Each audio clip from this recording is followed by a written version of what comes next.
All right, all right, all right, all right. Welcome back to the cafe, everybody. Good to see you back again. Thank you for all of you that joined us for the morning show, morning afternoon show. It went a little long. I'll get those under control, I promise. But again, thank you for that very much for joining me and Doodle today. I hope you guys enjoyed yourselves. I always do in those shows. I love it, and I know Doodle does an amazing job. So thank you for tuning in for us for that today, guys. Today, this afternoon, though, we're jumping into the Sheriff Shawn Stines, Shawn Mickey Stines, hearing for shooting Judge Kevin Mullins and killing him in the judge's chambers, guys. Pretty crazy story going on in Kentucky right now. And if there's some time, we're going to be looking at some new charges that were put against Sean P. Diddy Combs again, and some new things with that. So we're going to look at both of them scenarios today, and I appreciate you guys being here for it. I hope you're here and interested to hear what goes on with both of these scenarios. This Kentucky thing is really wild, guys. My understanding is that these two gentlemen at some point were friends, actually. So you got to wonder what is going on with that. So we're going to check that out. There's a hearing today for Sheriff Stines. He also has resigned, guys. So I thank you all for being here. Please share this out to whoever you think may want to join us in here. I appreciate that so much. And please make sure and not forget to hit that like button on the way through that door, guys. That being said, let's get this show up and on that road. Here we go. Here we go.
And we're back. All right, all right. It's great to see you guys here again today. By the way, I hope everybody's having a great day today. It's Tuesday, October 1st, the best month of the year. And here we go. That's right, Miss Doodle. Come on in. Grab a seat, get comfortable, grab your coffee, tea, whatever it may be. Please, if you will, and come in and have a conversation with me, please. I appreciate that so very much. Yeah, it's gloomy here. This damn hurricane weather's really hit us good over here in Ohio. So yes. Again, thank you guys for joining us. You are appreciated so very much. Let's see what we got rolling in here. Give me a minute, guys.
All right, all right, all right, all right. Let's see, let's see. Welcome, Faithful Mom. Let's see who else we got in here real quick. Faithful Mom Cheryl, welcome back. Good to see you again.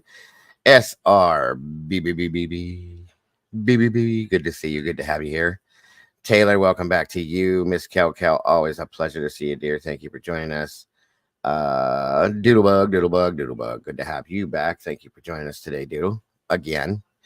Let me see. Ohio. Mama D. Wonderful to see you. Thank you for joining us.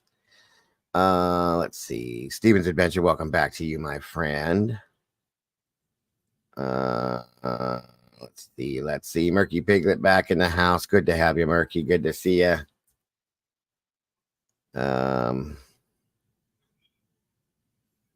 It is wonderful to see you. Thank you so much. First day back. Wonderful. I'm glad you chose to come in here with us. Murky Piglet, always a pleasure. Thank you, Mama D. I appreciate that. We'll check that email. Let's see here. Alicia J. True Seeker. Hello, Miss Sherry. Wisdom Speaks back in the house. Thank you to the Blue Crew for rejoining me. And Thomas Sharp, great to see you.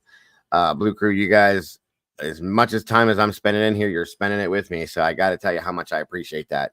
I really do. Niles Buckman, welcome back to you. Great to see you as well. Brandy B, the OG in the house. Great to see you, Brandy. Thank you for joining us. Squishy Bum, welcome back to you. Always a pleasure. SRBBBB. Yes, BBBB. Don't ask me why I'm doing it. Coffee, guys. And I'm still drinking it. It's a brand new fresh cup. It is so very nice to have you back, Mama D. So very nice. Thank you for that. Come on in, everybody. Let me see something here.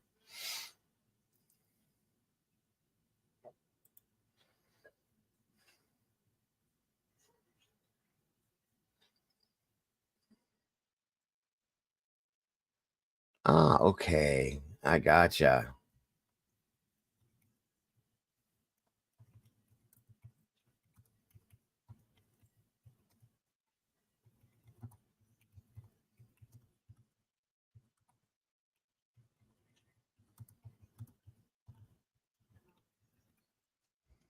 Absolutely. Okay. I resent you um I sent the email back, Mama D, and thank you for that. I appreciate that very much. There you go. Gotta have coffee in here. It's just a staple part of the show. Oh Lord, guys, it's getting bummish. I'm looking like a bum, guys. I don't like it. I don't know if I'm gonna be able to handle this miscolored stuff. It drives me. My OCD is so bad. I think I look horrible, but hey, it is what it is. That's not a contest, I guess. So be it. Ohioer. Come on in, everybody. 26 people, 22 likes. Please share this out, everybody, if you will. So we can get this a rolling. I'm going to give it just a few minutes so we can get anybody that is coming in the time to jump in here. Again, I don't mind the beard. I love the beard. I always grow it this time of year. The problem is I don't like the multicolors, the white and the black and the black and the white and the brown. You know what I mean? I like one solid thing. I just feel like a bum with the different colors in here. People don't like me dyeing it though. You know what I mean? I don't know. I don't get it, but so be it. I just think it makes me look like a bum. I don't know. Just my OCD stuff. I'm just telling you. My wife says she likes it either way. Although few people like it when I have the dye in there, and then a few people don't. So who knows? Doesn't matter. You guys are the ones that got to look at me all the time. So, I try to base it on what, I don't want you guys to have to stare at some mess. Bad enough you got to hear my voice all day long. Just saying.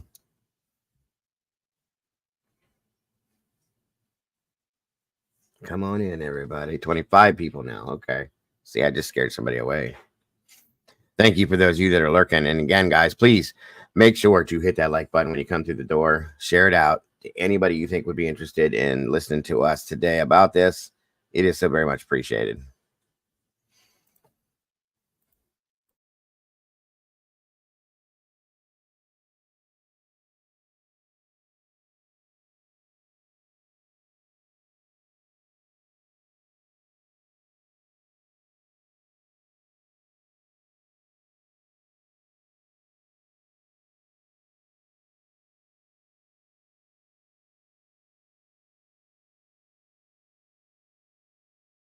Well, thank you, faithful mom. I appreciate that, but it's in my head. It's in my head, you know.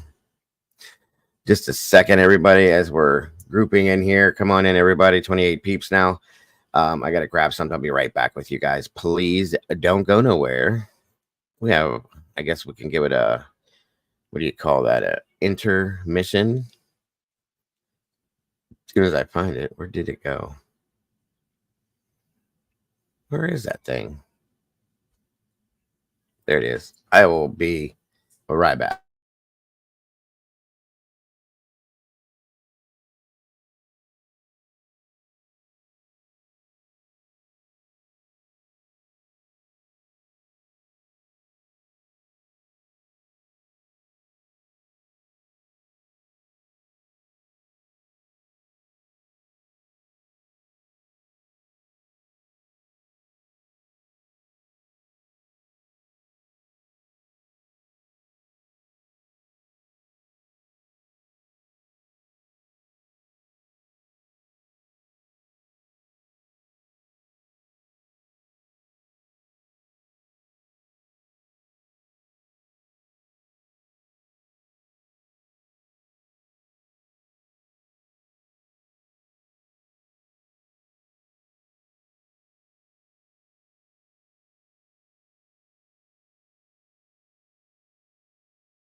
All right. Sorry, everybody.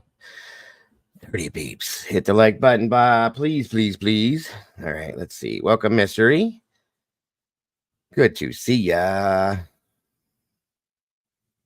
I see ya. Murky Piglet. Good to see you. Murky. Right?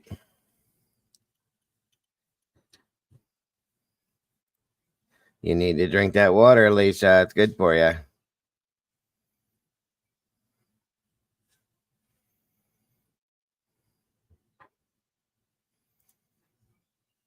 I actually like that. So you're not threatening me, SRB. I like that. I don't get to see you though, so it don't make no difference. You don't show your face.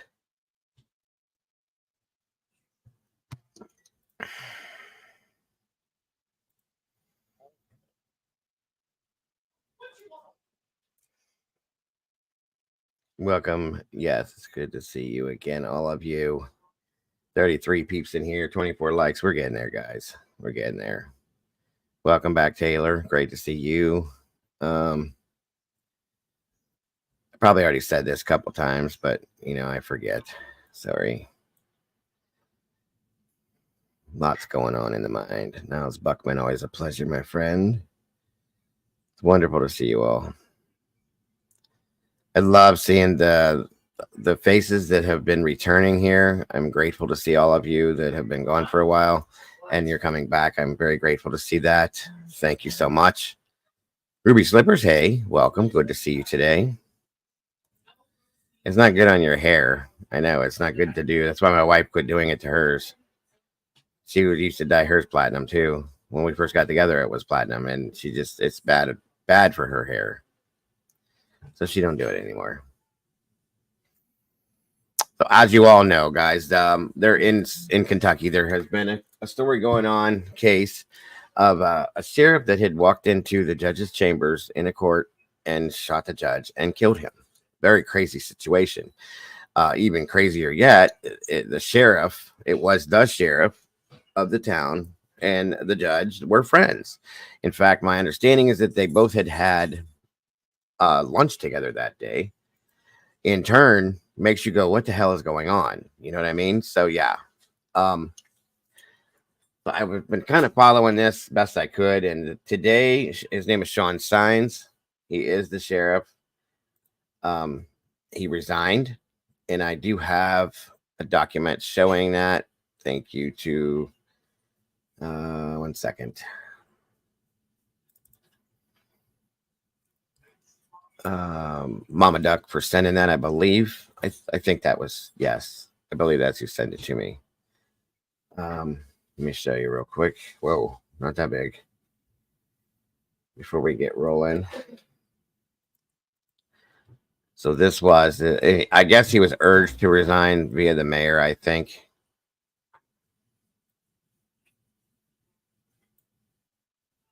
Or the governor. The governor's office urged him to step down, basically. And he did. Which you would imagine he would. He's on trial for murder. So, one of them things. So, but anyway, there it is right there. It says, Dear Mr. Mayo, Sheriff Shawn Mickey Stines has proudly served the people of Letcher County for over 22 years. He expresses his heartfelt appreciation and love for the support this community has given him and his family during his time of service. Mr. Stines has made the difficult decision to effect his retirement as of September 30th, 2024. This decision is made not as a result of any ultimatum or in any way as a concession to any allegations made by the Commonwealth of Kentucky. Rather, Sheriff Stines has made this decision to allow for a successor to continue to protect his beloved constituents while he addresses the legal process ahead of him. If you have any questions, please do not hesitate to contact my office. Sincerely, Jeremy Bartley and Carrie Bartley. I don't know. That's probably the attorney for that. So there you go. I can't believe he had a choice either. I agree with you on that, SRB, truly. It's kind of a strange situation. Let me see. Let me get this rolling. Give me 1 second.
All right. So there's that.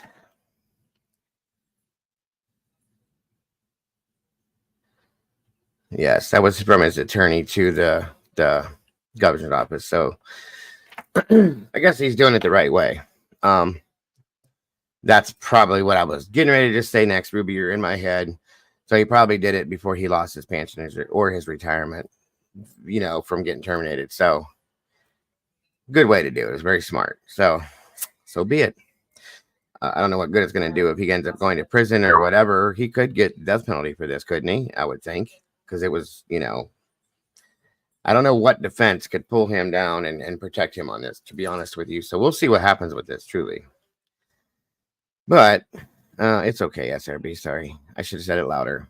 My wife, my son, and my other son all showed up at the same time, and I had to speak to him for a minute. I'm sorry about that, everybody.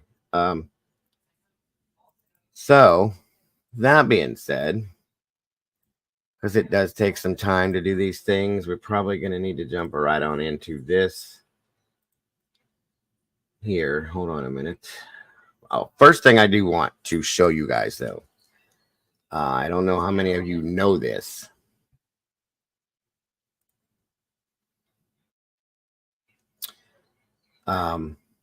Iran has physically attacked Israel, folks. Like right outright, okay? And it's not good. So for those of you that don't follow stuff like this, maybe didn't see this, it's happening as we speak. The Pentagon held a press conference. I'm going to show you guys real quick on that before we get into anything. I just think it's important, just in case people didn't know, to know this kind of stuff in this country. That's all. I'm going to show you guys this press conference real fast. And then we're going to jump into what we're doing. Some of these things are kind of scary to me. And that's why I want to show people what's going on around them so they're not surprised by it if they don't see this. You know what I mean? So 1 second here.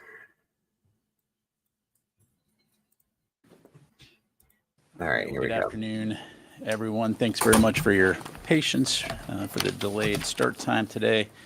Just a couple things here at the top, and then we'll get right to your questions. As you're aware, Iran conducted a significant attack against Israel today, launching approximately 200 ballistic missiles targeting several locations in Israel. We condemn these reckless attacks by Iran, and we call on Iran to halt any further attacks, including from its proxy forces. During the attack, the U.S. military coordinated closely with the Israeli Defense Forces to help defend Israel. U.S. Navy destroyers deployed to the Middle East region supported the defense of Israel by firing approximately a dozen interceptors against the incoming Iranian missiles. Initial reports indicate that Israel was able to intercept the majority of incoming missiles and that there was minimal damage on the ground, but I'd refer you to Israel for confirmation, and any questions on that is they're in a better position Good point, to discuss. Please note that we're still assessing the attack and the outcome, so numbers may change as we receive updates. Additionally, no U.S. personnel were injured or harmed during the Iranian missile attack. Secretary Austin, Chairman of the Joint Chiefs of Staff General C.Q. Brown Jr., and U.S. Central Command Commander General Eric Kurilla have been in constant contact with President Biden and Vice President Harris throughout the day to consult on the situation and U.S. actions. In addition to his phone call earlier this morning with Israeli Minister of Defense Gallant prior to the Iranian attack, Secretary Austin spoke to the minister again just a short while ago to get an update. He reaffirmed the United States' ironclad commitment to the defense of Israel and underscored that the U.S. remains well-postured throughout the Middle East region to protect U.S. forces and defend Israel in the face of threats from Iran and Iran-backed terrorist organizations. We'll provide a readout of that call as soon as possible. To be crystal clear, as Secretary Austin has said, should Iran, its partners, or its proxies use this moment to target American personnel or interests in the region, the United States will take every necessary measure to defend our people. Yeah, this makes sense. Both the military bases that I'm close to they're activated right now. They're very active right now, just to put it that way. So that makes some sense. I was wondering why I was hearing the C-130s were flying again. And yeah, so I'm sure any base in anybody's area is probably quite active right now. Anytime something like this happens, they all go active. So just saying.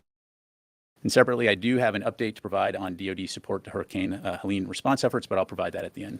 With that, happy to take your questions. We'll start with AP. Tara. Thanks, General Ryder. What Navy destroyers were involved in helping shoot down and intercept? And given this escalation, what's being communicated between Secretary Austin and Minister Gallant right now in terms of tampering things down and potentially avoiding a wider war? So the two Navy destroyers involved were the USS Volkley and the USS Cole.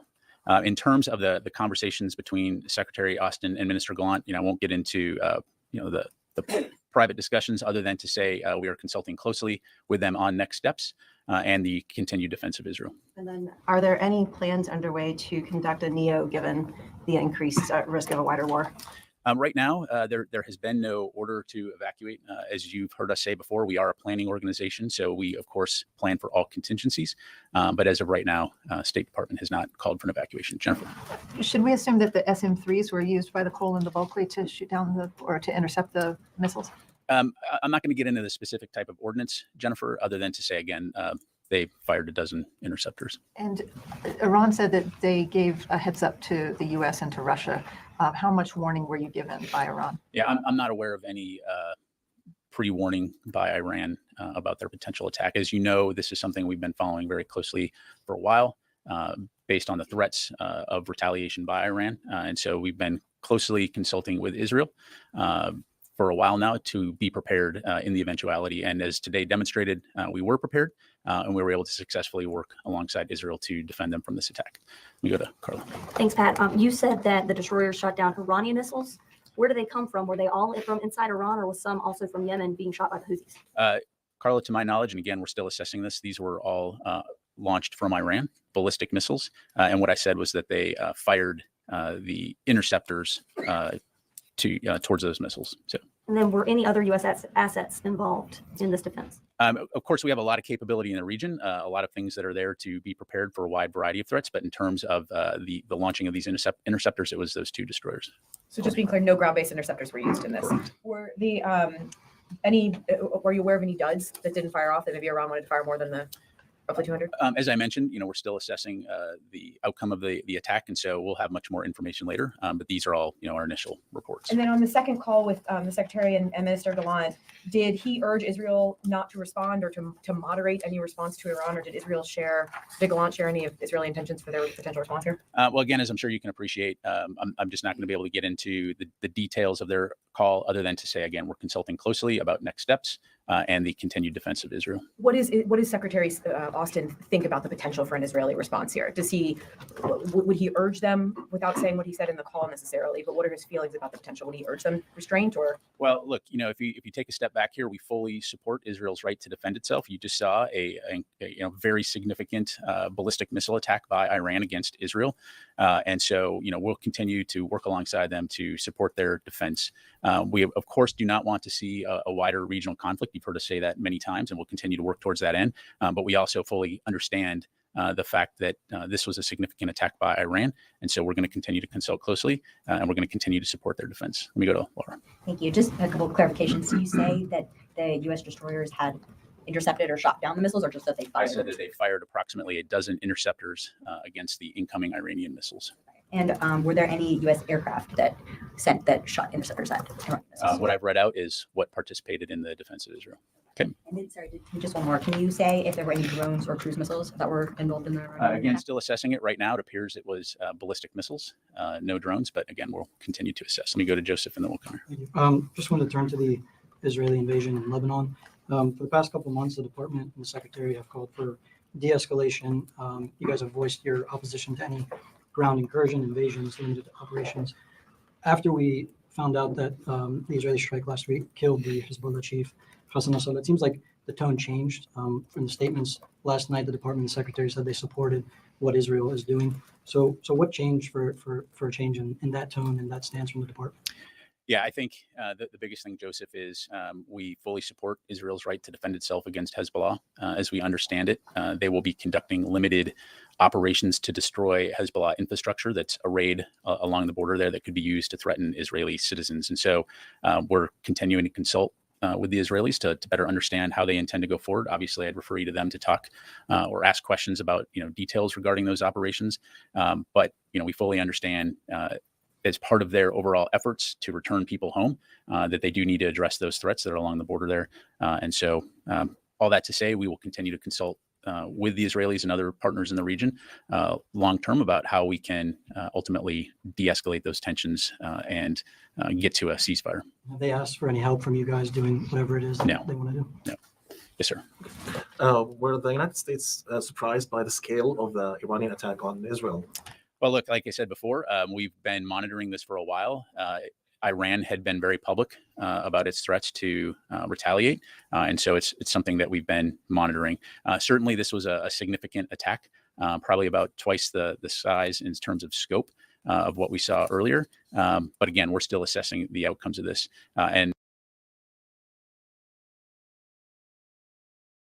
Okay, so that's basically what's going on there. I'm sure nobody wants to hear the entire press conference. And I'm sure most of you probably have seen or heard some of this already, but a lot of people don't watch this kind of stuff. And I just wanted to make sure it was known that this is something that is actively going on. Excuse me. And there has been,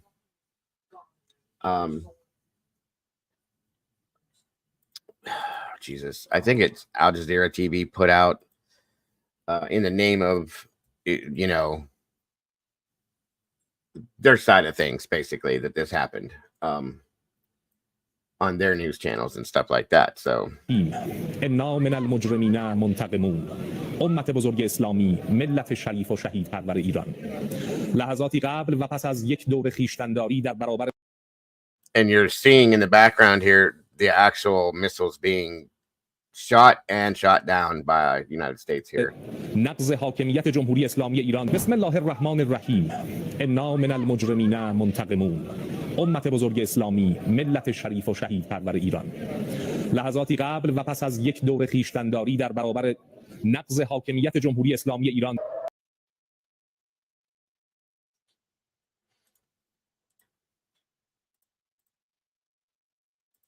Sorry guys, I didn't mean to jump that down that way, but again,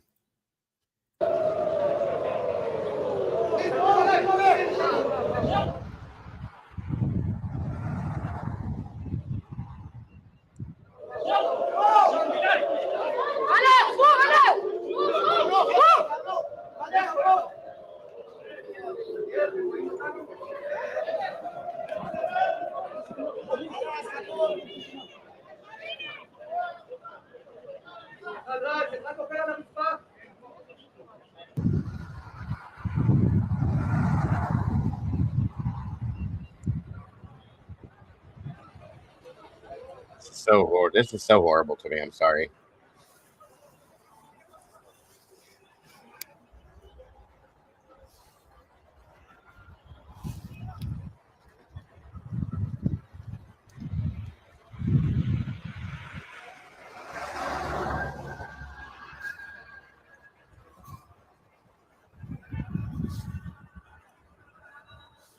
So they're saying that there was over 100 ballistics that were launched, but most were intercepted by the United States.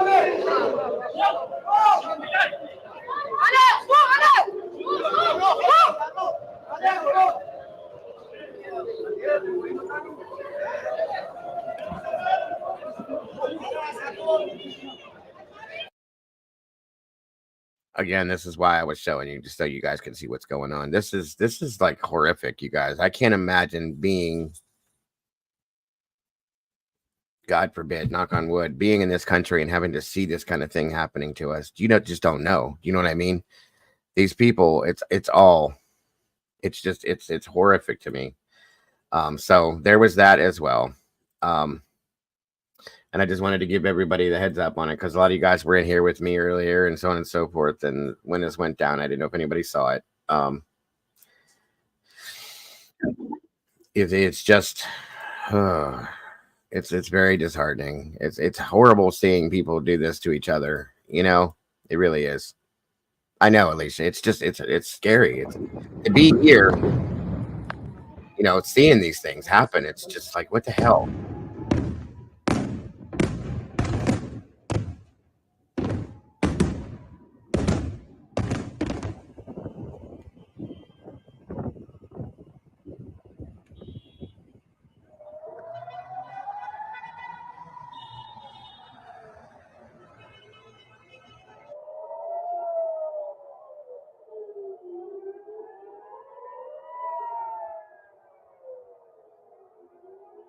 Well, thank God that the United States was able to intercept some, and it could have saved a lot of lives at that point, you know. But all you see is people running and hiding. It's just like, it's horrific to me.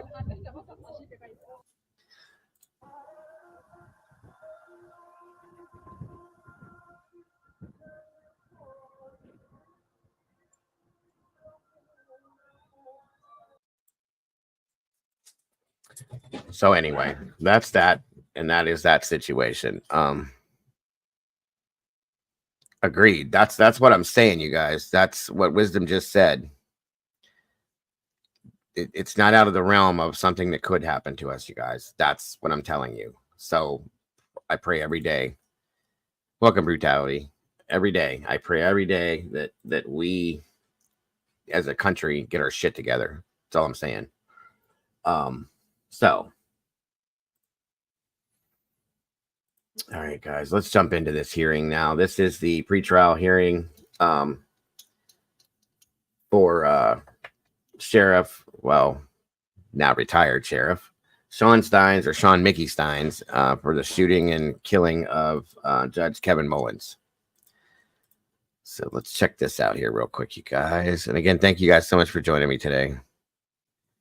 Yeah, we do have an army of immigrants right now. Put them into the military and let them defend it at this point. I mean, if they're here for free, they can do something to help out. That's good too. Need to join forces rather than letting us go against each other. That's another great point, you guys. Very good point.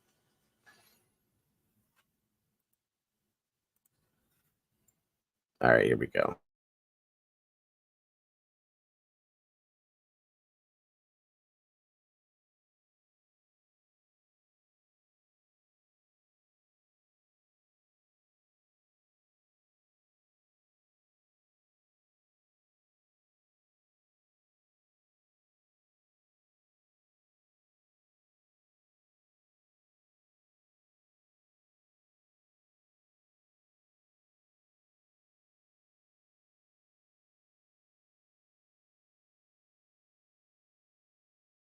My understanding is based on the letter, the document that I showed Mama Bear or Mama Duck. Welcome, by the way, is that he took his early retirement, is what it said on that document. I'll show you guys again after this is over, the document one more time. But it was his early retirement so that somebody could step in and take over. Basically, is what it stated.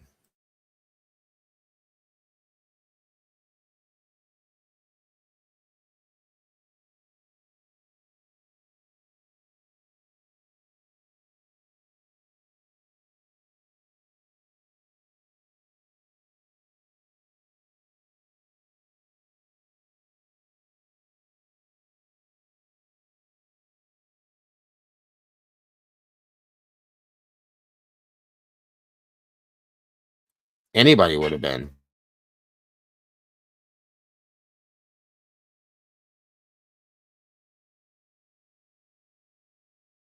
I know. I don't have any sound either. I don't know what's taking so long.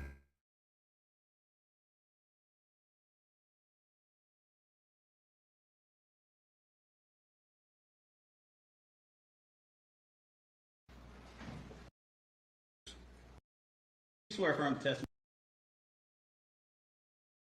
I think they were waiting for the judge. It's coming up right now.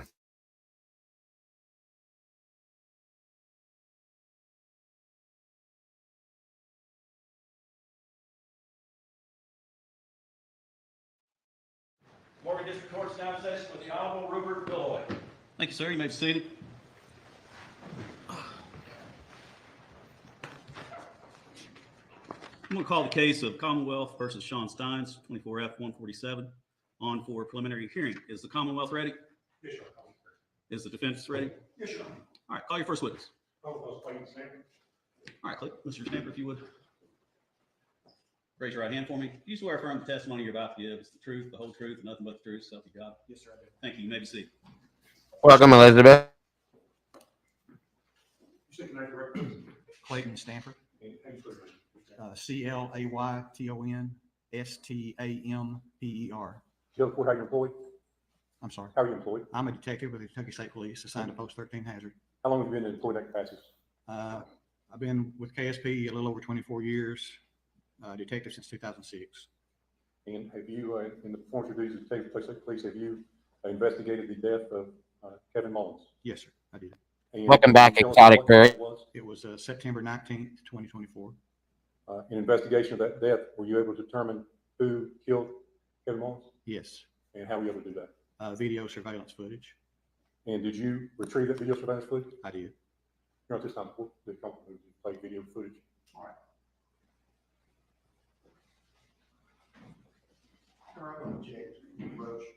Approach the bench.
Trigger warning.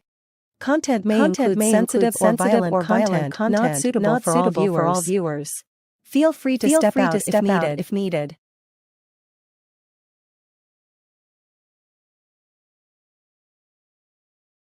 Okay, guys, I'm not 100% sure exactly what we're going to see next, but I just want to warn you that there's a possibility you may see something that might trigger you a little bit. It might be a little sensitive, so I'm giving you the option. If you want to step out, you can. Nobody's going to look at you or think any differently of you.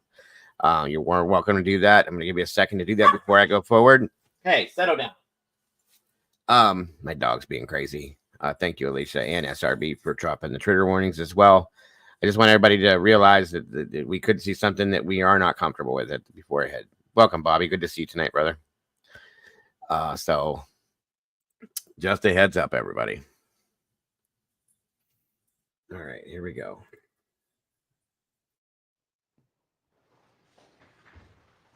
You ready to proceed? Call trigger. All right, go ahead.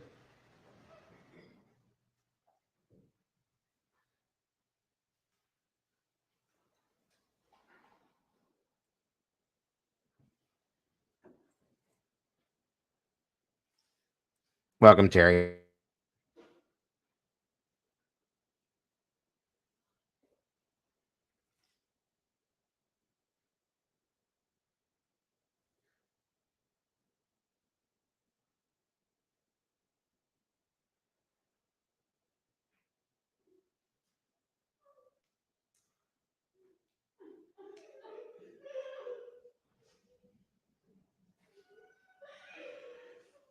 Wow.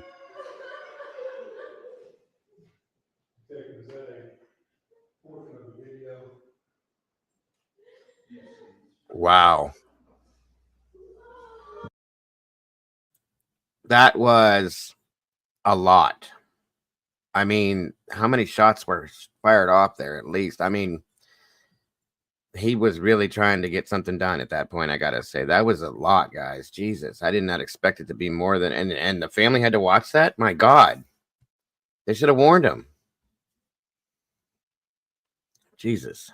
Well, I guess they probably did warn him. They chose to stay there, I guess. That's just insane to me.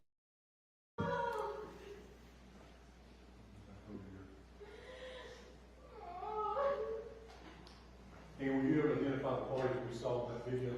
That was Sheriff Mickey Stines and Judge Kevin Mullins. And also, who had the firearm? Sheriff Stines. And then H. Judge was also in his black robe. Yes. Do you know what portion of the courthouse that is? That is the judge's chambers And where's that located at, physically located? in the Letcher County Courthouse. So I'll have you on. Would you like to cross-examine the witness? I would, Your Honor.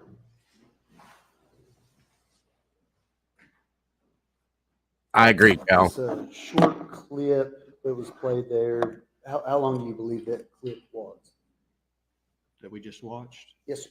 Just 10 seconds, 15 seconds. 10, 15 seconds. In fact, the video that was taken in the judge's chambers between the meeting between Sheriff Stines and Judge Mullins, it's my understanding that video lasted much longer, correct? Yes. Okay. And have you had an opportunity to review Good point, the Jeff. Good to video see you, bub. I have. of the prior incident? I have. And can you describe for us what happened immediately prior to the clip that we saw?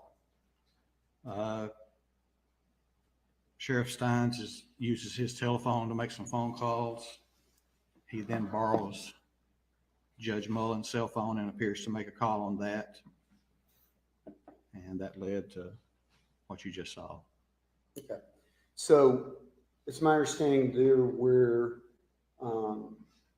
some people who were having a meeting with Judge Mullins prior to the sheriff's entry into the chambers. Is that correct? Yes.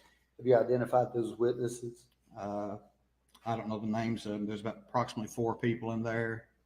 Then Sheriff Stines enters the judge's chambers. I think we're getting to that point right now, Jeff. It's kind of coming out little by little what it was. So I think that's what this is going to explain here. I hope, at least, I gotta say. But thank you again, Jeff. It's good to see you here, bud. I really appreciated seeing you here so as often as you have been, just so you know. And everybody else clears out. You don't know their names? Not right off, no. Have you prepared a report? In the process, yes. You're in the process of preparing a report? Yes, a lot of information. But you've not spoken to any of those witnesses? I've not directly, but they've all been interviewed. There's recorded interviews of those people in the case. Okay, so other officers have spoken with those 4 witnesses? Yes. And what is your understanding of what those 4 witnesses have said? I don't recall. You have no idea what they said? No.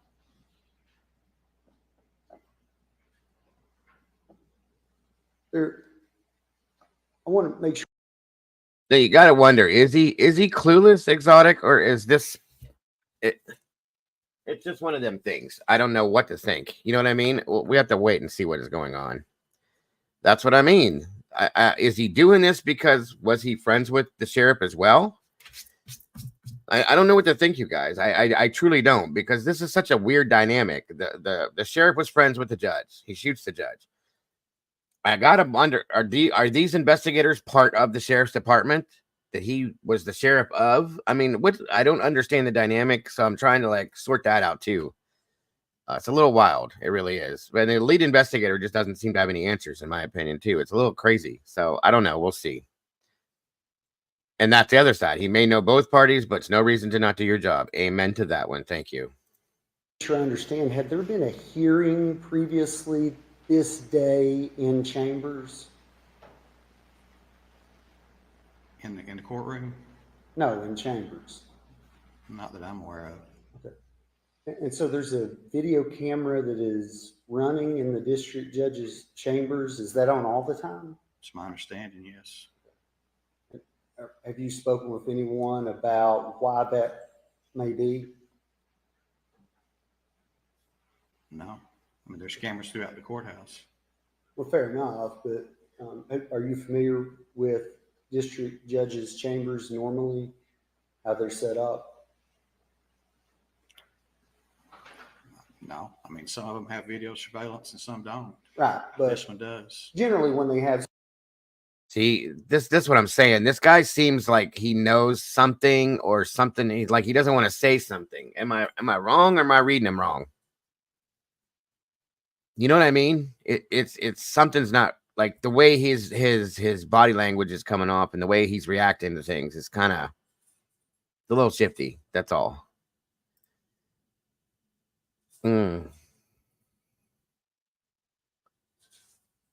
His daughter wouldn't answer the sheriff's call, but she answered the judge's. Oh, that makes sense. So if you guys didn't catch that, okay, this is the problem here. Part of the problem. So the sheriff tried to make a couple phone calls from a different phone. He goes that came up from his phone. I'm sorry, from his phone, which gives his name on caller ID. He goes and borrows Judge Mullins' phone to make a phone call, and his daughter answers the phone. That set him off. There's a problem.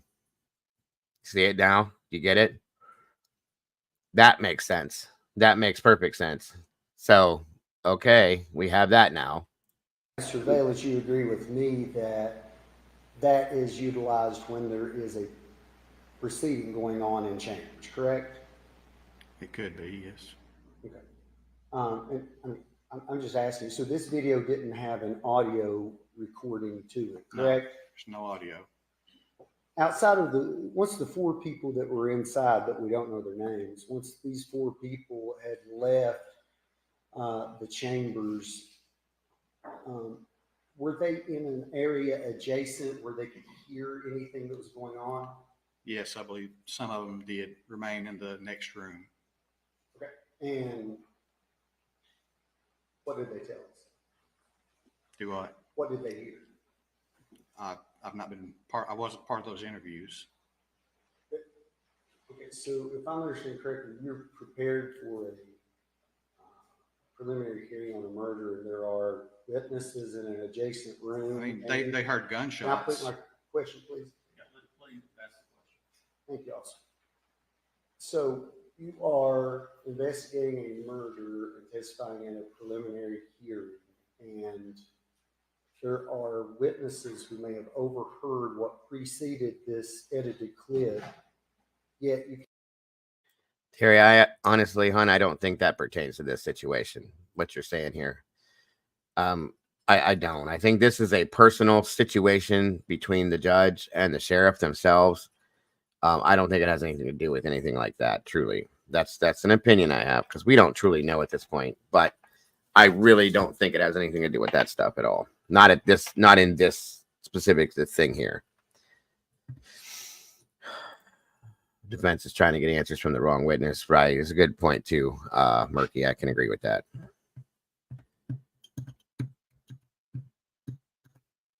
That's kind of what I'm getting to, bro. You can't tell us today anything that they said? I've not personally listened to those interviews. I've talked to the other officers that did those interviews. Fair enough. And I mean, we're here at a preliminary hearing, as you know, that you can testify to hearsay. I'm asking you what they said. They heard gunshots. Okay. Was there any statements that they overheard? No. Were there raised voices? There, one person stated that she didn't recognize him as being Judge Mullins' voice, but heard somebody say, "Help, help." Presumably that will be after the firearm was drawn or shot. Objection, Your Honor. I would draw, Judge. Withdrawn. Oh, so is there any testimony that you can give us today about any statements or arguments or the content of that argument prior to the shooting? No.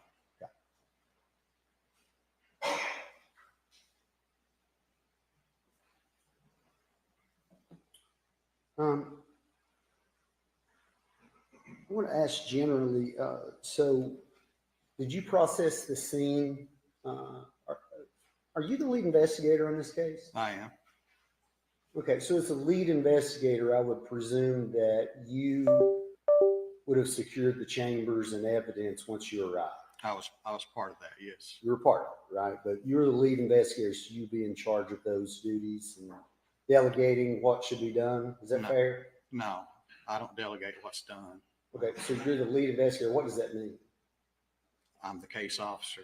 Okay, so you're carrying the case. So I want to make sure I understand.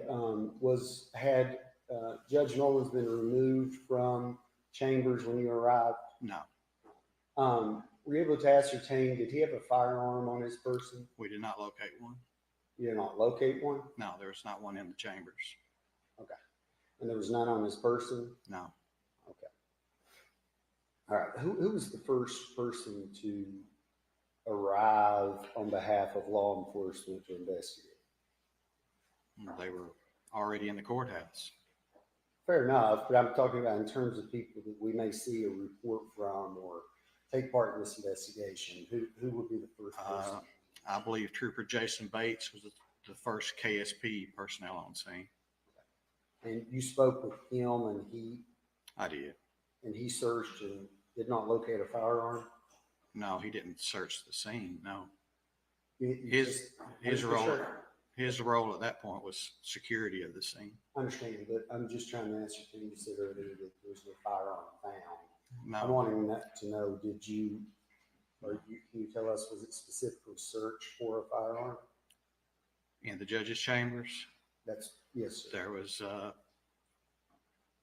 myself, Detective Chris Collins, Detective Scott Caudill, Detective Eric Caldwell. That's all I recall right now. Okay, but I'm trying to understand. So who searched specifically for a firearm? We all did. And that was specifically something you looked for? Yes. Fair enough. Okay.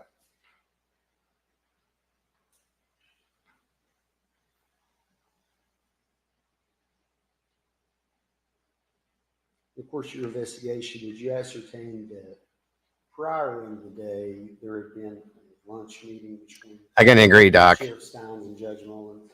There was. Pardon? There was. Okay. Sorry, I couldn't hear your response. I wasn't being trite. So where did this take place? It's a restaurant called Street Side, and it's just down the street from the courthouse. Okay. And it's my understanding there were a couple of other people who attended the luncheon? There were several, yes. Okay. And at some point after that, they wrapped up lunch and left, obviously, and went back to the courthouse. Are you aware of anything so far in your investigation that would tell us there was any issues at lunch between Judge Mullins and Sheriff Stines? No. Okay. But someone on behalf of the KSP has spoken to those witnesses? Yes, they've all been interviewed. And there was nothing unusual that had arisen during that luncheon? I was told that the judge made a statement to Mickey about, do we need to meet private in my chambers? That's all I was told. Do you know the context of what not. the conversation was before that they would need to discuss in chambers? I do not. So it's my understanding that in the larger portion of the video that we haven't had access to, that there is a point when Sheriff Stines asked for to see the telephone of Judge Mullins. Yes. Is that a yes? Yes. Yes. Okay. And I would presume that you and the other officers you mentioned, when you secured the scene, that you secured those phones as well. Is that correct? Yes. And have you reviewed both of those phones? They're currently at the forensic lab at this time being downloaded. I have had discussions with the people at the lab regarding the downloads. And those are a couple of other questions that I was going to ask you, but my original question was, have you reviewed or are you aware of the content of the phones? I've not personally seen it because I've not received those reports yet. Okay, again, based upon your conversations with the officers, are you aware of any recent content that was up and could have been relevant at the time of their discussion? I was told that Sheriff Stines had tried to call his daughter, and he had tried to call his daughter from the judge's phone also.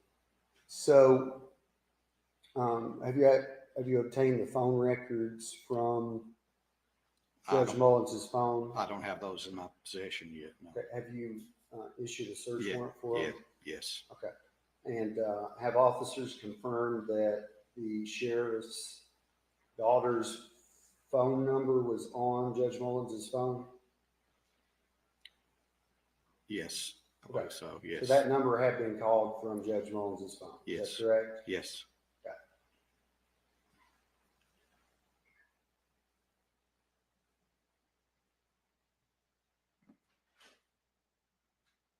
So we don't have a viewing of what transpired during that exchange of phones. But based upon your review of those moments prior to, when Sheriff Stines observes that cell phone, was he previously seated? Yes.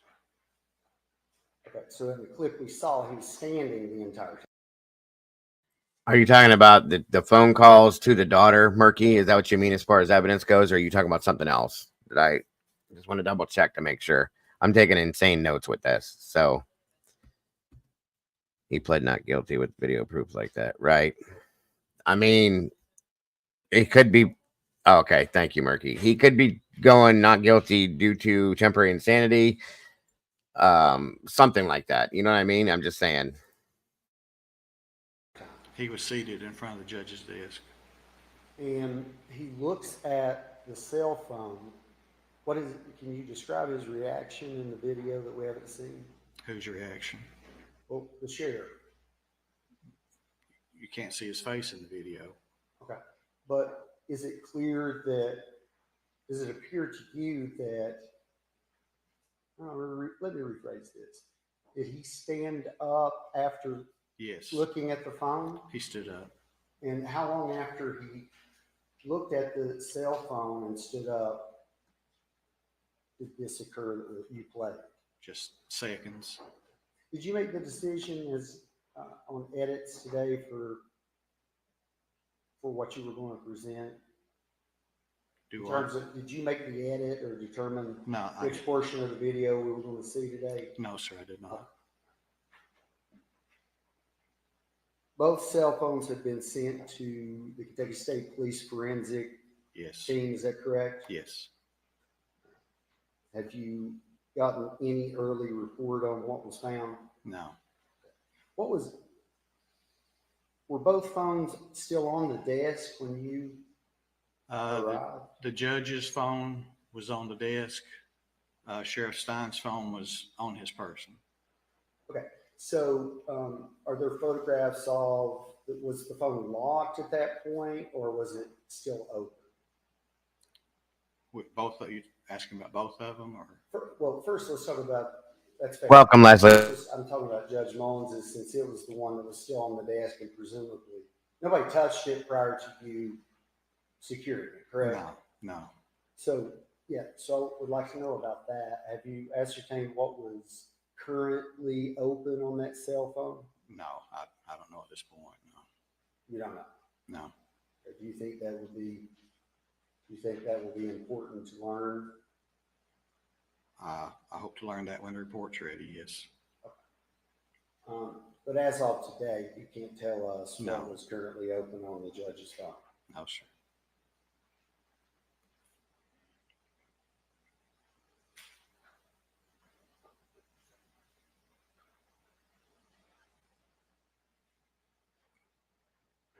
Did you conduct an interview with Sheriff Stein's daughter? I did not, but she has been interviewed. Are you aware of who was present when she was interviewed? Lieutenant Randy Combs and Detective Anthony Trotter. She was interviewed with or without her parent? With. So her parent was present at the time you interviewed her? Yes, I believe. I wasn't there, but yes, I think so. Law enforcement has not spoken to her without her parent present?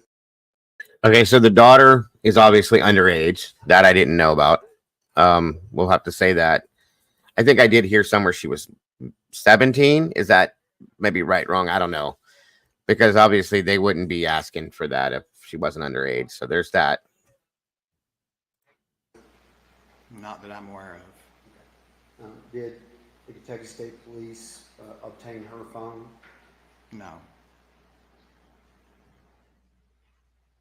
You intend to obtain records for her cell phone number? Possibly, yes. Do you believe that will be soon that you'll do that? Could be, yes. Okay. Had you already intended to do that, or did you just respond to my question? Well, the call should be on the judge's records too. Well, I understand. And she's made statements about what occurred during those conversations. I understand that, but I would presume that have you ascertained whether Judge Mullins also had apps that stand outside of phone records? I've not received those records yet. I don't know what's on the phone. Well, fair enough, but I mean, did you look at the phone? Did it appear there were apps on it? I'm not the person that's qualified to look through the phone. Okay, but you're familiar with cell phones. They can host other forms of communication. Yes, sir. What's the objection? He's asked a question about 4 or 5 different ways. The officers, the detective repeatedly said it. He does not have a report with phones. He's not looking at the phone. He can't testify that matter. I'll let him ask the question, and what he can only testify what he has personal knowledge about. Absolutely, yes, sir. Thank you. Right. So you're aware that phones can be used for apps such as Facebook. Yes. Okay, and that is not something that is captured by cell phone records. You would agree with me? I agree. So in light of that, although the records may be mutually the same, right, the same between Judge Mullins' phone and the sheriff's daughter, do you believe that you could also ascertain other information from the cell phone app content?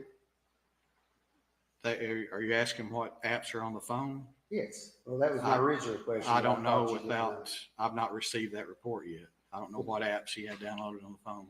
If he has social media apps, do you intend to? That could lead to additional search warrants, yes. If you would, officer, please let me finish before you move forward, and I'll try to slow down a little bit as well, okay? Sure. Thank you, Trooper.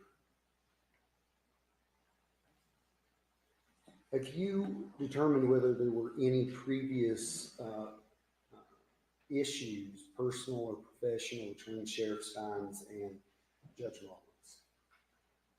I've heard things. What have you heard? Just that this regarding the lawsuit that the Letcher County Sheriff's Office is currently involved with. Okay. The lawsuit that involved ultimately a criminal conviction of a deputy for sexual behavior in the judge's chambers. Is that the one you're referring to? Yes. Okay. And the subject matter of that lawsuit, the chambers area, that's the same chambers in which this occurred. Is that correct? I'm not familiar with the details of that case that the lawsuit resulted from. Okay. Are you aware of any criminal reports that Sheriff Stines had made of Judge Mullins prior to this day? No.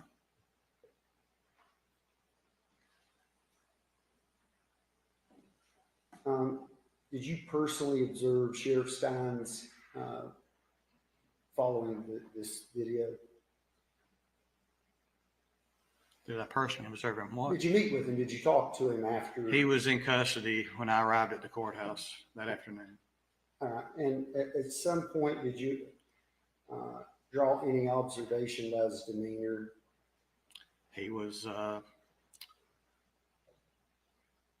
mostly calm, I thought. I mean, I talked to him, but he didn't say nothing about why this had happened. But he was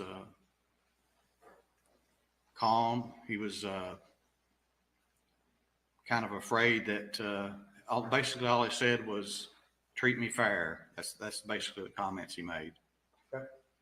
Did he also make a statement about, I didn't see it in the citation, you're somewhere along the line, I saw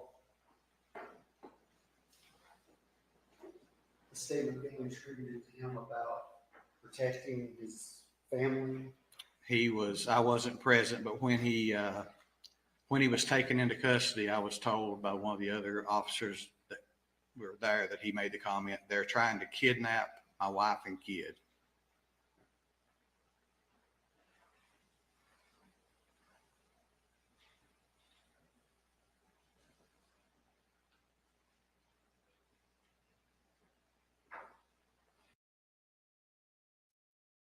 Whoa.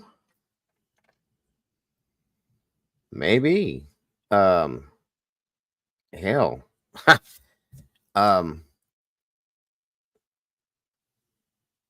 don't even know how that would make any sense. They're trying to kidnap my wife and kid. Please protect my family. Wow. Okay. I don't know, Terry. You might be onto something at that point. Who knows? I thought this was more of a personal issue between the two.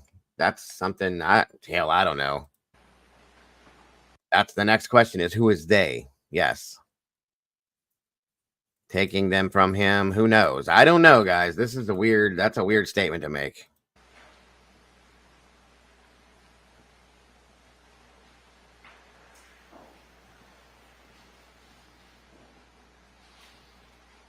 It doesn't make sense, SRB, but neither does this. So, hey, Croc Charlie, good to see you. Who knows what that meant? Ascertained any evidence that this shooting was pre-planned? No, not at this time. And would you agree that from what we've seen so far, from the evidence you've seen so far, the shooting was a reaction to what was on that cell phone in that moment? Is that accurate? Objection, Your Honor. All speculation outside of his civil expertise. Now, that could be taken too, guys, if you think about it. He could have just been saying that in that term, meaning like this guy's trying to take his family away from him. You see what I'm saying? Maybe having an affair or something like that.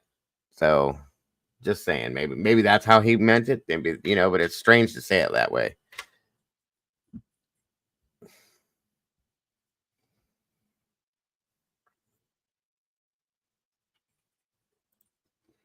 I want to know if his daughter's involved anyway with females that had demands, favors on them by officers Stines trained. Some allegedly happened in that chamber. Did judge know or not? Yeah, it's a good question, Murky. It is. Oh, I don't know. That's a strange comment for sure. Your Honor, I believe that if he has formed an opinion about the investigation up to this point, especially at a preliminary hearing, he can speculate on that. Or sustain. Sure. So, is there anything other than the content of the phone that this video will reveal to us about why this took place? No. Does it appear that this took place as a reaction to what was happening in the chambers at that point?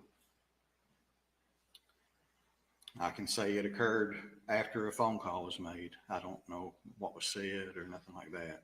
But fair enough. And I'm not asking you the content of any of that, but at this point, is it your theory that whatever that content was in the discussion was the impetus of the shooting? it could be, but I don't know that for a fact. Okay. Do you have any evidence up until this point that you have developed that would demonstrate that it was not as a reaction to what was on the phone? No. None whatsoever? No. Okay. Here's if I had just one moment control.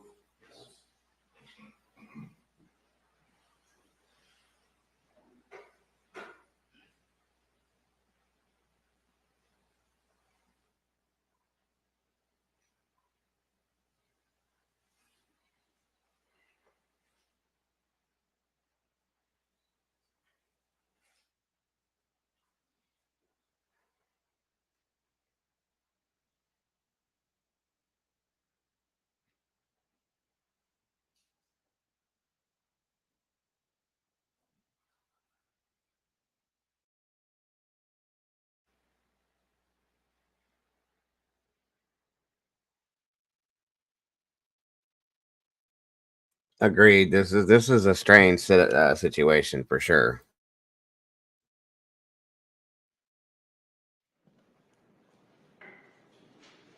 Did you attempt to speak to Sheriff Stines at the Leslie County Jail after the incident? No. Did anyone from your agency attempt to interview him? Not to my knowledge, no. And at that point, had he asserted his right to an attorney or anything? No. But nobody went back to try to talk to him or do an interview? No. Okay. I think I have one other question. In addition to cell phones that we discussed, the cell phone of Sheriff Stines and the cell phone that you found of Judge Mullins, were there additional phones that you were able to obtain?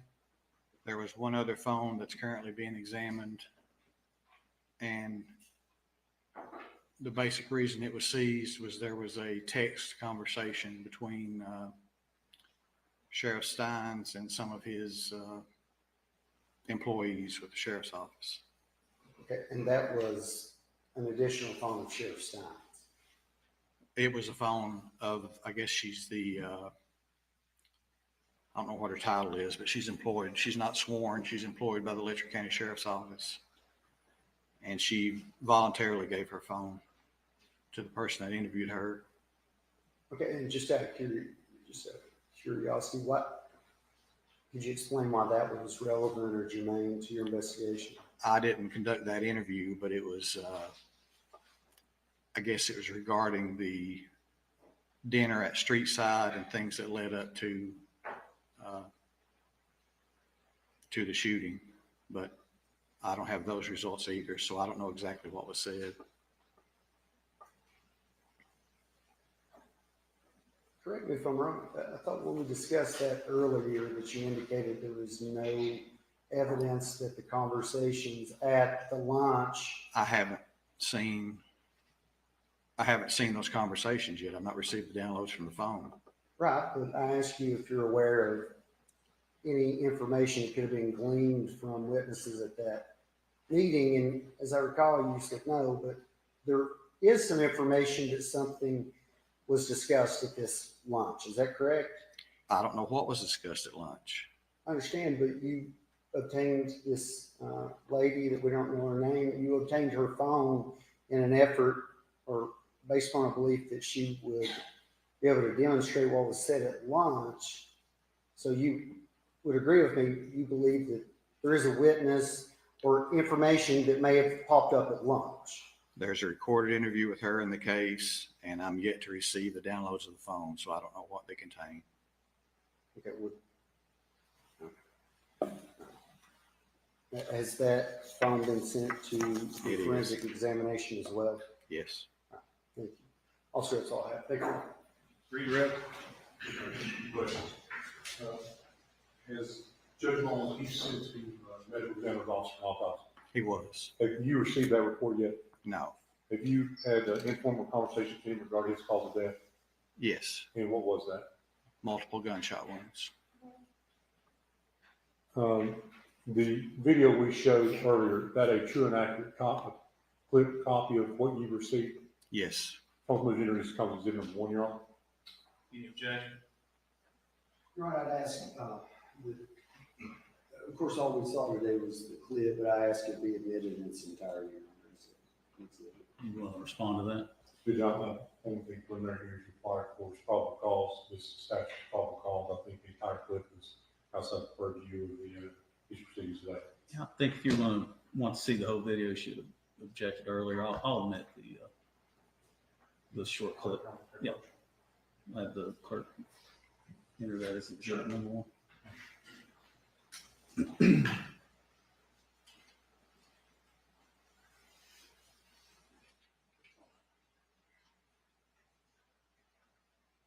And Detective, this is an ongoing investigation. Yes, it is.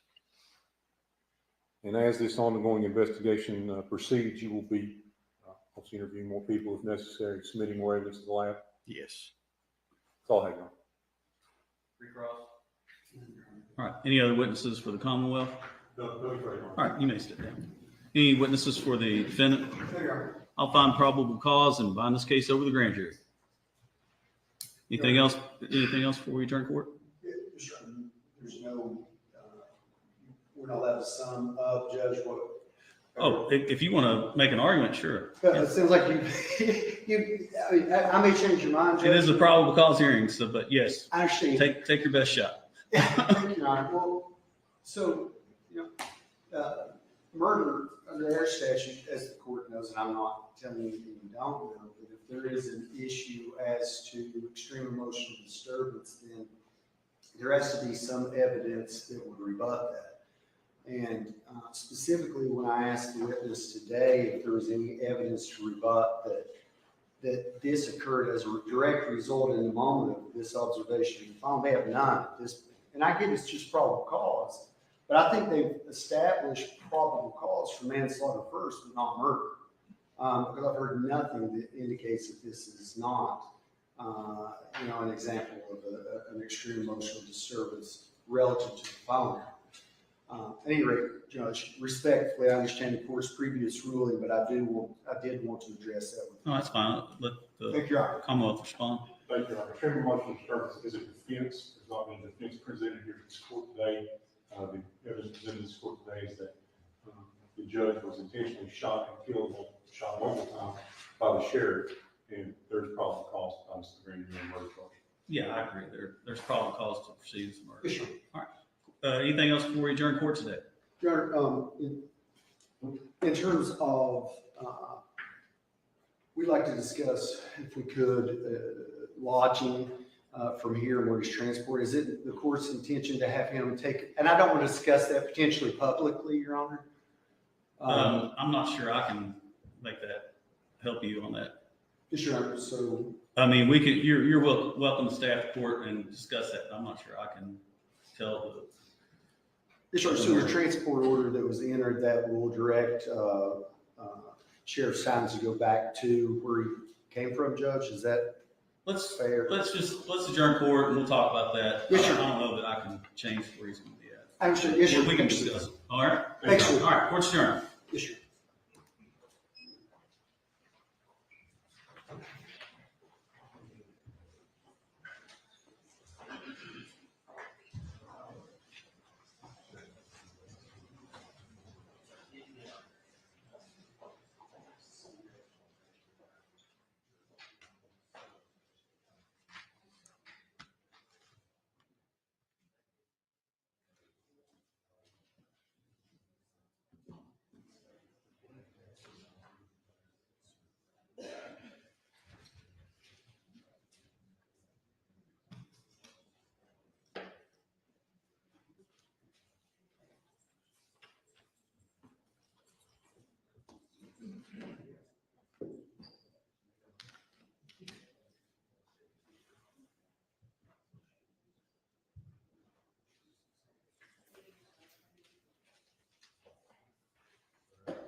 Okay, so there was the preliminary hearing. The judge states he's going to bind it over the grand jury, of course. Let's see here.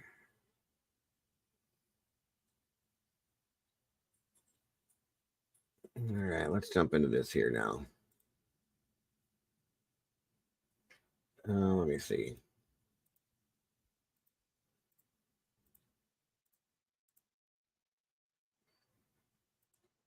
Oh, hold on. Sorry, guys. All right.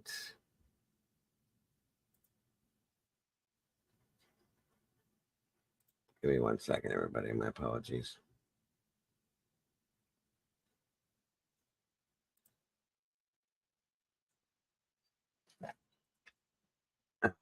So,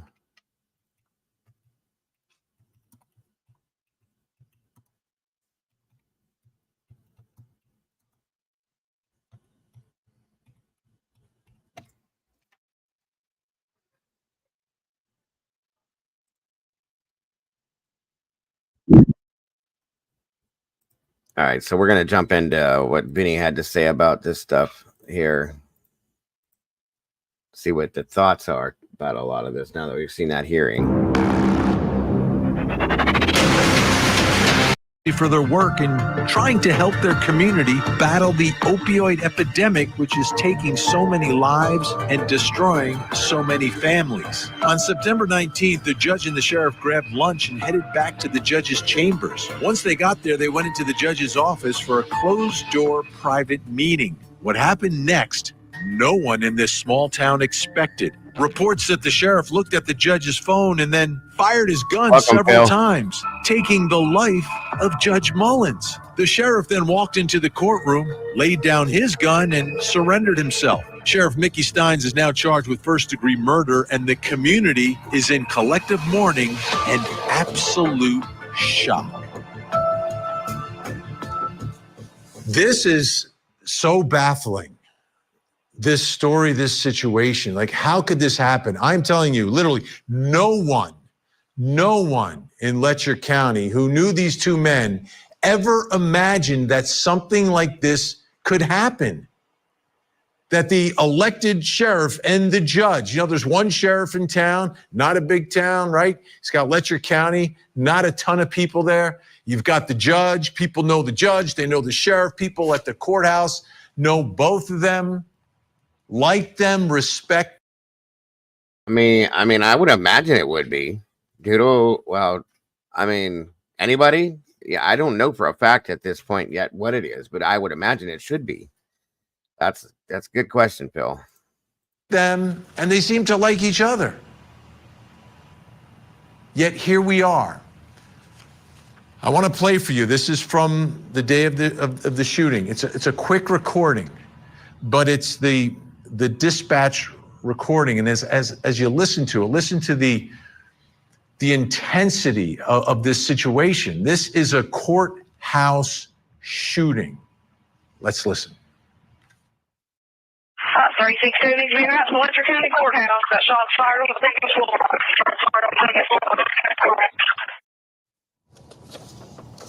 And there's the courthouse. You can see it. And covering this story, investigating this story, it always comes back and really starts in one place. And it's the question that everyone has. Everyone in Letcher County and around the country. And it's my first question of this investigation. Why?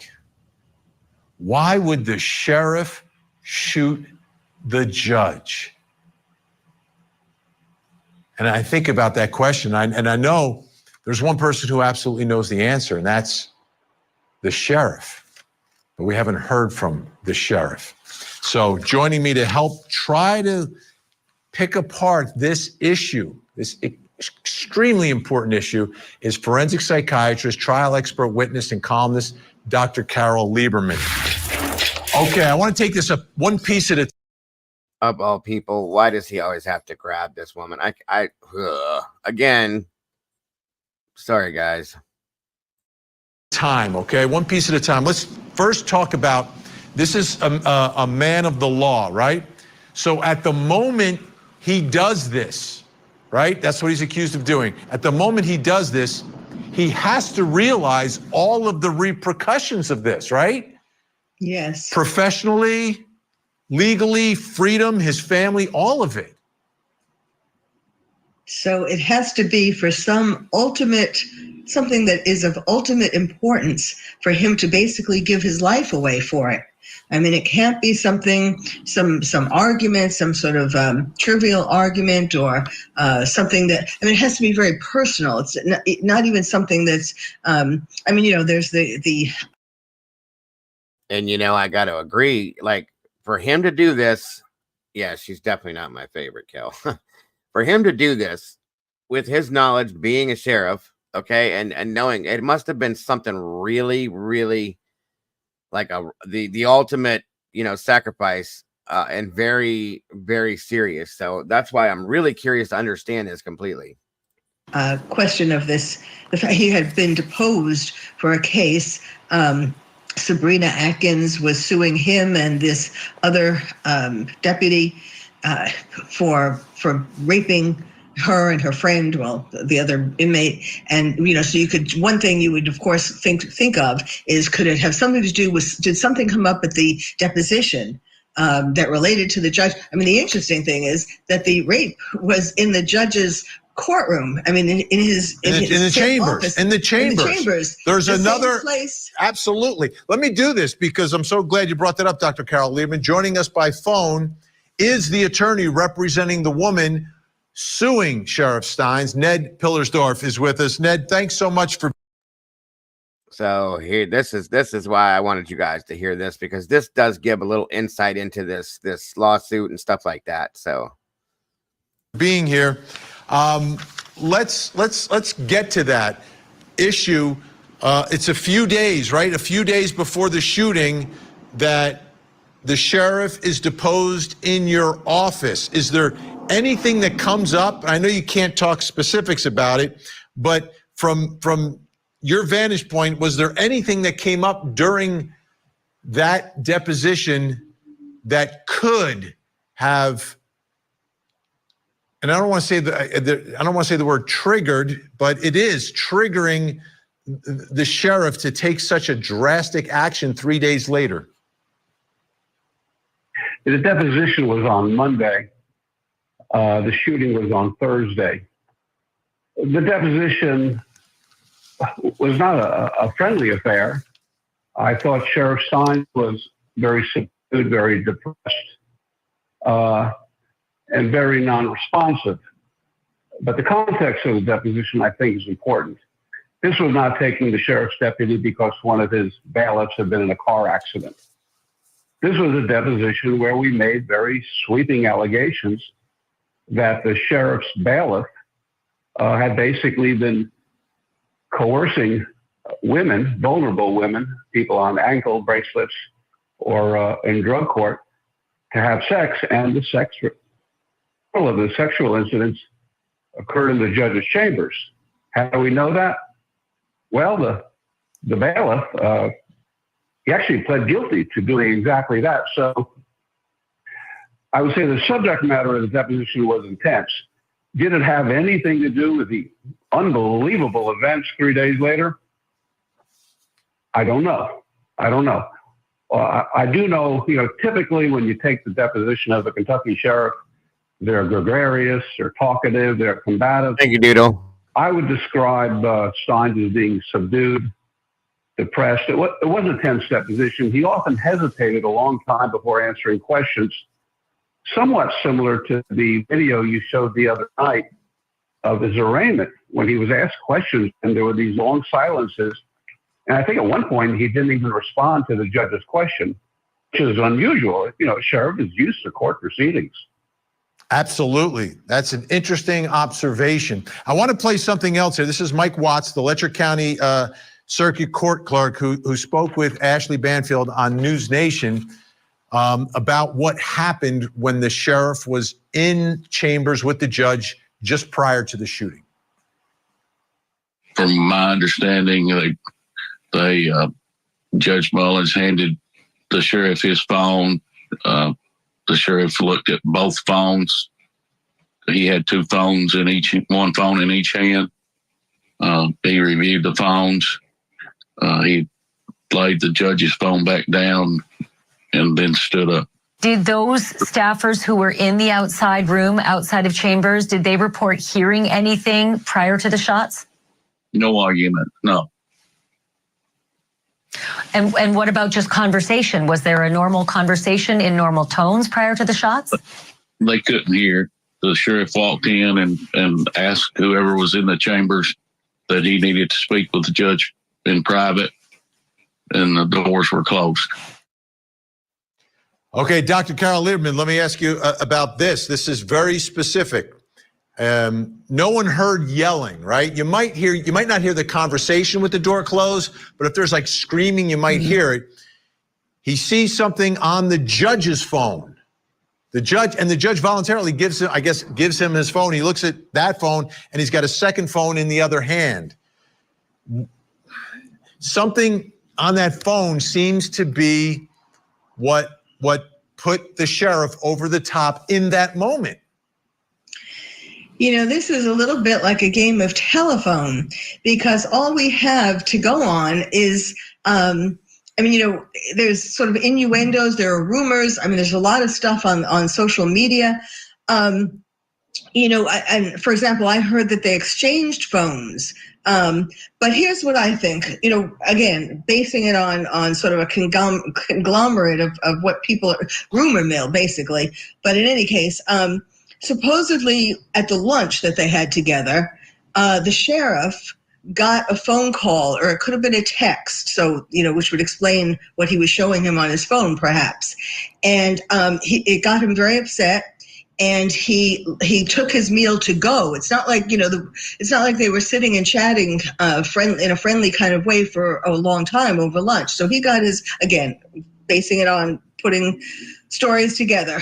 So he got up, he took his food, and he left.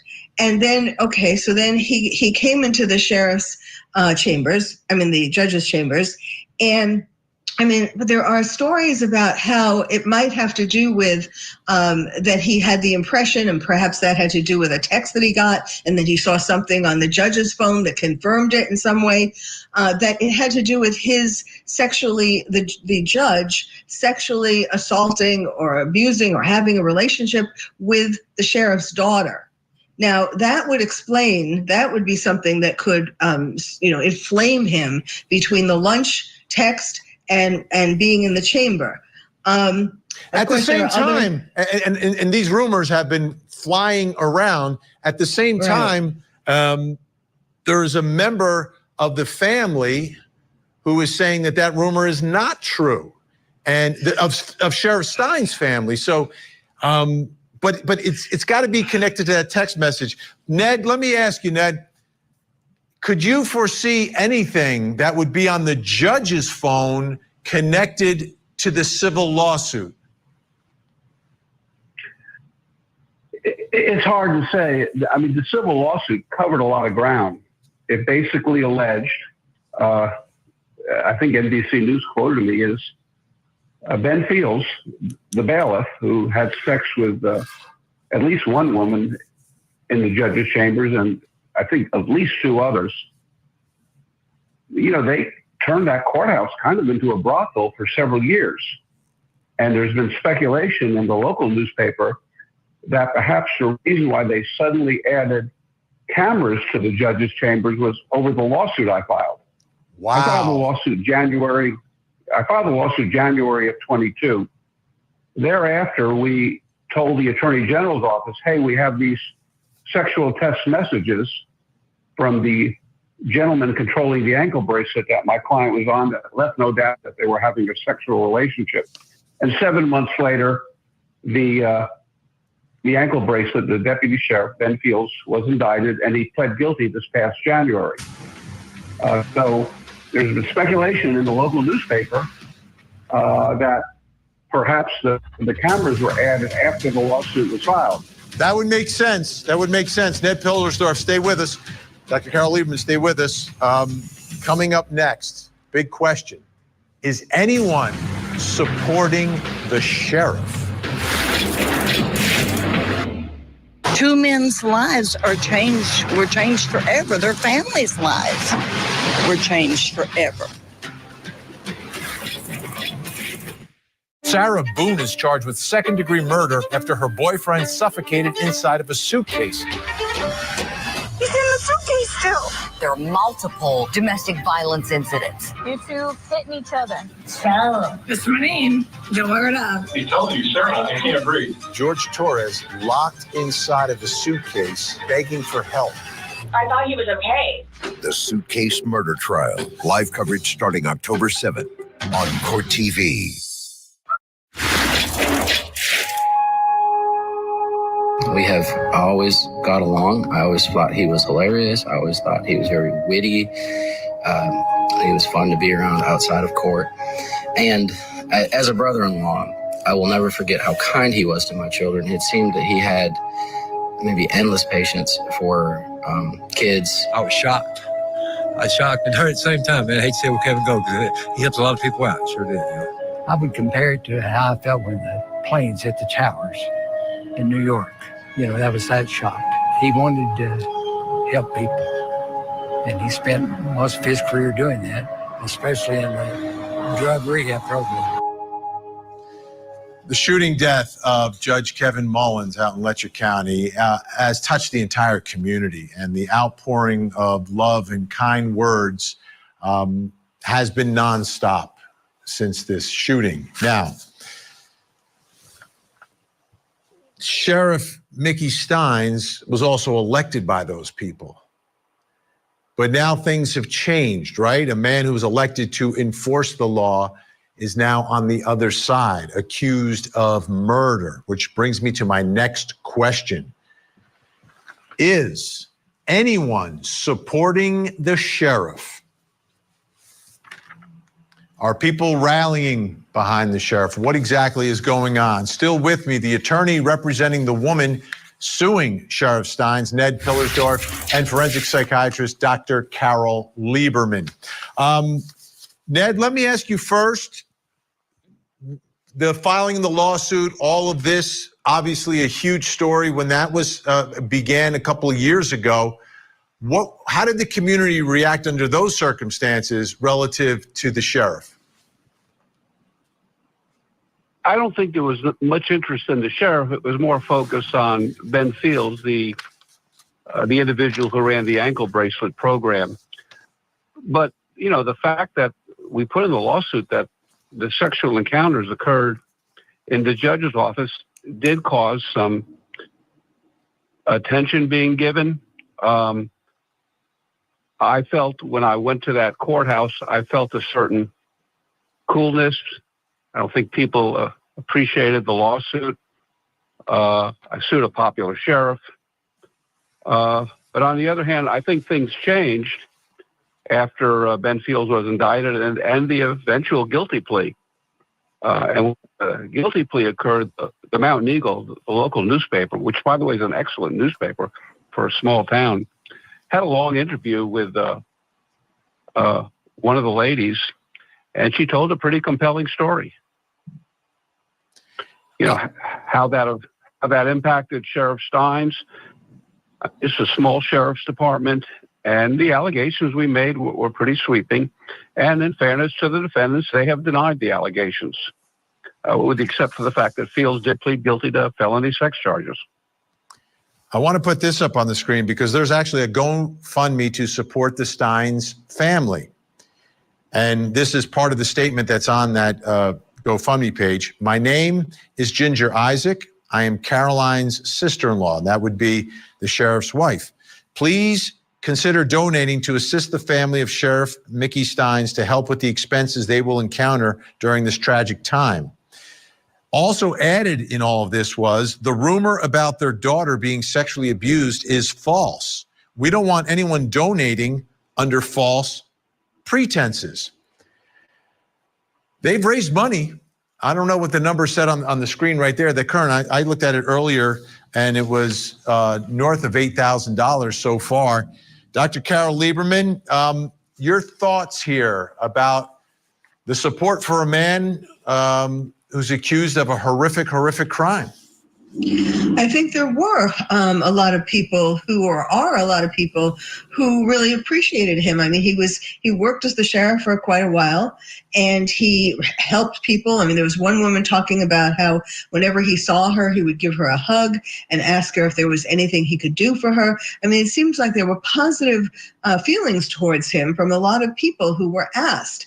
So, when you think about a couple of other things that are interesting is the idea that when he came to the deposition, he was sort of non-responsive and depressed. Now, of course, nobody likes to be sued, but depositions can be very harsh and challenging. But still, and put that together with the fact that he supposedly hasn't talked to his family since he got arrested. So there's still water is run deep. I mean, I think there's something more there, that he's either ashamed of or that he's feels bad about. I mean, it's just strange the fact if it was having to do with his daughter, I don't know that he wouldn't talk to his family. I think he would want to talk to his family and explain that that's why he did it.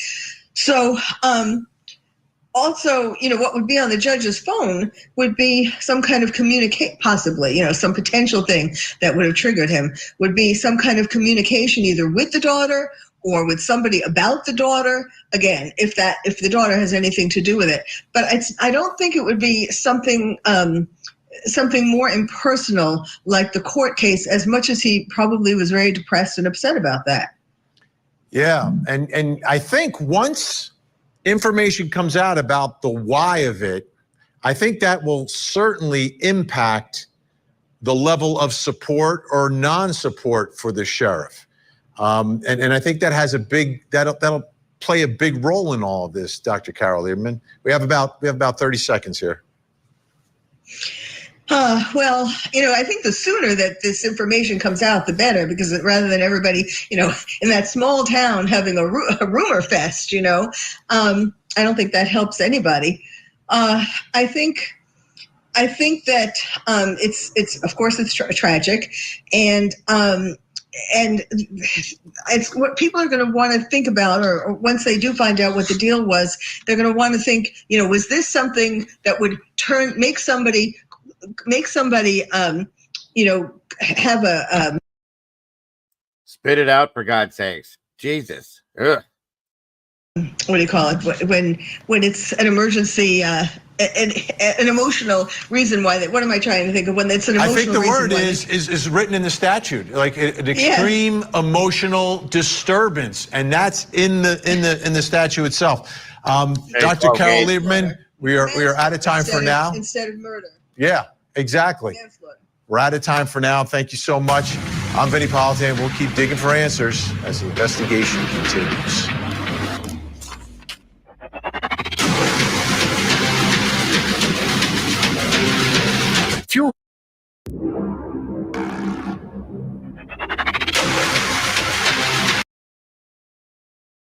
I'm not 100% sure if the judge is married with a family. I don't know. That's a good question. I don't know. By the way, Mom, I left you a link if you're interested, as always. Yeah,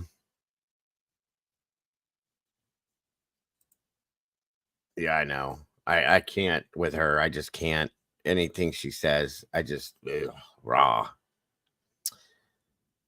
Don't know. I don't know. I don't know. Good to see you, 12 Gauge. Thanks for joining us.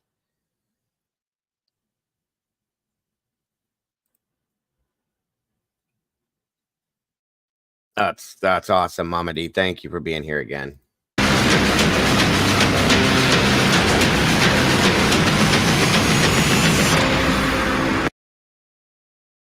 No, it doesn't really matter if he's got a family or not, but the point is, well, I mean, it does, because he lost his life too. You know what I mean? I'm just saying, it has nothing to do with what's going on.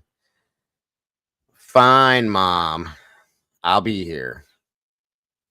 Why don't you drive? Don't run. That could be a little exhausting if you were to run to town. Just drive to town. It'll be easier and quicker.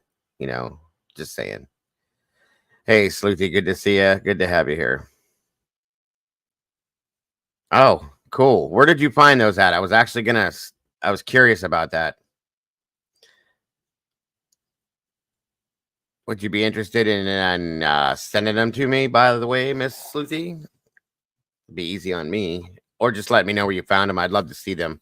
I would definitely like to go over those to see if there's anything in those that may show some relation to what could have happened. He is married with families. Okay. Thank you, Thomas. Okay. Yeah, it does. If he was, which they're saying that he wasn't. I don't know. This is a very peculiar case, guys. Very peculiar. I can't talk to save my life. But anyway, I'm really curious, knowing, like I said earlier, this guy being the sheriff, okay, knows repercussions, knows what he's going to have to deal with, knows what could happen. Gotcha, Susie. Thank you. Hold on a minute. Sabrina Atkins. Thank you.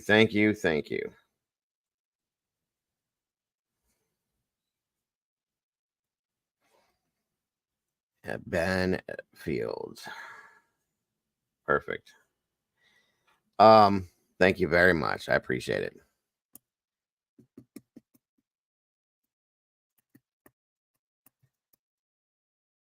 Okay, I appreciate it, Murky. Definitely do. Oh, there it is. Thank you, Sleuthy. Case number 22CR 00216. Awesome. Thank you very much for that, Sleuth. And also, Murky, I appreciate that.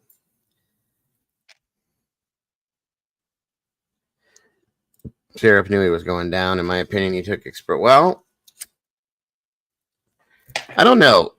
Hearing the comment that he made during or after the shooting, they kidnapped my wife and daughter, or they're trying to kidnap my wife and daughter, that statement is a little strange to me.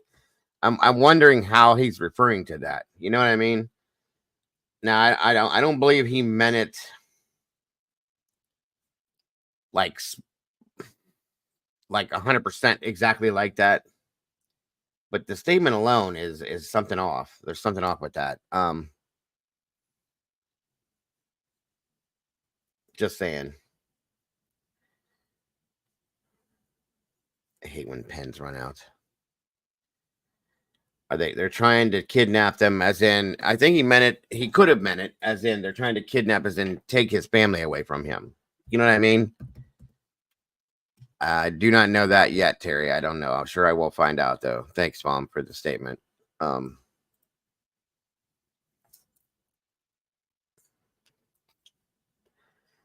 me see here. Give me 1 second, folks.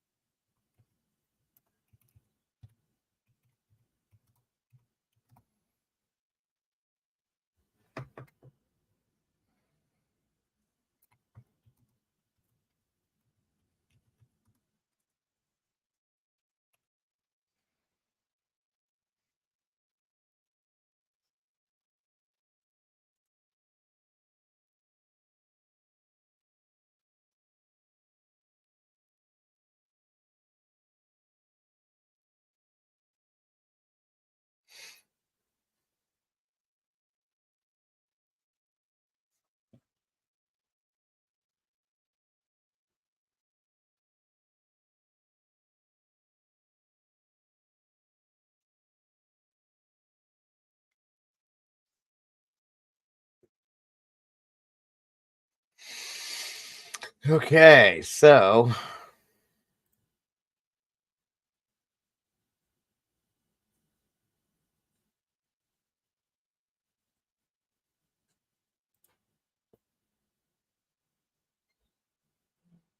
give me 1 minute here. Let's see here.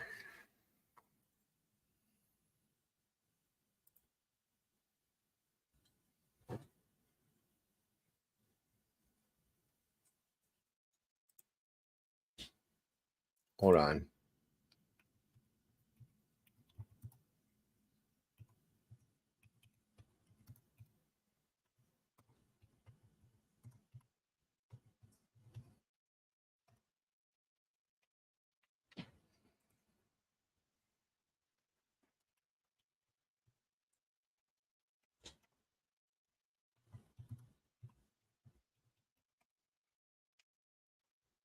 One second, everybody.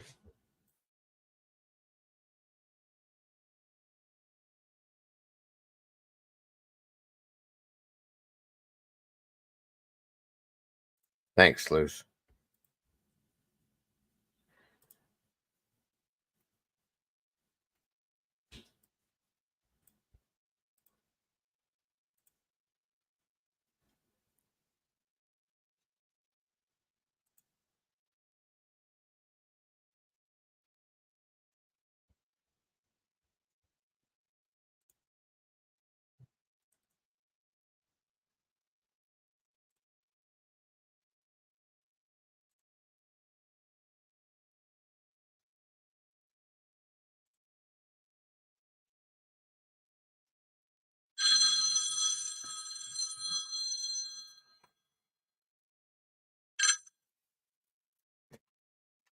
Okay, let me see.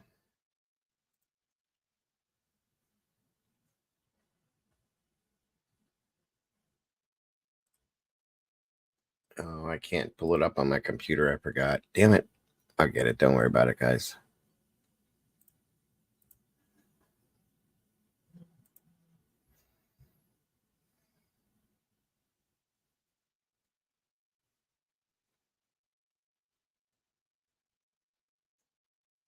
No worries. No worries. No worries.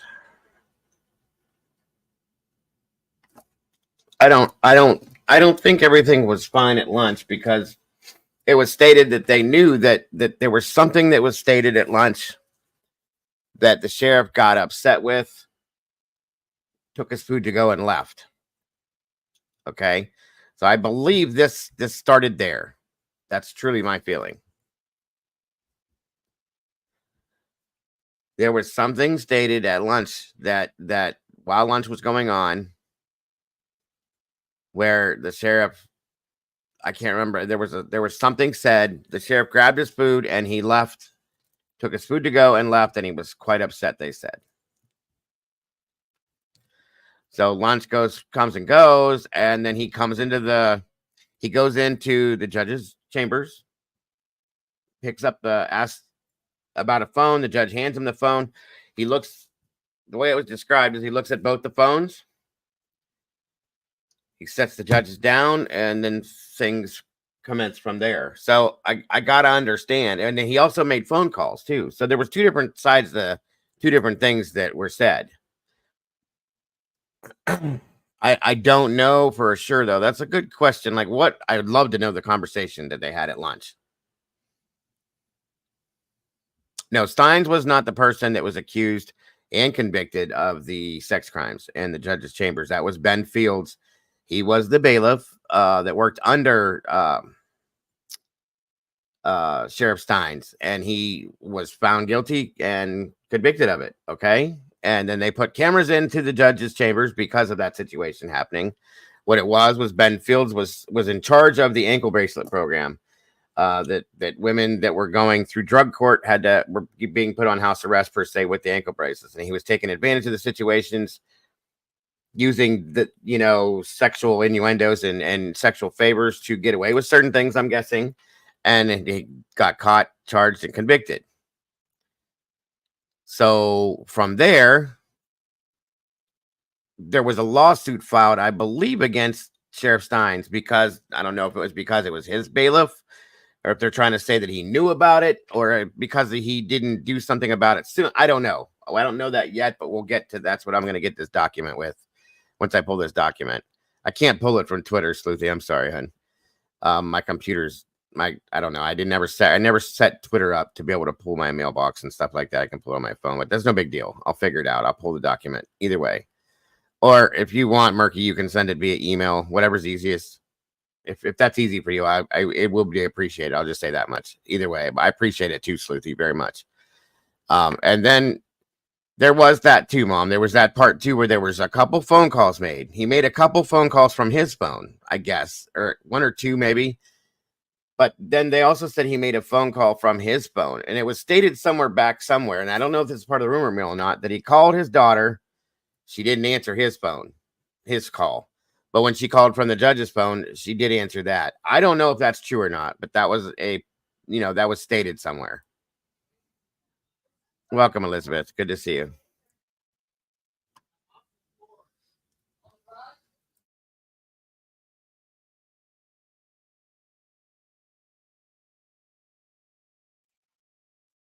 Okay, hold on, guys. If you don't mind, guys, give me 1 second here. I got to use the little boy's room. I'll be right back. Please and thank you. I appreciate your patience with me. Too much coffee today. I got time to go potty.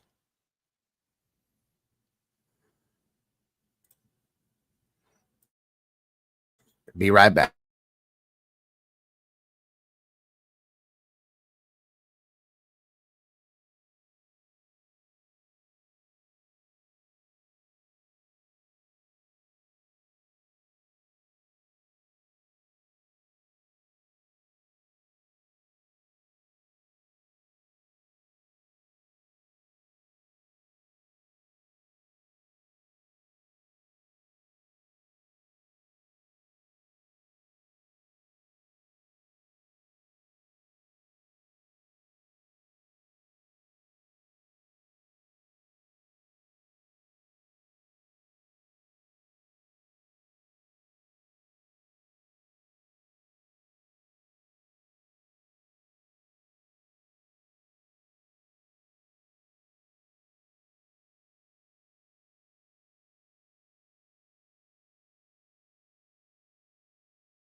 All right, I'm back. Sorry. All right, let me check something here real quick.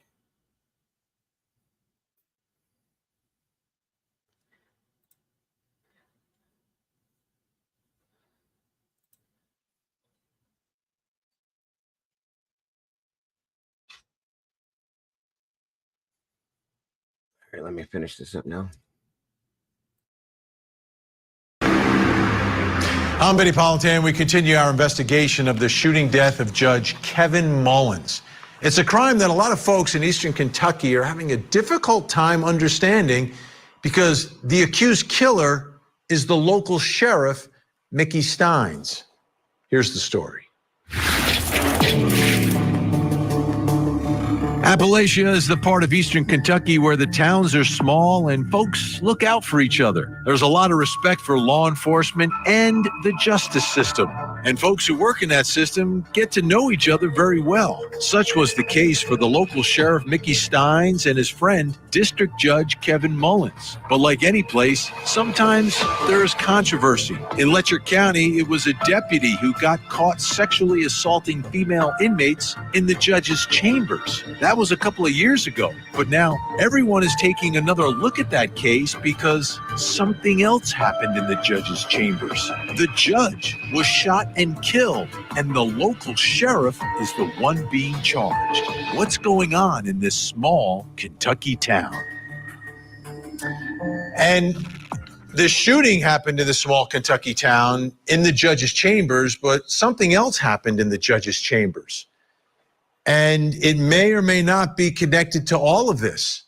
And it involved one of the sheriff's deputies who he pleaded guilty to it, was sexually assaulting inmates, female inmates, in the judge's chambers after hours.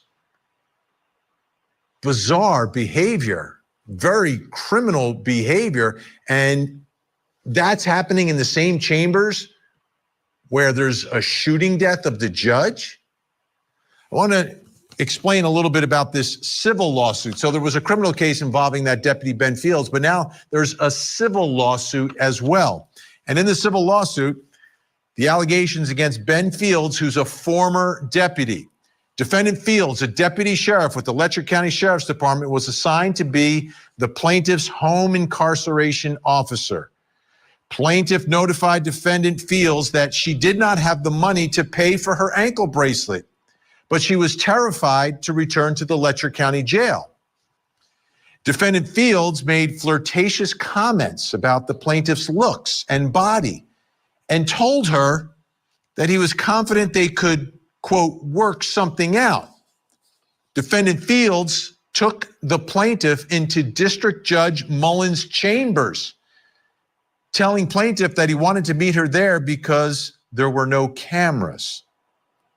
At this time, defendant Fields took off the plaintiff's ankle monitor and told her that she would not have to pay the associated fees any longer, but could remain out on home incarceration. Between late June and Murky, check. I sent you an email, Murky, if you don't mind checking it, hon. December of 2021, defendant Fields met plaintiff at the Letcher County Courthouse in the evening or early morning hours approximately 6 times. Damn creep.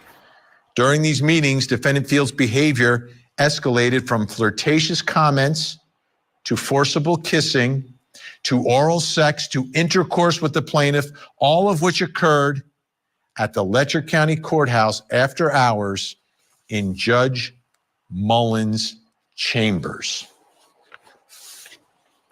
So, the criminal case happened, it's resolved. He was fired by the sheriff, this deputy. But now there's this. So here's my thought at this point. Now that Phil threw that in there, I've been sitting here thinking on this. Astro from space, hey, good to see you. We the brothel. After hearing the comment that the sheriff made that they're trying to kidnap my family, did and knowing this lawsuit that was pending against the sheriff, did the sheriff know about this? Is that what's being stated? Is maybe this lawsuit is that the sheriff knew about this and allowed it to happen? In turn, his wife and his family, his daughter, they're pissed at him and they're leaving him. Maybe his wife is trying to leave him at this point, finding out that maybe he knew about this. Okay. And it somehow or another it got out because of this judge. Maybe, maybe this is what set the sheriff off. I'm just saying that's a theory, of course, a very alleged theory based on speculation, based on what we have. That could make some kind of sense. Phil says, did Princess have information regarding Daddy's knowledge or involvement with the deputy's SA activity? Was the judge privy to such damning info, leaning on Princess? Okay, yeah, there you go. You said it a lot better than I was saying it. So yes, bingo. That's kind of where I'm at thinking wise. I've been thinking this a little while about that. And thank you, Phil, for saying it. There is a serious reason Princess picked up for the justice before fraternity. See? Thank you. If that's a true fact, why did she pick up for the judge and not for her dad? Okay. Was the judge trying to, was the judge pitting the daughter against the father, the daughter and the wife against the father, with knowledge that he had about maybe, sheriff being involved, with knowledge of knowing it, maybe?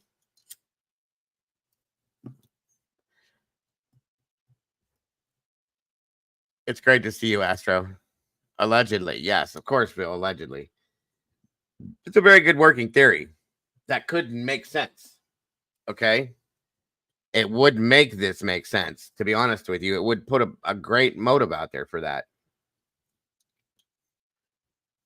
I got to check out that doc. I got to check out those documents from the hearing on the ankle monitor program, the Ben Fields guy. There is no reason that that judge had his child's number, unless she's witness to something or she's privy to information that the judge needed. I'm saying. So in turn, the sheriff could feel that the judge is responsible for destroying his life and ruining his family and his family leaving him. Pinga, that would be the best motive I could come together with at this point with what we have.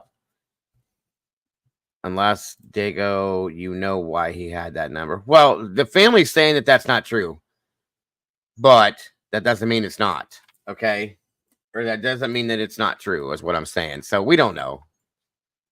Bye, Tomboy. Thank you. He was the mentor, in my opinion, since I can't say what I've been found out. You can say whatever you want to say, Astro. If she had information, the judge shouldn't have had her number to question her, though. No, I can agree with that. But, Doodle, remember one thing. This is a very small town. Yeah, I know, Sleuthy. I was going to say that. I deny it, too. I get you. But this is a small town. Everybody knew each other. These two were kind of friends at some point, and it'd probably be very easy to get her phone number. You know what I'm saying? And no, the judge wouldn't and shouldn't be questioning her. Very good points. Yes. I don't know. And Phil says, yep. Who were the young women that could not afford ankle bracelets? Were they known to Princess? Did they confide in Princess regarding Daddy via the judge? Okay. See, this is what I'm saying. These things could make some sense for sure. Oh, hey, Heather. Good to see you. It's been a while. I just watched the hearing where they showed the video. They said they were planning to kidnap the sheriff. Yeah, that's what we were just talking about, Heather. We showed the video in here, too, of the hearing, and then I just brought that statement up. That's what I'm saying. Maybe that's what that was meaning. The judge gave all the little ladies phones. Oh, really? Really? That could explain why the sheriff was looking at the phones like he was. That's interesting, Astro. Damn these pens.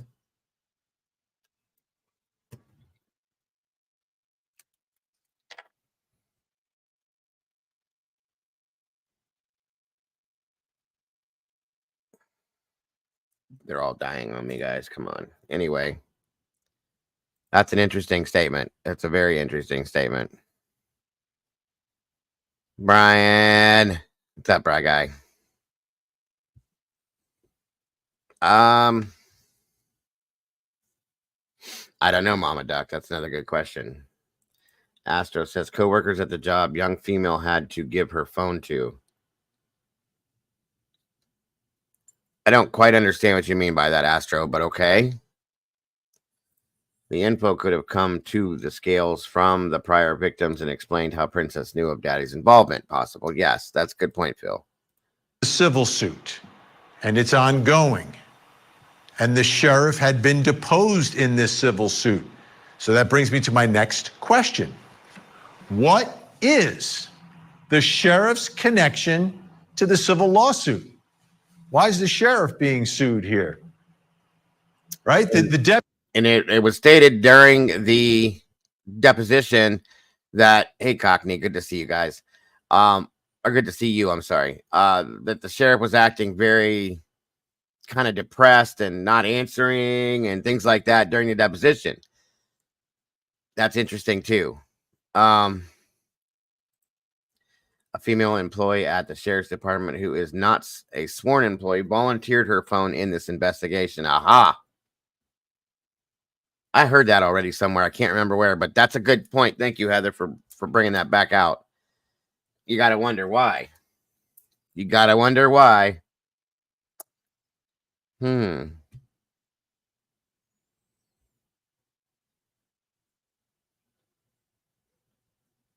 some point, Brian, we will. Not right now, though, sir. Okay, we're talking about something different. We got to focus on this. That's an interesting point too, Heather. Very interesting. Implications could be huge. I understand.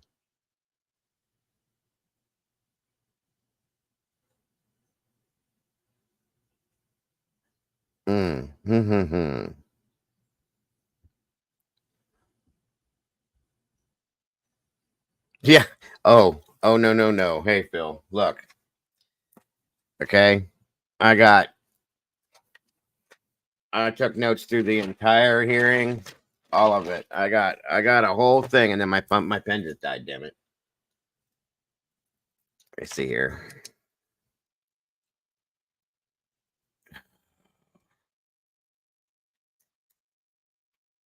How about they didn't take the phone of the sheriff's daughter? That's bonkers to you.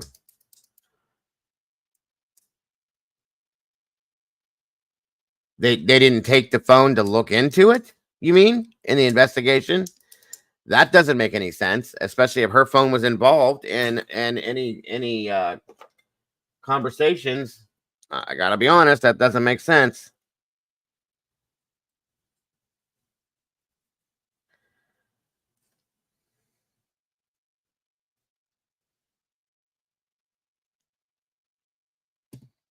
None the Plume, the Gilbert Billion. Investigators never took her phone. That's crazy. That is bonkers, Heather. You are absolutely right. Why? What the hell? Doodle! Calling you. Doodle.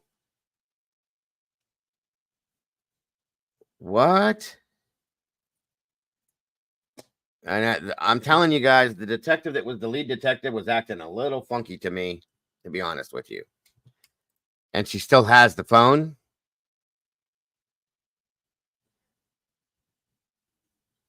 That makes no sense. Let's get through this real quick. Deputy is the one alleged to have coerced the victim in that sex assault, those 6 times.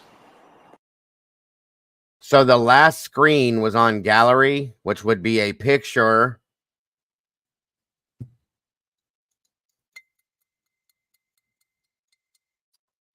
Photo gallery, a photograph was sent to the judge's phone. Ellie never took the sheriff's daughter's phone. Doodle, explain this to me. Law enforcement officer, please. This girl was part of this investigation. There was a communication between her and the sheriff and or the judge. Why would they not take her phone in the investigation to investigate it? Does that make sense, Doodle? Please help me here. We don't know that. Well, it's been stated by a few people now, Bobby. I don't know. I mean, it's interesting if it's true. It blows my mind. I'll be honest with you. We all know how these investigations go and how they should go, I should say.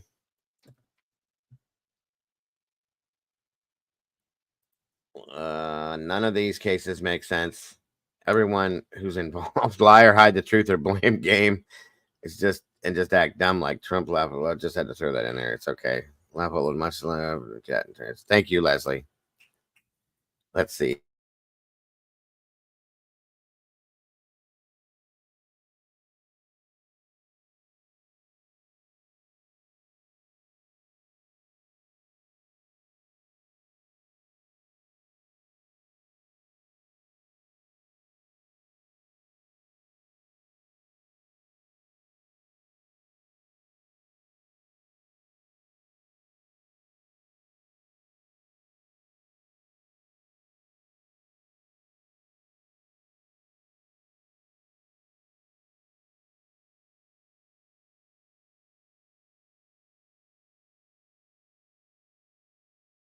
Look at this beautiful creature standing here, guys.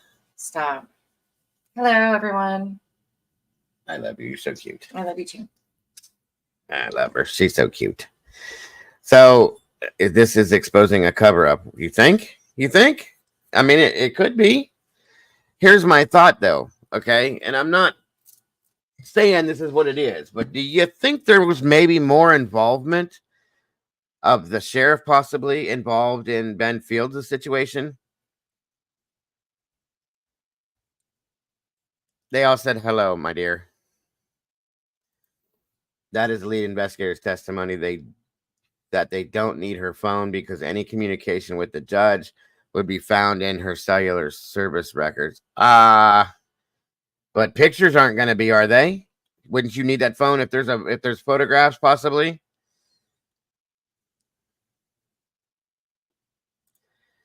Ew. I think she's beautiful and crazy for putting up with those meatballs in the head. Of course she's crazy for putting up with me. She is absolutely the most beautiful creature on the planet, but 1,000,000% something. Yes. Agreed, Heather. Absolutely agreed. Something is not right. There's something here. Right. The phone should have been taken right out of the gate, period. They do need that phone because I think that phone probably has the answer and the key to everything.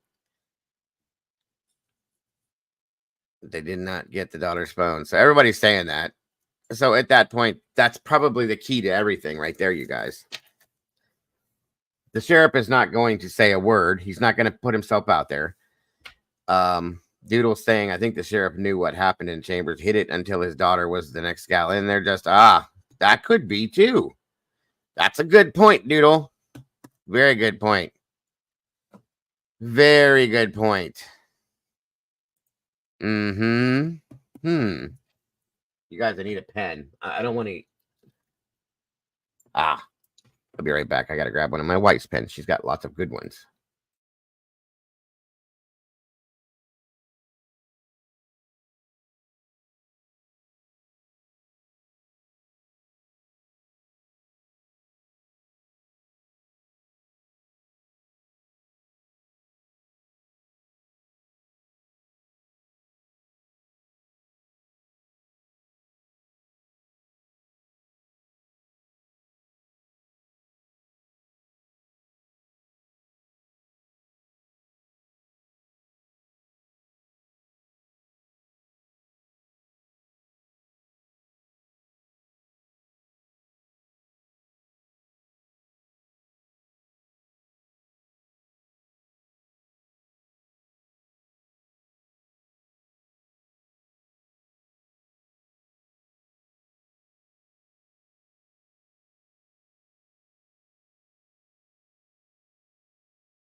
Okay, sorry, folks.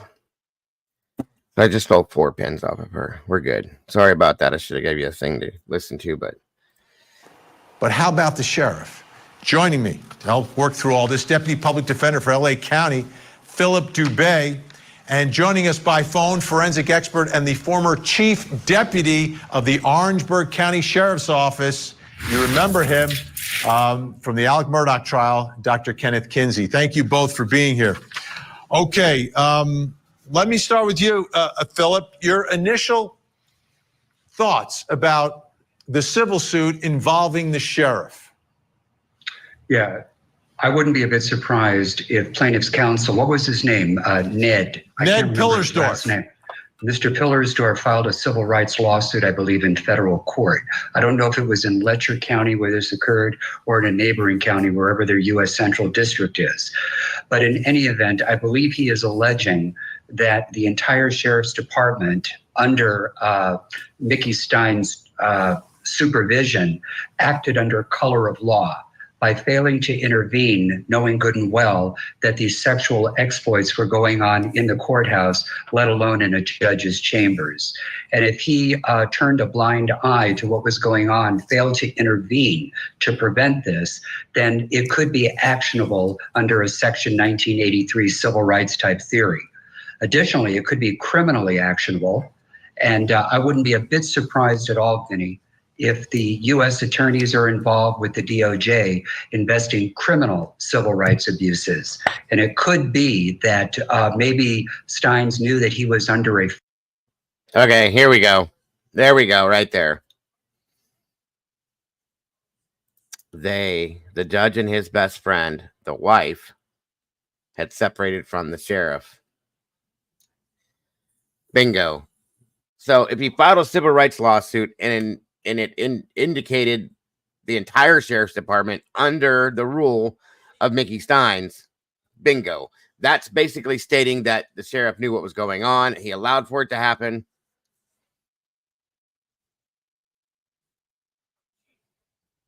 Okay, thank you, Murky. I appreciate it, hon, very much. I'll try to figure out a way to get him otherwise. I pulled it up, but it won't let me. I can't. I found the case, but I can't get an upload for it. That's all I'm saying. I'm not very good at that stuff, guys. I'm just not. So that right there could make a lot of sense, okay? This guy's goofy looking. I mean, you know, he's not here anymore, but still. But a great track just started. Yep, that makes some sense. And if that's the case, you know, you got to wonder, was Ben Fields and Mickey Stines, were they close? Were they friends? That's another good question. So yeah, that could make a ton of sense. In turn, the wife and the daughter find out that their husband and father allowed for this to go on under his rule, so on and so forth, and they decide we're done. His life is over in that sense in his mind. Hence the statement, they're trying to kidnap my wife and daughter from me. Okay. Heather says, I think that is possible, but why would the judge want to have the sheriff's wife and child kidnapped? I don't know if it was literal, Heather. That's the thing. I don't know if it was meant literal. Okay. If he didn't want him to shut the heck up, meaning maybe he knew, but was telling what he knows. It was no criminal charges for the sheriff. Okay.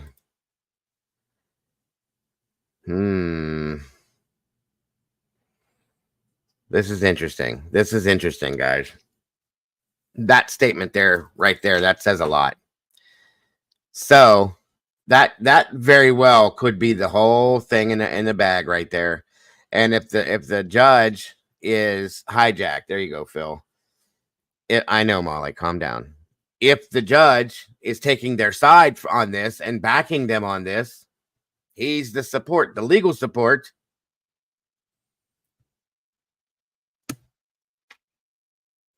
Turn them on me. Yep, that's it. Turn them on me.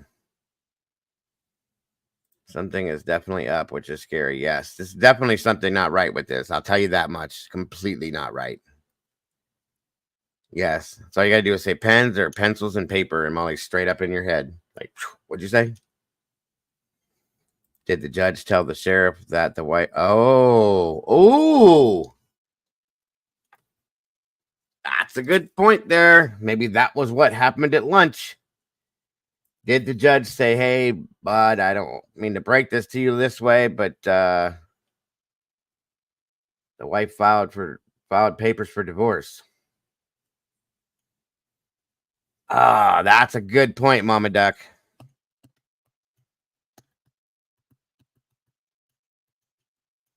Very good point. And a restraining order. Yes, yes, yes. But y'all ain't heard it from me. The judge signed off. There it is. There it is. There it is. Thank you, Astro. Bingo, folks. Nobody ever said we can't do what we're doing here. Yeah, they were talking about the transport at the end. I didn't quite understand what that meant. John Amos. No, I did not, Leslie. I'm sorry.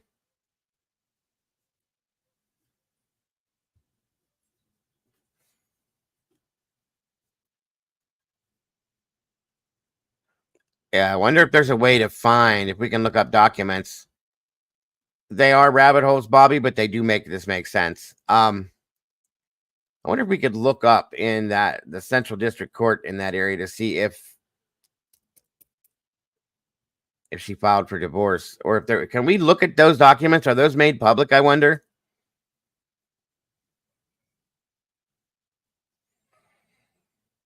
I would think, oh yeah, I got you, Heather. Maybe he wants to be transferred because he's not feeling comfortable in that area. Maybe.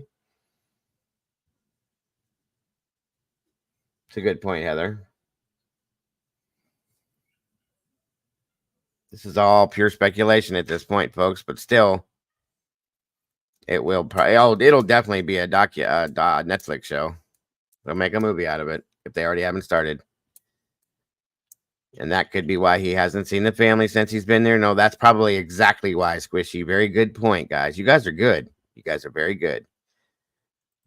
Domestic relations filings are generally not on public systems, but yeah, okay, but you can purchase them in person. Got you. Okay. Nope, enough. Respectfully, nope, enough. Their wife is filing for divorce because of this. That princess sent me that would do it. Yeah. They judge that to the sheriff. Do we need to talk personally? Yeah. That's what he said at lunch. Thank you for bringing that back, Astro. That is what was stated at lunch when the judge said to the sheriff, he says, do we need to talk personally in my chambers? And then after that situation, the sheriff got up, took his food, and he left. And he wasn't very happy. Thank you for bringing that back, Astro. I couldn't remember what he said.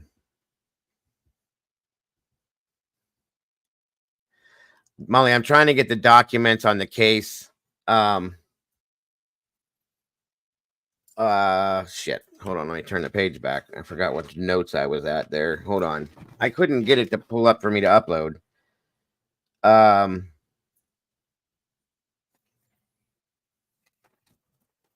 It was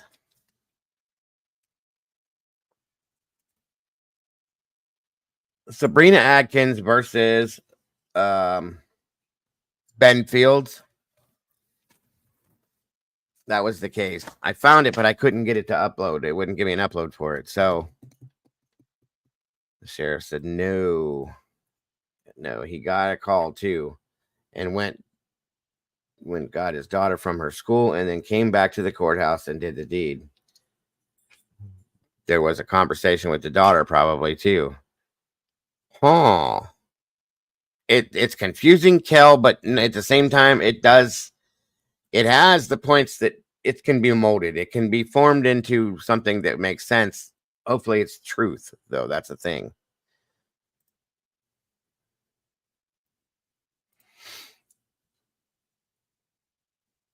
I'm not pleased with the lead detective either. Something's not right with that. Welcome, Siggy and Mike. It was either, I think they said that we need to talk privately in my chambers. That's what I think was said. But again, I'm not 100% because I didn't hear it.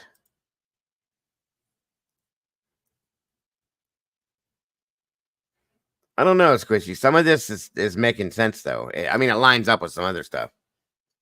Yes, absolutely. I do, too. Everybody that has researched this, you guys are amazing. You guys are doing a great job, too. I haven't had the time to, truly, but I'm going to be at this point. Yeah, I would think that they would be because this is, and who it involves, Mama Duck, being that it's a judge and a law enforcement officer, you would think they'd be involved, but I guess not. It's creepy. I'm sorry, Brian. Let me check something here. Sorry, you guys.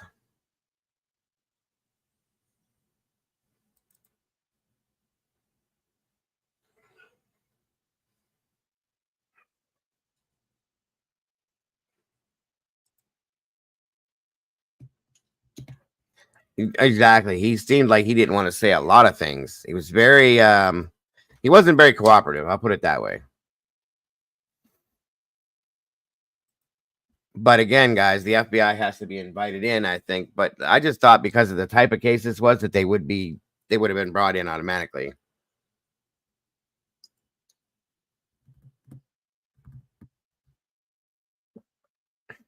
It is early. That's a good point, Ziggy.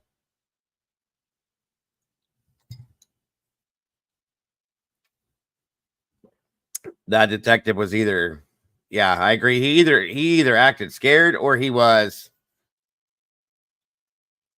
not comfortable. I'll put it that way. Maybe not comfortable with being in the middle of the situation because of the situation.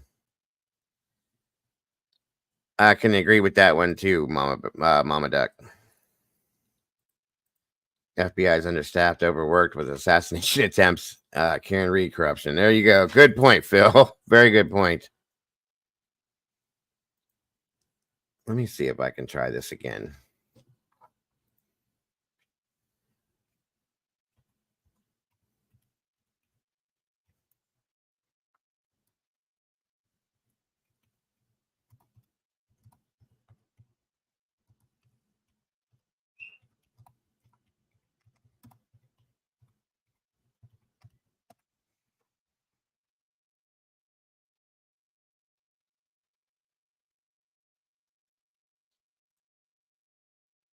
Okay, so there's the case. It's not going to give me the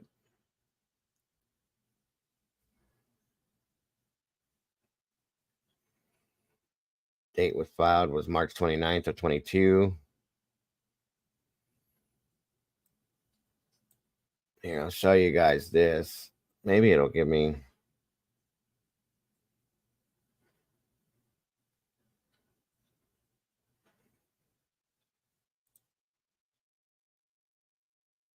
Maybe this is it. Aha. Hold on a minute.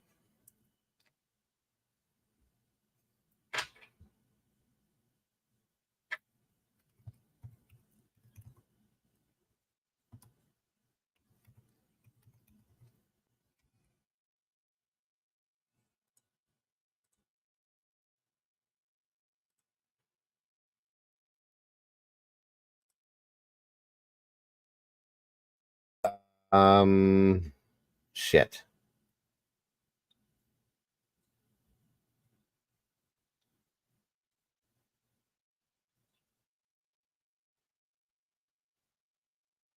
What city is this in Kentucky, you guys? I can't look back at it real quick. Hold on. That's another huge point. Okay, Molly. Thank you. Hold on. Yeah, I'm trying to get the actual documents from the courts, but let me see.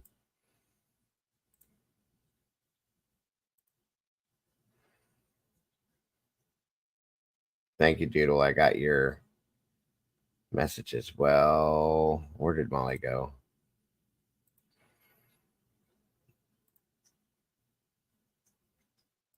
Let's see. Okay. Molly, you keep sending me these things I got to open with.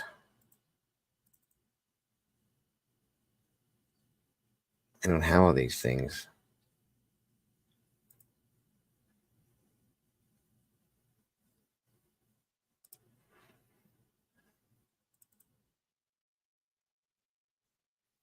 Is there any way you can reformat this, Molly, and send it to me after it's been opened? Because it's sent it to me in Neat Office, and I don't have that.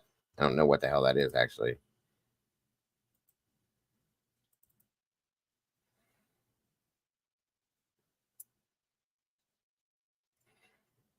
Hold on.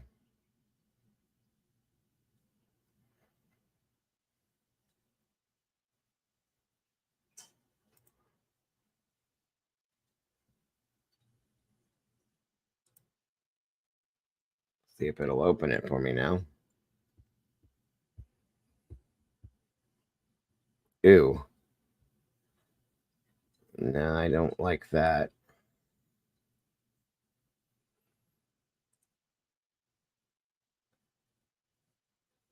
That's so weird the way that opened that up. That's not the way I wanted to see it.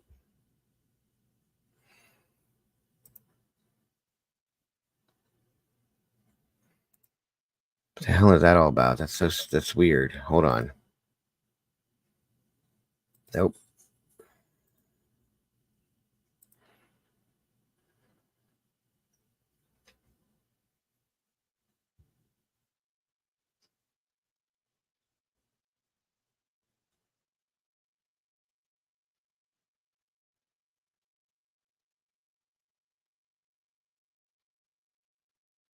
Oh, okay. Thanks, Molly.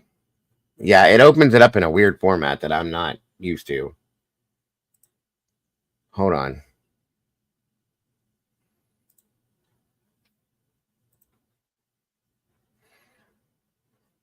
It comes in this Neat Office thing. I don't know why, but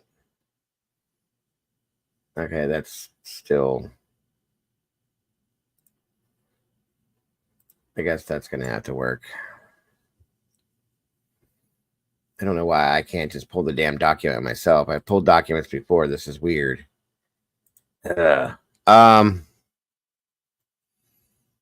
do I blow this up now?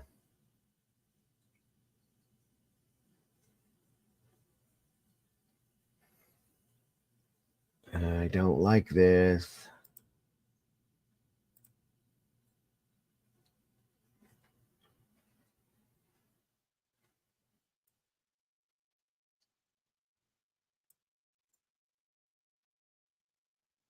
KG.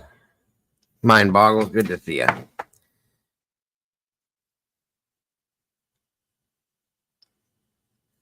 So this is the document, the civil action number. Or yeah, okay. And this matter is before the court. Russell Corman's attorney of the Commonwealth of Kentucky. Motion to quash subpoena. Wait. Attorney General's office previously prosecuted defendant Ben Fields. So this is the civil action document right here. Okay. The Attorney General's office previously prosecuted defendant Ben Fields.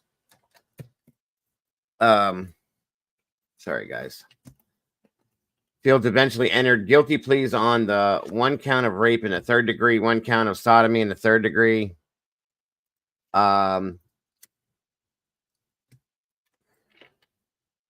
You're okay, Murky. No worries, dear. We'll figure it out.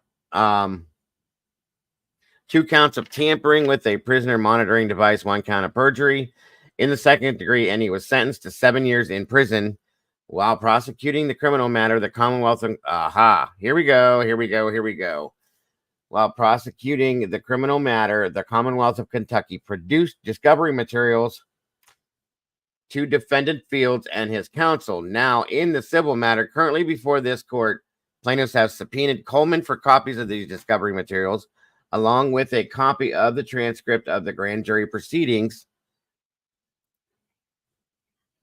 associated with the state. That's too close together. Sorry, guys. Hold on. Criminal case of the transcript of the grand jury proceedings. While plaintiffs have received redacted versions of these materials from the Commonwealth as part of a prior open records request, plaintiffs now seek unredacted copies of these records and have represented along with the defendants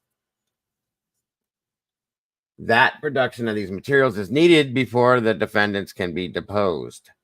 Coleman has now moved to quash this subpoena on the grounds that the federal doctrine of sovereign immunity precludes the enforcement of plaintiff's subpoena. That sovereign immunity case law from Kentucky also precludes the enforcement of the subpoena, and that, at the very least, the secrecy of the grand jury proceeding prevents the plaintiffs from obtaining a copy of the grand jury transcript. The plaintiffs have filed a response opposing Coleman's motion, and Coleman has filed a reply in support of his motion. The matter is therefore ripe for review. Unless otherwise limited, parties may obtain discovery regarding any non-privileged matter that is relevant to any party's claim or defense and proportional to the needs of the case. Information within this scope of discovery need not be admissible in evidence or discoverable. The courts have broadly construed this language to encompass any matter that bears on or that reasonably could lead to other matter that could bear on any issue that is or may be in the case. Oppenheimer Fund Incorporated versus Sanders. Okay. Let me see here.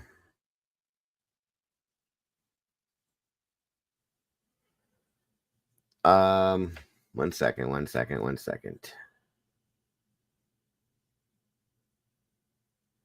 The scope of discovery is within the sound discretion of the trial court, and a ruling by trial court denying discovery will not be cause for reversal unless an abuse of discretion is shown.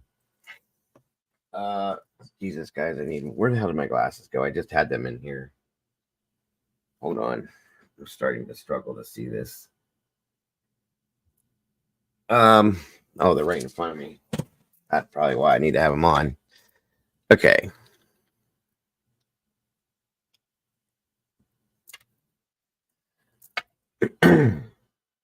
Additionally, pursuant to federal, a subpoena may be quashed or modified. Okay, there's nothing to do with that.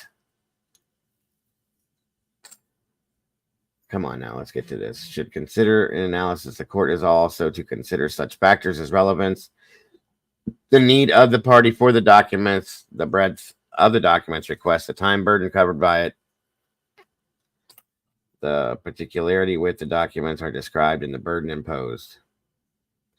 Okay, here plaintiffs make clear in their response that they are no longer seeking a copy of the grand jury transcript. Therefore, to that extent at least, Coleman's motion should be granted. As for the other documents, plaintiffs are requesting the main issue is to determine whether sovereign immunity shields the Attorney General from being subpoenaed in this matter. Whoa, why are they trying to subpoena the Attorney General? That's interesting. Oh, thank you, Molly. Wait, what are we talking about? You sent me a link. Hold on. Let me see.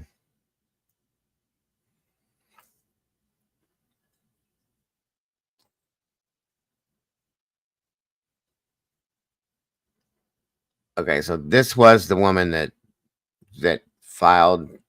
Okay, hold on. Let's see this real quick. So that is Sabrina Atkins there. She's on parole. No,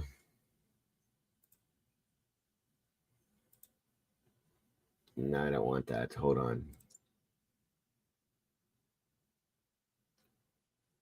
Supervision began August 2nd of this year.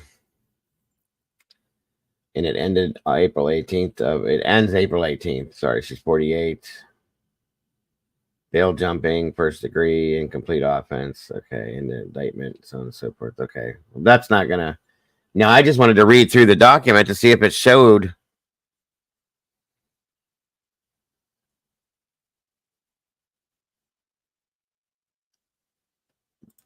That is interesting, I'll say the least, Heather. Very interesting.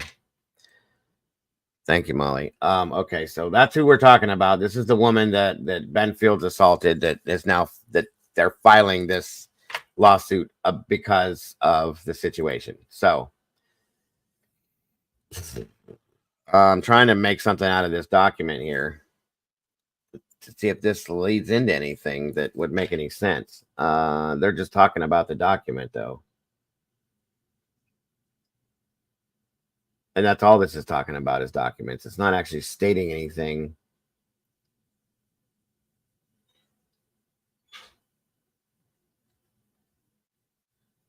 It's talking about sovereignty. But they're also talking about having to subpoena the attorney general. Here the same interest and issue seem to apply as they did in that Jones case. While the attorney general is not a named party in this action, subpoenaing the attorney general's office would infringe on its immunity from the suit, including discovery, which has been established by the Supreme Court. I don't understand that.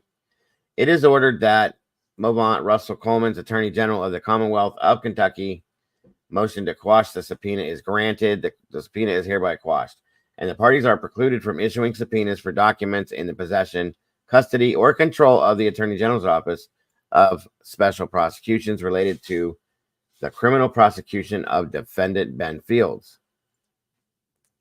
Welcome, Crystal. Good to have you, dear.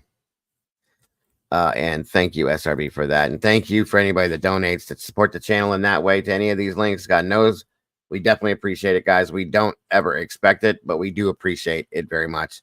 It does help to keep the channel running. So thank you all very much. I hope you're doing well too, Crystal. Thank you so much for joining us. Appreciate you very much. So again, okay, so that's all that is that's them talking about subpoenaing the records out of the attorney general's office relating to the criminal prosecution of the defendant Ben Fields for the civil suit. But it's not stating what the civil suit is. I thought that's what it was. So that was, sorry guys, I got excited for nothing. I just wanted to see if there was a copy of the civil suit somehow, but I doubt, being that it's civil, that we'll be able to see it. What's this? What's this? Wait a minute. There is more. Wait, there's more. So, Sabrina Atkins plaintiffs, Frederick. No, we don't need that. Sabrina Atkins plaintiffs. Back up.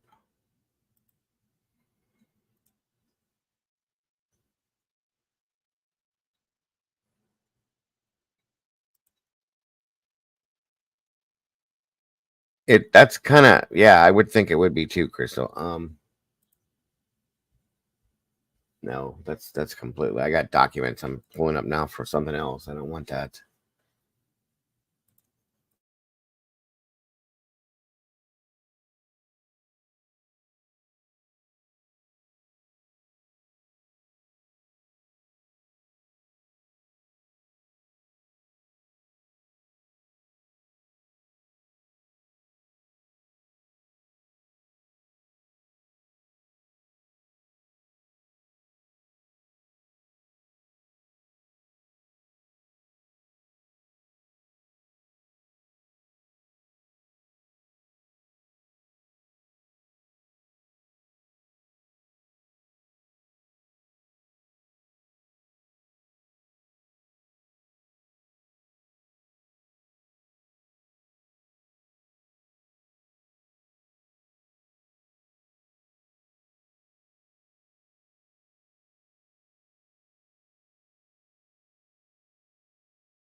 Sorry, guys. Sorry. So again, the plaintiff in this is the Sabrina Atkins and Jennifer Hill. The defendants are Ben Fields, John Doe's, John Doe's are those multiple people, and Mickey Stines. And it is a civil rights suit. See it right there?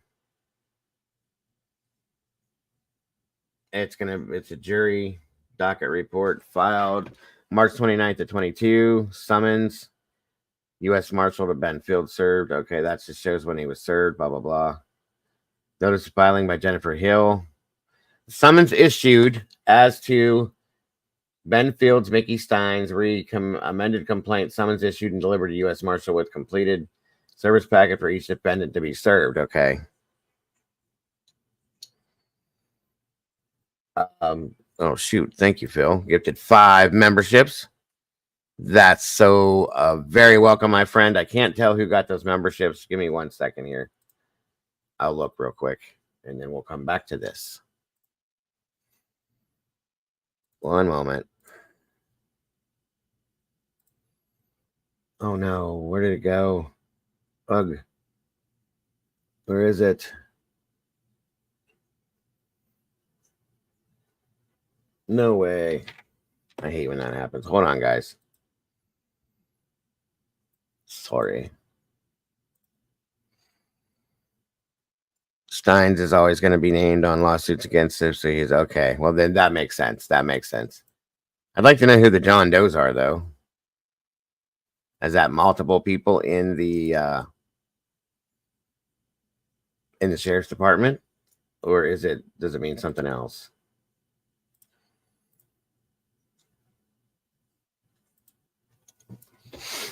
Okay, so let me see here. Phil Biggs gifted 5 new memberships, and it looks like Miss Heather Fitzgerald was gifted 1. Teresa S., Space Junkie 69, Angel of Virtue, and Golf Inspector General were all gifted memberships by Mr. Biggs. Thank you, sir. Congrats to all of the meatballs that were gifted memberships to the sauce. Welcome back, or welcome if you never have been. You are appreciated in the community very much so. And again, Mr. Phil, we appreciate you, sir, very much for being here with us today. And for gifting these memberships out. I really appreciate that, sir. Very much so. Thank you. Welcome to the sauce, guys. Okay, so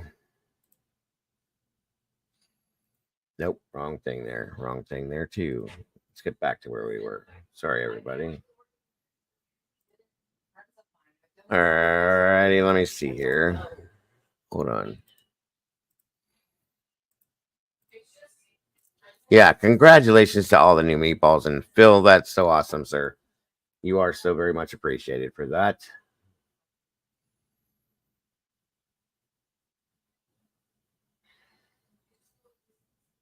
I just wish I could upload these damn documents.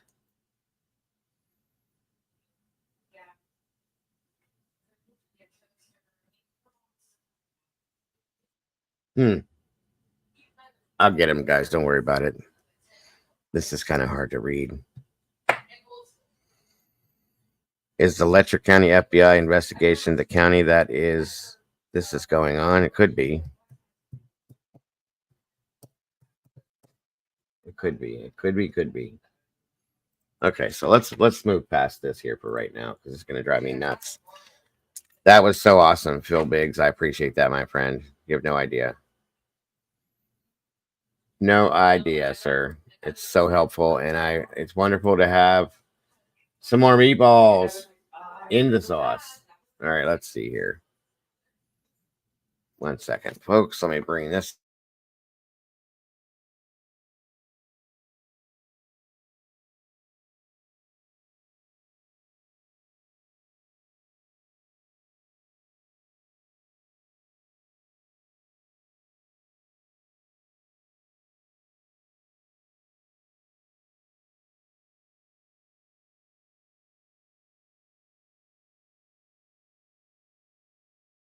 Thank you, Phil. I appreciate that. He said, I'd love to see this channel grow. The new morning show is the best. Thank you, sir. I appreciate that very much. And it's going to get better, I promise. I'm just, you know how new things are. You got to work it out, work all the bugs out. So I'm grateful for that, though, my friend. I really am. Thank you for that.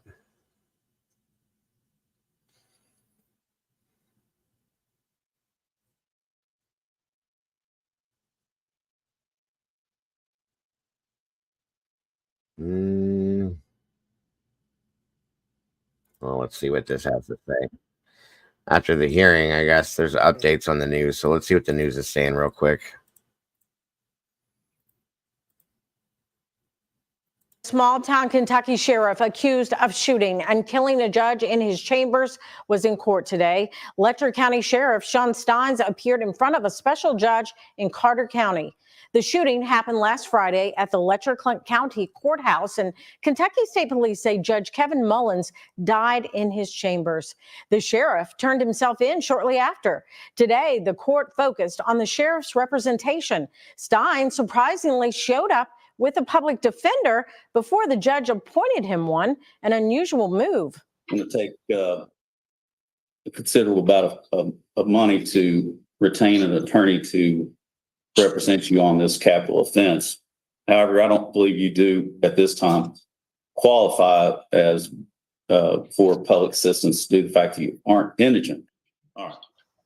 Stines admitted he makes about $115,000 a year. According to the judge, he Okay, but if he's making, he's not working. He can't pay for what the hell? That doesn't make sense. But anyway, yes, from my understanding, Brutally, yes, Sarah's case is going to go on October 6th, and we will be covering it. By all means. He likely won't qualify for a public defender because of that, but because they needed to move along with the hearing process today, the judge appointed him one for the time being.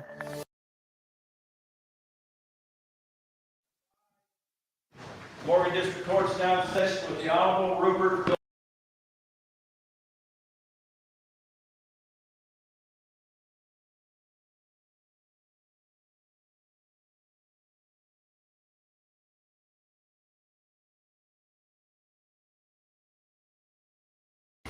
Enter that as exhibit number 1. I want to see if we can see something in this video. So I'm going to throw this up one more time. There's something that I want to see if we can see it. Hold on a second here. Trigger warning. Trigger warning. Content may include sensitive or violent content not suitable for all viewers. Feel free. Okay, just to let you know, I'm pulling up this video that they showed where he shoots the judge. I want to see if it shows anything other than the actual, just the shooting itself. Okay. Hold on.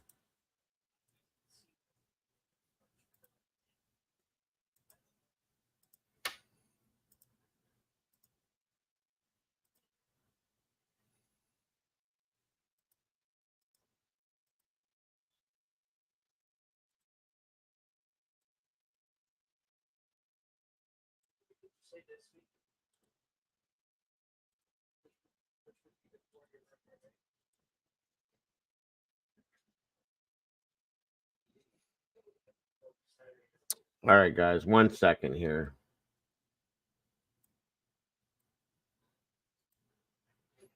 I want to see if it shows him doing anything.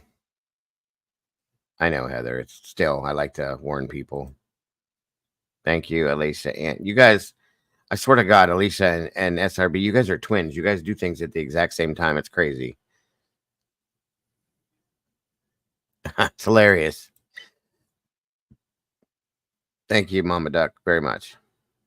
All right, let me see something here.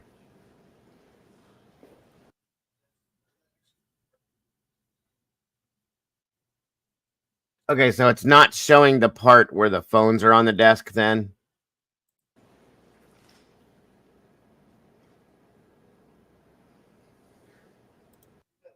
I don't even see the phones on the desk.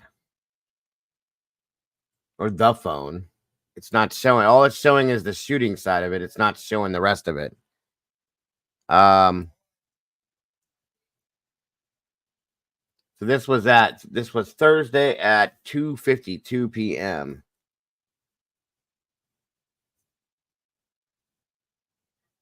Okay. No.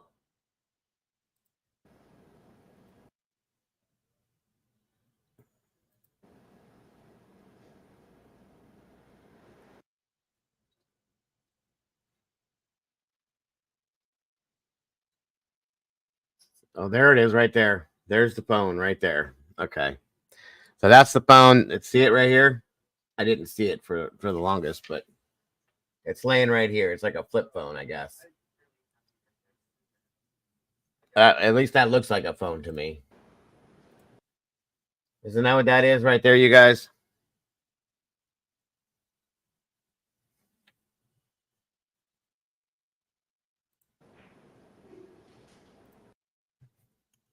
I think it is. I think it is.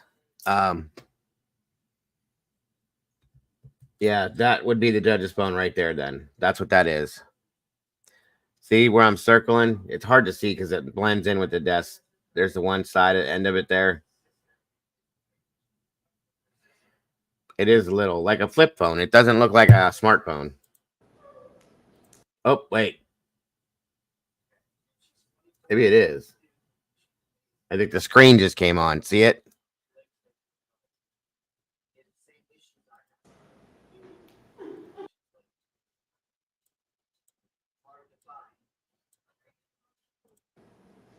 Yeah, I think that's the phone right there. And when the desk is moved, for whatever reason, there, the screen just came on it. See it sitting right there? Yeah, you're good, Brian. I understand.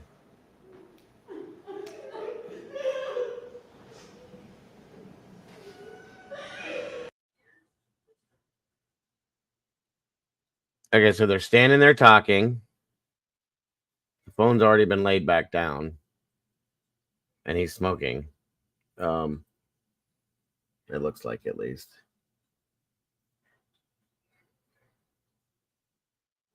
No, he never picked it up unless this is what happened after, unless this happened after that all went down.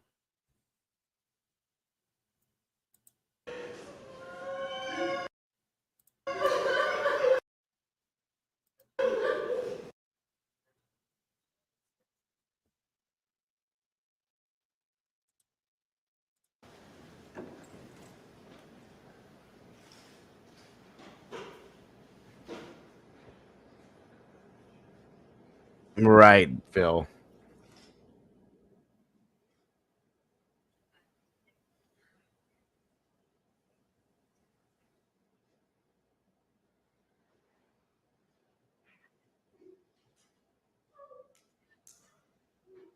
Yeah, there's the phone right there. When the desk moved, the phone turned on, so it's easier to see now. Yeah, this is just a clip. That's what I was wondering, if we would show them interaction before that, but it's not. So, okay.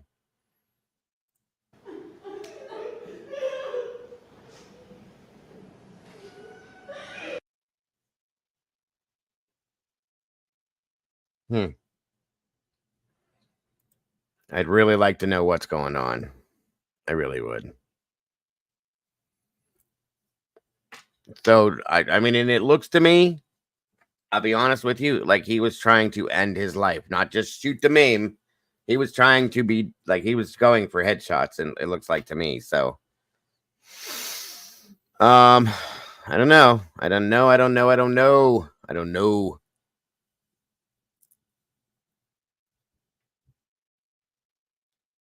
Let's see here. So,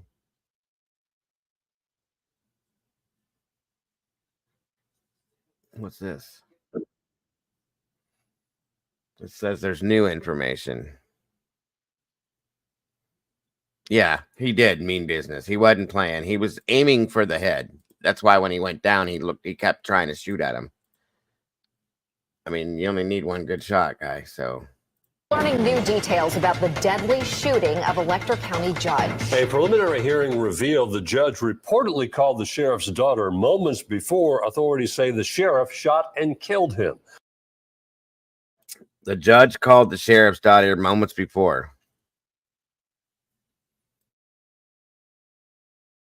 News 2's Alicia Wimberly is at the WKRN.com alert desk with the latest in this case. Alicia.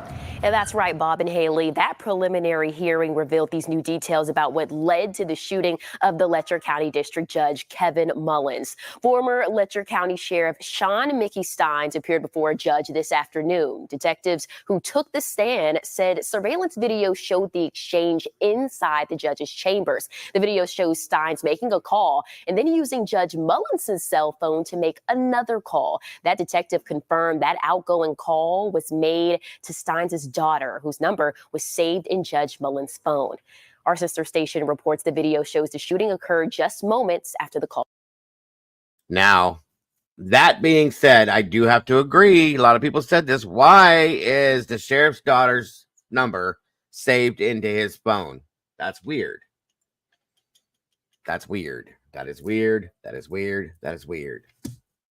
That shouldn't be.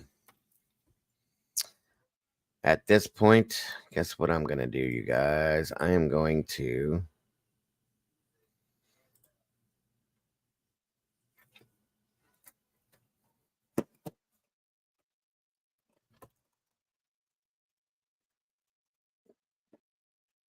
We're going to open up the phone lines. I want you guys to give me some calls. I want to know what you guys think about all this. Seriously. And you better call me. You better call me. You better call me, because I don't do this very often. At least I hope you'll call me. We'll see what happens. We'll see what happens. And if you don't, then you don't. So be it. I'll survive. But I do want to hear from you guys what your thoughts are on this. Truly.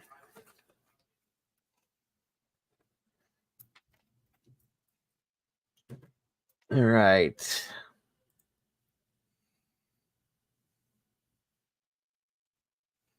That's a good point, Jeff. Hope there wasn't a false accusation from the daughter or someone accusing the judge of impropriety. I heard of a guy who was killed by a mob of neighbors only to find out later. Yep. It does happen. It does happen. It does happen. Guys, please, if you will, give me a moment here to get this set up.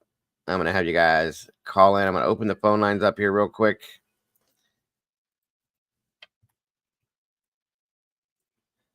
I want to hear some input.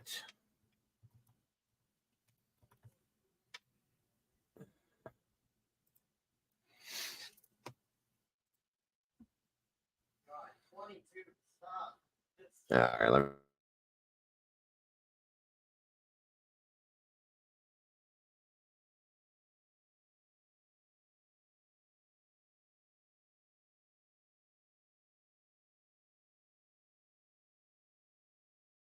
All right, the phone number again, guys, is 234-703-4047. I would love to hear from you guys on this. Seriously. Give me a call. 234-703-4047. 17, Dreamer. 17 years old. Welcome, Dreamer, by the way. Good to see you.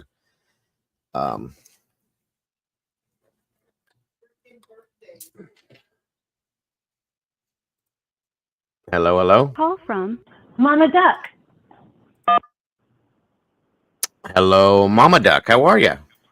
Oh, I'm good. Eating peanut butter and chocolate. Sounds wonderful. I love it. Okay, there is so much more to this case that we don't know. Yes, ma'am. But I strongly suspect, after reading the article about the AG's office having to step down over crap going on in that county, and the state police and everybody else and the FBI already looking into them over the rehab center, I have a feeling that this goes much deeper and the FBI will be taking over. Well, hold on a minute here. Hold on. Back up a little bit, because I didn't hear that. So say that again now. What's all going on? So the FBI has been investigating the rehab center for that county, the drug rehab center. Gotcha. And the Kentucky AG deputy, his top deputy, had to step down and recuse himself out of any of these investigations. So the the FBI has already been investigating about this drug center, which has a lot to do, I guess, with the ankle monitor, and this stuff's all tied in. Yeah. And I'm pretty sure the FBI is all over this. We just don't know it yet. But they're not going to let all of this play out in some, no offense, but some small town courtroom. No, agreed. I agree.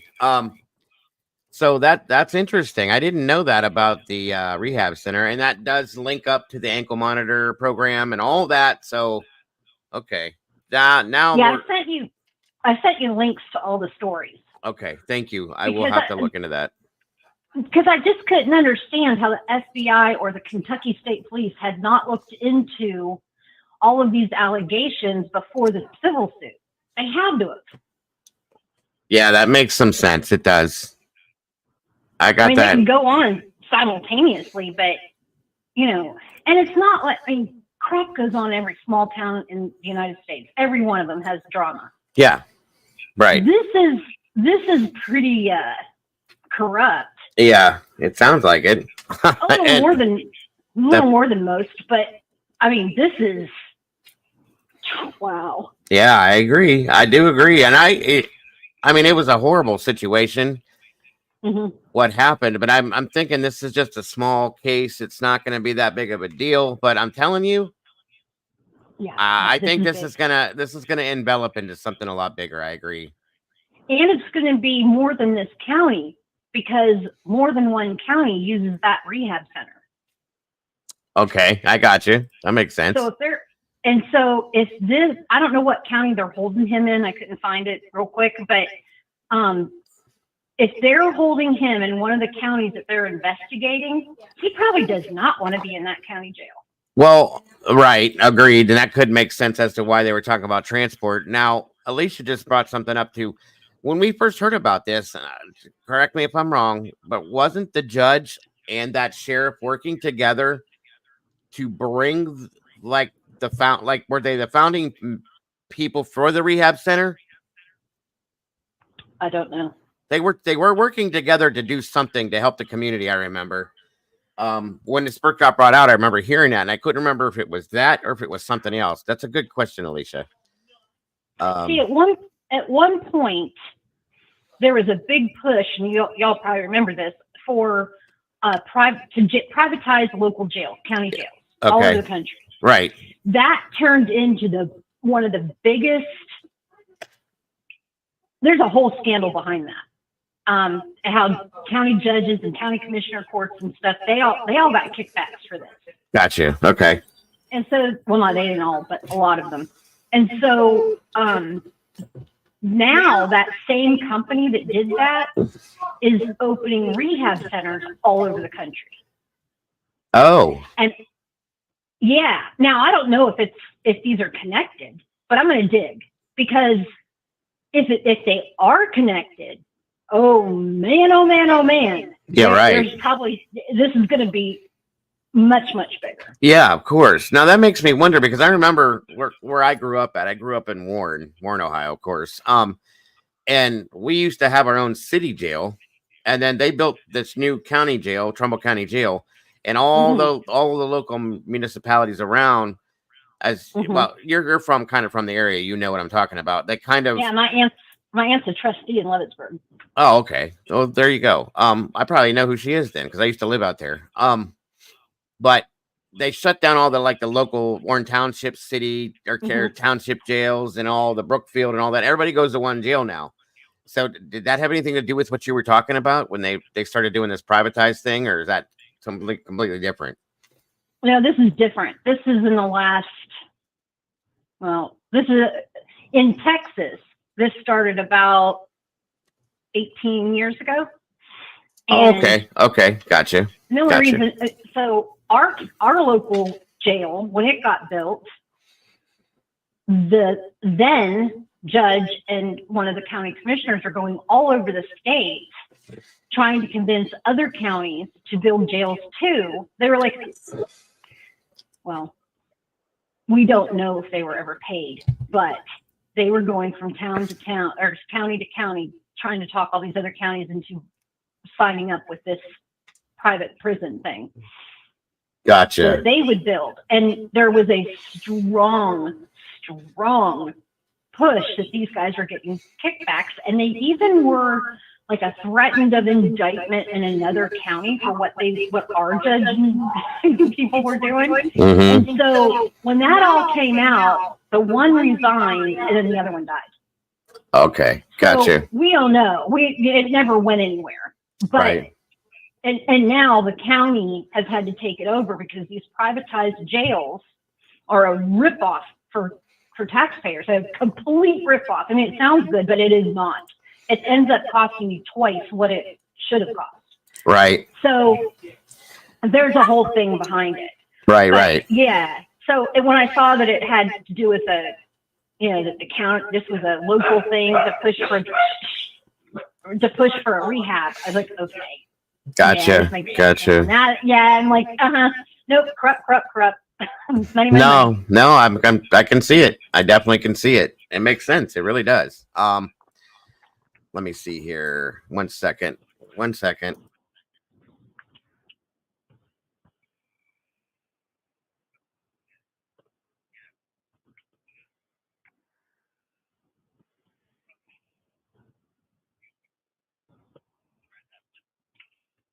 All right, sorry about that. My son wanted to speak to me for a minute. Jeff said, "Did I just read this right? That the sheriff and judge shared lunch?" Oh yeah. That's part of it, Jeff. They had lunch right before this happened, and I guess the judge had made a statement where he said, "Do we need to speak privately?" I think he said, "Do we need to speak privately in my chambers, or do we need to speak privately?" And the sheriff got upset about something, grabbed his food to go, and got up and left, and that was the end of it. So then shortly thereafter, this goes down. But anyway, back to what you were saying, Mama Duck. So that's an interesting bit of information, I gotta say. Definitely. Oh yeah, I was like, what do you mean? Yeah, I was like, what do you mean that they're already being investigated? Exactly. How is this no, I mean, I'm so glad for true crime, but don't you ever wonder how the hell court TV, hey, did you Google? Right. A lot of times they don't. A lot of times. It's weird. I found it in 5 minutes. There I you don't know go. who their producers are, but they've hired. But I used to be in radio, so I understand how to. But Yeah. But so I'm just kind of like, okay, if I found this quick, why is no one else picking up on it? Agreed. I never really looked into any of that yet, so I didn't have a chance to because I just decided to cover this all today, realizing that the hearing was today. I was going to do something else, and I changed my mind at the last minute. Yeah, I mean, I just kind of following along, but then I'm nosy, so. Right. I started my little dig, and look what we found. Now, it may have nothing to do with it, but I don't believe in coincidence. Not in true crime. I've said that for a long time. Coincidences just don't happen. Usually when you see something, it is what it is. So, just saying. Occam's razor. Well, yeah, and Okay, so Alicia's saying that he championed a program in Letcher County that allowed people facing behavioral health issues to have their charges dropped in exchange for successful completion of a treatment program. So that's the program that they worked on together before this all went down. So I wonder. That's interesting. Yeah, there had to have been some pay to play going on. Yeah, I can agree. Yes, ma'am. But well, somebody inspired me to make meatloaf. I know that. So I made meatloaf, and all the trimmings. My husband's leaving tomorrow, so I need to go and have dinner with him. Well, you enjoy. Thank you for letting me come up and say hello. Anytime, always. I'm going to start doing the phone lines more often. I might do it for the morning show too. And I appreciate it. You're always welcome to call in. I love hearing from you guys. So thank you again, Mama Duck, for calling in, and I hope you enjoy your meal. Thank you so much. Thanks, guys. Bye-bye. Bye-bye. All right. Thank you, Mama Duck. That was great. I appreciate your input and your opinions. It was very interesting to hear that. Thank you so much for calling in, and thank you, Doodle, for getting everybody interested in making meatloaf for dinner tonight. I'm just saying. Yeah, meatloaf is good, especially when it's cold. It's really good cold on a sandwich. I love it. I'm sorry that I'm late on all this, but before the shooting, Stines had tried to call his daughter using Mullins' phone. Then there was some speculation about yes, Jeff, yes. So again, phones are still open, guys. Still going 234-703-4047. I would love to hear what you think about this, guys. Please give me a call. Let's talk about it, please. Let's see here. Yes, thank you so much for calling, Mama Duck. We appreciate that. Again, I love hearing your guys' input and your thoughts and your feelings on these things when we cover them. This case, I really didn't think that this, and it may not be still, guys. It may not still be a big deal, but you never know. Call from Charlotte Gross. You are live with Dago. How are you today? Press 1. To send a voicemail, press 2. You're live with Dago. How are you today? Hi, Dago. This is Charlotte. How are you? I was calling about I'm doing good. How are you? Wonderful. I live in that area, okay? And I can see both points, okay? Because there is a lot of the LE taking sexual, for not getting in trouble. But I know the people. You don't fool with their family. You don't fool with their kids. You fool with their kids. If they get to you first, you don't have a prayer in the world. They'll do away with you. I get. Makes sense. I can understand that. They are rednecks down here. I'm telling you. Gotcha. There's been a guy. His name was Larry Lucas. He went missing years and years ago, and they still have not found him. Was there something behind that? I have no idea because it happened before I moved down here. So I know the family. But gotcha. Yes, they are a bunch of rednecks, and they. Well, based on what you're saying, after watching the video of the sheriff doing what he absolutely meant business. That was 100%. Oh, yeah. He wasn't playing around. That wasn't just to shoot him in his arm to make him feel bad that day. He was trying to end his life, period. So no two ways about it. And that's got to be, there's obvious reasons for that. You know what I mean? So I do agree with you. Are you still there? Charlotte? Uh-oh, did we lose her? Hello. I think we lost her, folks. That's okay. She can call back if she chooses. Thank you for your input, Charlotte. If you want to call back, I think the call dropped. You're welcome to call back. I'm going to leave him open for a while to finish this out with, guys. So seriously, give me a call. Let me know what you think. 234-703-4047. Let's talk about it. I want to make a Philly cheesesteak loaf. Oh my God, that sounds so good. That sounds so good, brutally. Seriously, it does. Yeah, he was definitely, I agree, SRB. It was definitely on a mission. There was going to be any second chance with that one. It was, you're going to be done here and now, and that's the end of it. So yes, I agree. Wild stuff, guys. Wild stuff. Well, again, thank you for calling, Miss Charlotte. I don't know if maybe her phone died or something, but she can call back if we're still going. And hold on a minute. Hopefully finish expressing her feelings on it. But she says she's from that area and that they don't play around down there. You don't mess with somebody's family or their kids, wife or kids or whatever, their families.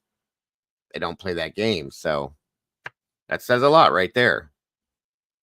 Really, really does. And that's, I'm not saying it's just in that area. That's a lot of places, the town I live in. You don't do that kind of thing. People take that stuff serious. So I get it. But what provoked him?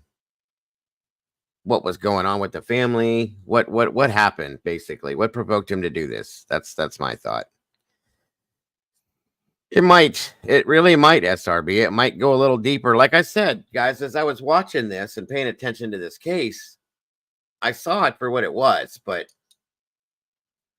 I didn't think it was a big deal. It was going to turn into something like huge. But at this point, it seems like there's other people involved.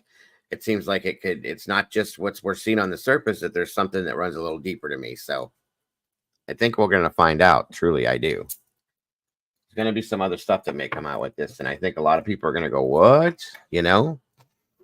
Just saying. So I agree with you on that. Come on, guys. Give me some input. 234-703-4047. Let's hear from you. Please. Let's see here. Also, since we're sitting here waiting, I want to ask you guys all to do me a quick favor. Should I open up the phone lines when we have the morning show? If you think I should, put a 1 in the chat. And if not, put a 2. Call from Mata Hari. Hello, you are live with Dago. How are you today? Hey, I'm good. This is Mata Hardy. Yes, ma'am. Thank you for calling in. What can we do for you? Yeah, I just found it interesting that this judge may have been had a hand in opening a rehab. Mm-hmm. As Nick Adams from Durante Martin's case also opened a rehab with the mayor in Fredericktown, or former mayor. Right. Absolutely. That's a good point. They had a lot of they were outsourcing to a lot of other rehabs. Okay. Before theirs open. So, it could be possible that maybe there was some outsourcing into the rehab that the judge was involved in. Yes, very possible. And you gotta wonder about the kickbacks that are coming back from this too. How much money's involved with all this too. That's an interesting thought. And that's a good point. Thank you for bringing that up, because I remember, no problem. When I covered Durante's case, I remember like looking at different things and different thoughts on, or facts on different things, and having different thoughts on them. And it's like, that's interesting. So now, that's a good point. Thank you for that and bringing that back to my mind. Interesting. I love it. This is why I want to hear from you guys, because you guys pay attention. Sometimes you hit the things that I don't see, and all of us together, it takes a village, as I always say, for everybody to work through these different cases. And here we are. So awesome. Right, That's very interesting. I really appreciate you calling in. It's good to finally hear from you. Thank you. Yes, ma'am. Anything else that you got anything else you think about on this, or was that pretty much? Not yet, but I might have something soon. Okay. Sounds good. All right, Sounds thank good. you. All right, Matahari. Thanks for calling, and thank you for supporting the channel. We appreciate you. No problem. All right. Bye-bye. Awesome. Thank you for your call, Matahari. We appreciate that. That's very interesting. Again, yes, another good point. This is why I love you guys. You guys pay attention and you remember things that I don't remember. So I love it. I love it. Oh, Siggy and Mike said grooming by donating. Interesting. It is. I don't know, guys. We could be over here and there's really stuff here, or it could all be right here, or it could be over there somewhere. Who knows what's going on? We just don't know at this point yet. I don't know yet, Steven. I don't know. I need to see a little bit more to I've got my thoughts on this. The more we talk about and the more we seem to be pulling out of this, I don't know. It's interesting. Very interesting.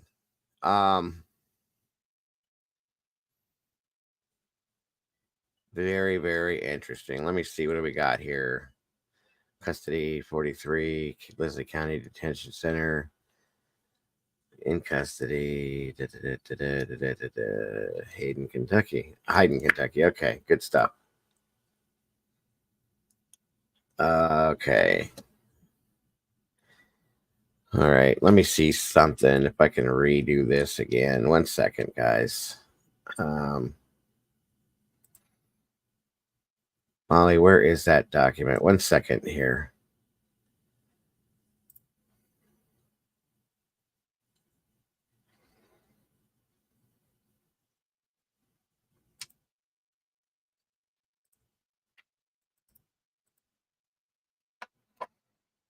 All right, Doodle. I dropped it for you. Anybody else want to give me a call and give me some thoughts and feelings? My thoughts, Siggy and Mike. This could go a couple different angles. Now that we're hearing this other stuff, about the rehab centers and stuff like that, that's something that could be interesting. I wasn't even looking at this at that angle by any means whatsoever at first. I think that's why when Terry had said something about what she said, that I was kind of like, I think it's just a personal issue between the two. It could be a combination. It could be a personal thing between the two, or it could be, personal, something personal that came out of another situation going on. That's my thought there. But I still go back to that statement that was made by Shawn Stines, that they're trying to kidnap my wife and daughter. That statement, I can't just let that go. Do you know what I'm saying? That's just a statement. You can't just say, it doesn't mean anything. Because if it didn't mean anything, he wouldn't have said it. Let me see here.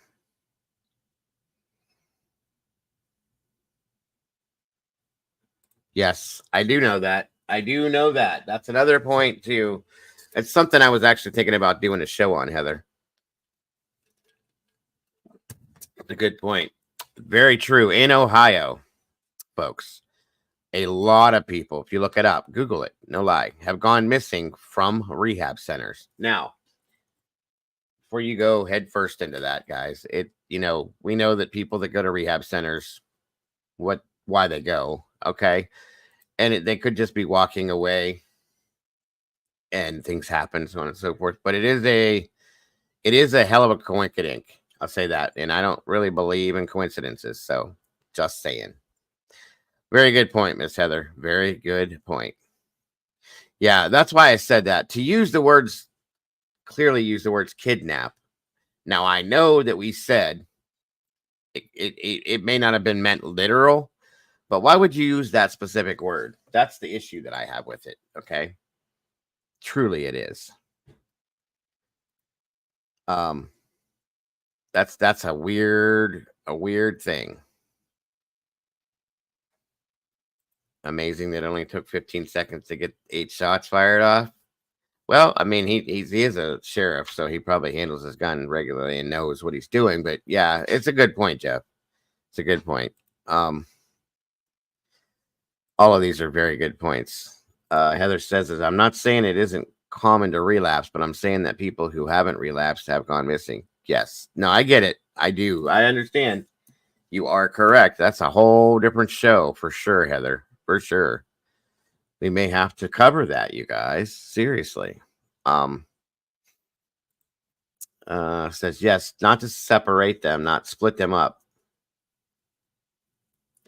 Not cause them to get divorced. He said kidnap. And that's what I'm saying. I know SRB, I agreed with SRB when she said that, because that's what I'm trying to, maybe not in a literal sense, but as you sit and think about it, to say the word kidnap, that's a pretty specific word.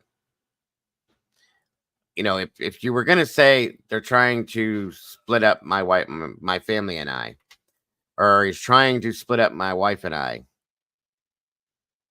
the word kidnap is rather specific. Okay. That's what I don't understand about it. The more I sat thinking about that, it was bugging me a little bit. I mean, it still could be meant that he didn't mean it literal, because in the heat of that moment, that was a pretty hot, tense time. You know what I mean? Welcome, Mr. James Tate. Good to see you tonight. Yes, kidnapping implies abduction. That's very true, Heather. Very true. I don't understand it. If you're not specifically regarding that, yeah, it possibly did have more literal. Right. And I mean, I'm right there with you on the first part of that, SRB, when you said that. Maybe it wasn't meant literally. But to say the word kidnap, that's kind of specific, So I don't know. It's very strange. And that would take you to say the words that they're trying to kidnap my wife and daughter. that's a whole different bag of worms right there. Like, what's going on in the background that's even been talked about? And it was definitely a very personal situation because he went for headshots on this guy and he kept going at him. Absolutely, Siggy. I do agree. He could have said, steal my wife and daughter, but kidnap is very pointed meaning. Yes, ma'am. Yes, ma'am. I like the way you put that. A very pointed meaning. Yes, I do agree. Wow. Good points, guys. This is why I like doing this. So everybody said that they think I should do the morning show phone. Well, if you're not going to call me now, why would I do it for the morning show? Nobody's calling. I got 2 phone calls. Come on, y'all. I know you guys got more to say than that. Yeah, that's definitely a very good point, Heather. Very good point. Interesting.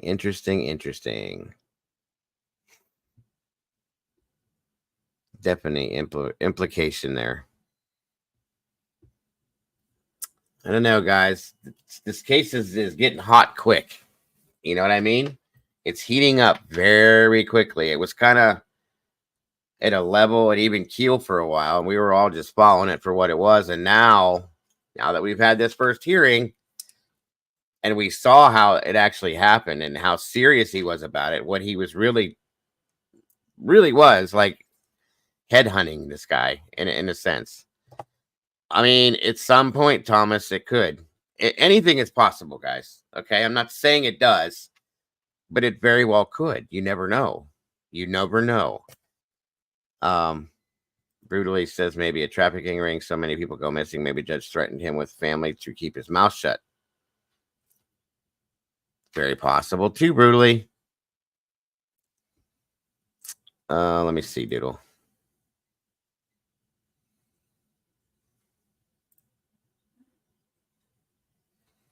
Let me see. Nope, it still wants me to open it that with that neat office thing. Let me see. It still looks the same, Doodle. It's just way bigger. That's all. It still looks the same. It's okay though, hon. I appreciate it. I do. Very much so. All right, guys. Well, let me see. I guess I'll pull the phone lines down for now then. And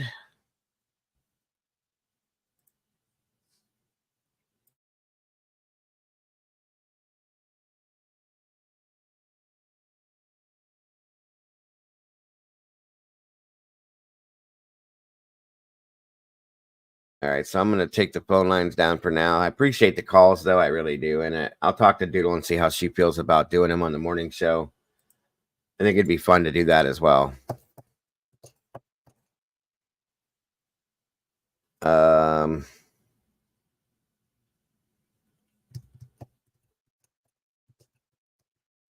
That's pretty much going to be it for that part, that case for today. And don't get it wrong, folks. We are going to be following this up. Like, I'm sticking to this one for sure. For sure. But also, let's see here. No. Sorry, guys. Hold on.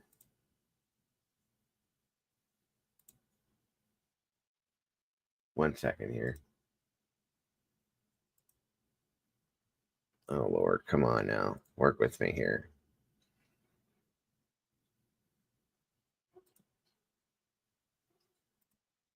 Here it is. All right. So my understanding is there were some new updates at another press conference. Maybe. Or something else against Diddy. There were new charges put against him today, I think. Bear with me. We'll see real quick. It's okay, Molly. It's okay. I'm probably going to beat you. Let's see here real quick. Make sure I'm right. Protect his reputation and conceal his conduct. Protect his reputation and conceal his conduct. David, thanks. The indictment describes aggressive, open violent, hedonistic abuse. As alleged, Combs used force, threats of force, and coercion to cause victims to engage in extended sexual performances with male commercial sex workers, some of whom he transported or caused to be transported over state lines. Combs allegedly planned and controlled the sex performances, which he called freak-offs, and he often electronically recorded them. The freak-offs sometimes lasted days at a time, involved multiple commercial sex workers, and often involved a variety of narcotics, such as ketamine, ecstasy, and GHB, which Combs distributed to the victims to keep them obedient and compliant. That Combs did not do this alone. Do you foresee that there could be other charges related to this?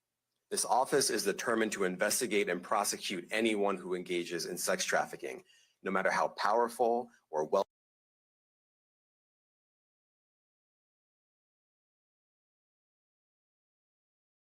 Hold on a minute, folks. Hold on. I think that may have been a mistake there. Give me a second.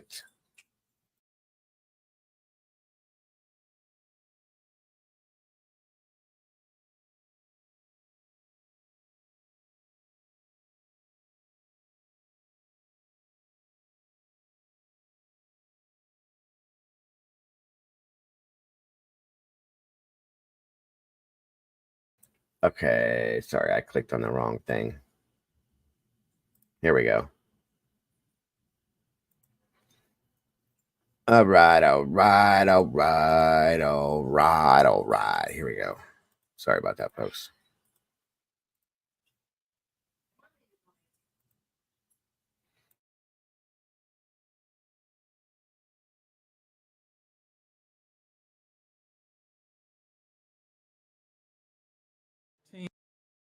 As they speak. As many of you know, our law firm has been at the forefront of some of the most important litigation in the United States. We like the tough cases. We thrive in the complicated cases. We've handled over the last 25 years some very big and very important cases. I believe that this one may surpass them all. There are many facets to this. The conduct we will describe today occurred over more than 20 years. There are many people and many entities involved. And we're going to follow this evidence wherever it takes us. We will find the silent accomplices. We will expose the enablers who enabled this conduct behind closed doors. We will pursue this matter no matter who the evidence implicates. These brave victims who have stepped forward deserve nothing less. The biggest secret in the entertainment industry that really wasn't a secret at all has finally been revealed to the world. The wall of silence has now been broken, and victims are coming forward. Our team has had at this point more than 3,285 individuals contact us with people claiming to have been victimized by Shawn Combs. After vetting, we now represent 120 individuals who intend to bring civil claims in civil court against Shawn Diddy Combs, as well as claims against many other individuals and entities that we will name as defendants as we file. This man just said 3,000 some odd people. Oh my God. That's a lot of people. Holy shit, guys. Like, this is, I mean, I knew this was going to be big, but damn. These individual cases.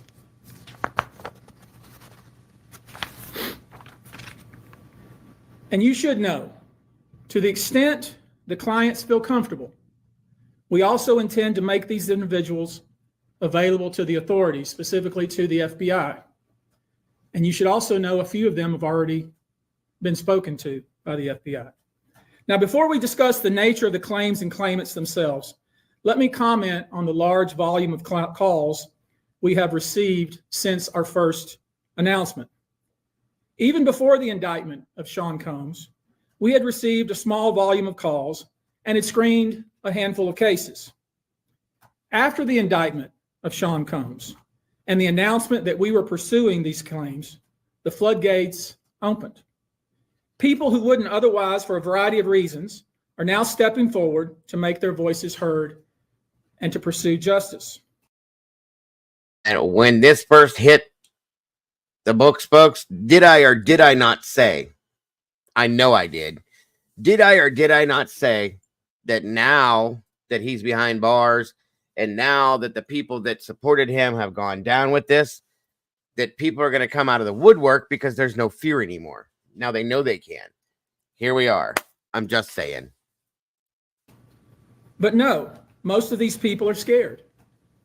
They fear backlash in their communities. They fear backlash in their own families.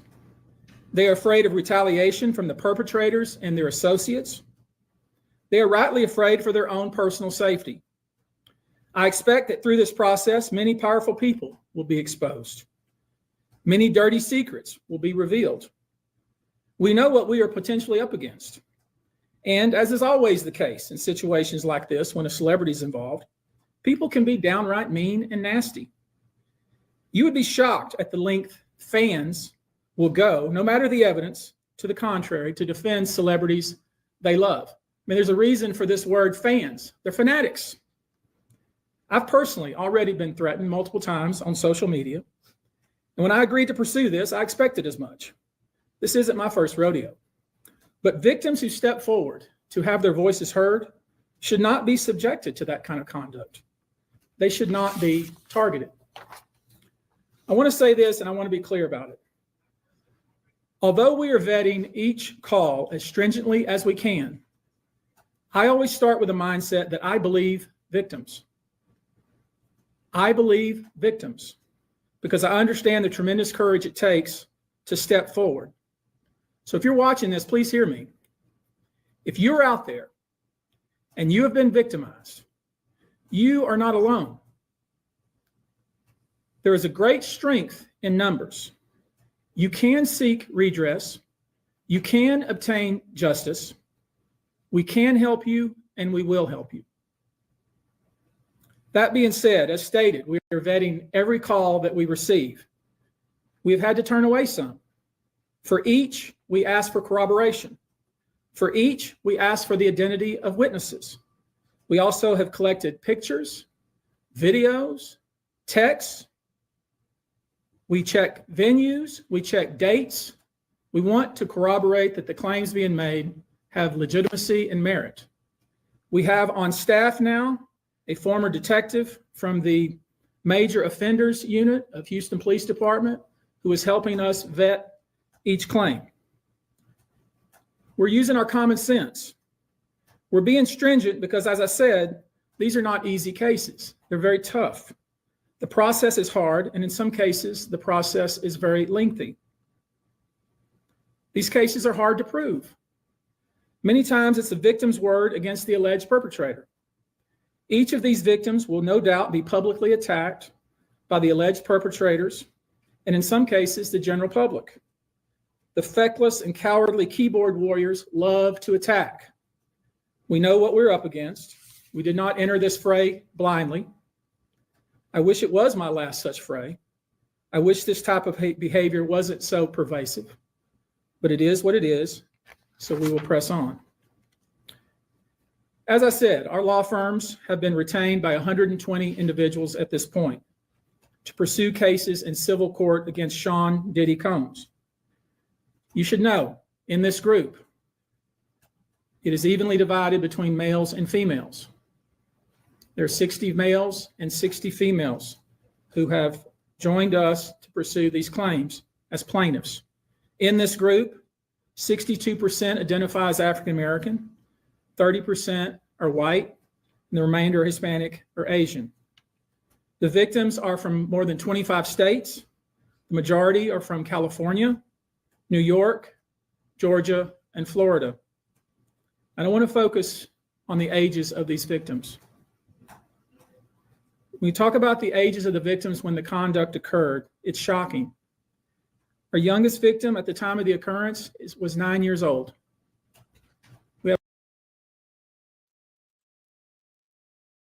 9 years old. A 9-year-old child. This man is going to burn in hell, and I hope he does. Oh my God, you guys. Oh, wow.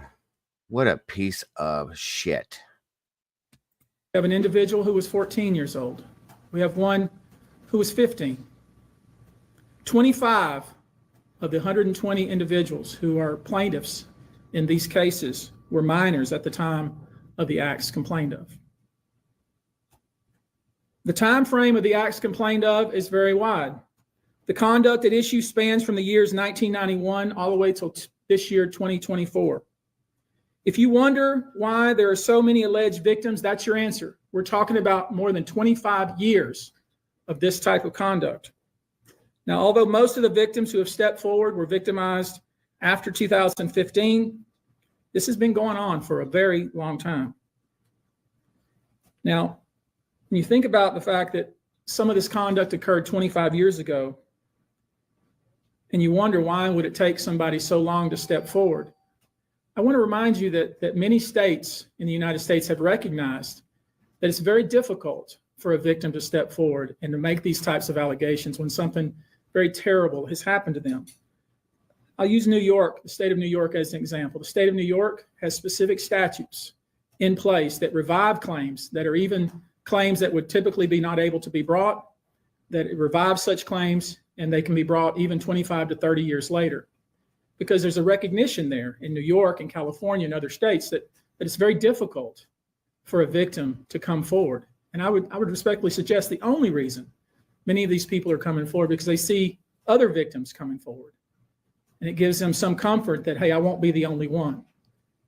And I expect more victims will come forward. You know, there's an old saying, it says, a lie has great speed, but truth has endurance.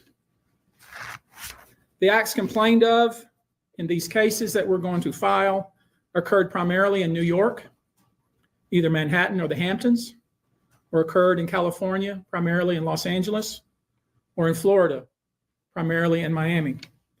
Most of these events and incidents occurred at parties, typically after parties, or album release parties, New Year's Eve parties, 4th of July parties, something they called a puppy party, the all-white party, although several of these events occurred at auditions.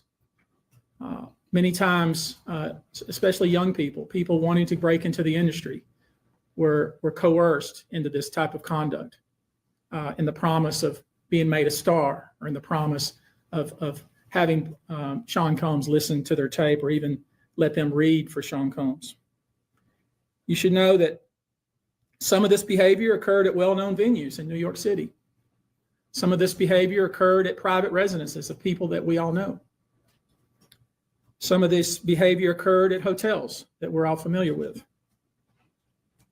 You should know that more than 55% of the victims filed reported this conduct to either the authorities, that is the police, or to hospitals. We're in the process of collecting with our team assistants, medical records, reports that were made to the authorities.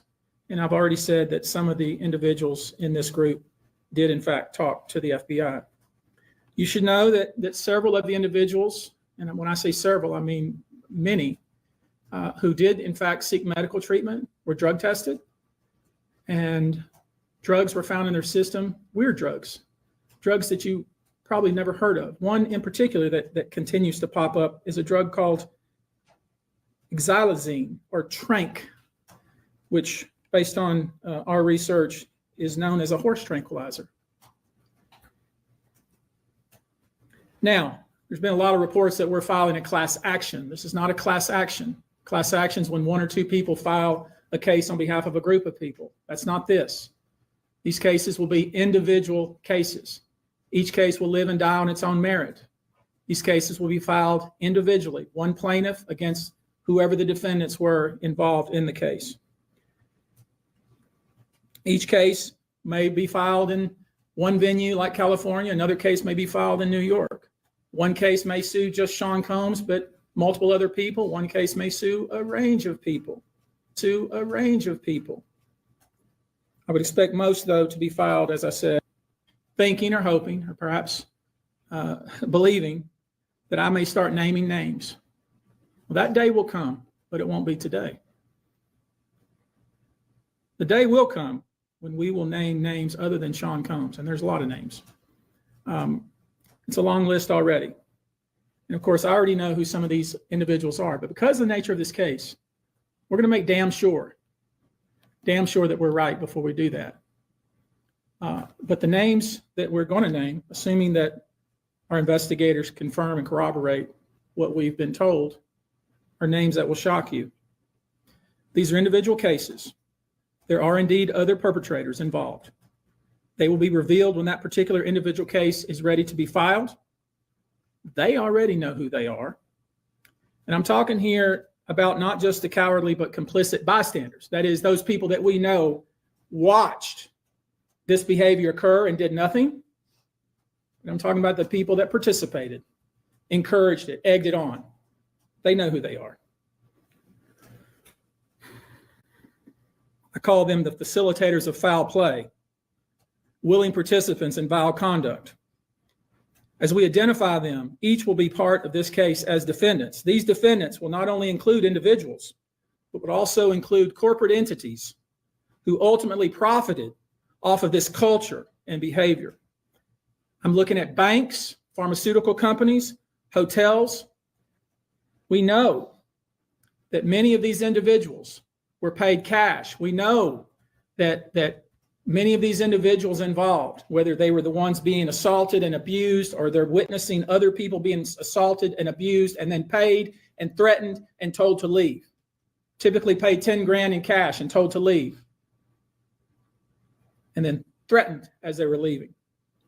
So in addition to Sean Combs, you should know the defendants in these cases we're going to file will include anyone, of course, who engaged in the assault or exploitation, anyone who participated in such in any way, anyone who encouraged or facilitated this conduct, anyone who was in the room and watched it happen but made no effort to stop it, any venue or venue owner who was aware of what was going on but failed to stop it, any individual or entity who knew about the conduct and benefited from it but did nothing to report it or stop it, and any individual or entity who covered it up or helped cover it up.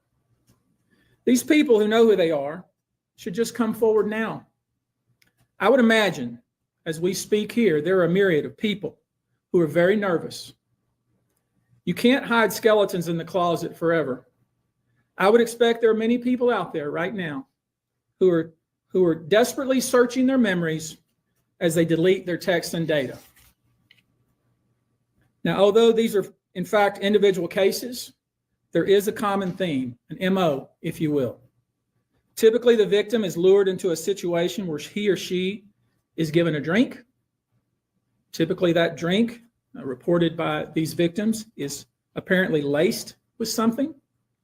Once that drink takes effect, the perpetrators perform all kinds of sexual acts on the victims, many times passing him or her around as other people watch and enjoy the show, and then leave the victim ashamed, confused, injured, and wondering what happened. When the victim reaches out, he or she is told not to say anything. Sometimes there are threats of physical violence or financial repercussions or bodily harm. The claims we intend to bring will include this guy. They are holding everybody accountable. Did you hear how he said anybody that was attached to this in any way, shape, or form, if you didn't try to stop it, say something, do something, they're holding everyone accountable? Well, guess what? To me, that tells me that at some point J-Lo is going to be held accountable, and anybody else that was close to him while this was happening, and if they didn't say anything about it, you're going down. You're going down. And they can delete anything they want. They'll find it. We know. Include the following: violent sexual assault or rape, sexual abuse, facilitated sex with a controlled substance, false imprisonment, compelling prostitution, sexual misconduct, dissemination of video recordings, false imprisonment, sexual abuse of minors. Given the large volume of cases and given our other docket obligations, and given the fact that we want to be sure when we file these cases that they are fully vetted, I expect we'll start filing these cases against Sean Combs and other perpetrators within the next 30 days. Now, it's rare, sexual abuse, sexual exploitation, this type of activity is pervasive in our society, and it's rare we get a chance where we can really focus on this as a country and really focus on this about how pervasive this is and what we as collectively can do about it. So I thought I'd take this opportunity before I go into some of the individual cases and talk about some of the individual claims being made and so you'll get a sense of what this 120 people group looks like individually. I want to bring forward Carrie Paul. She's a national victim advocate who helps victims who have been victimized by this type of conduct. And she has some important words, and I hope you'll pay close attention. I think it's important that you hear from her.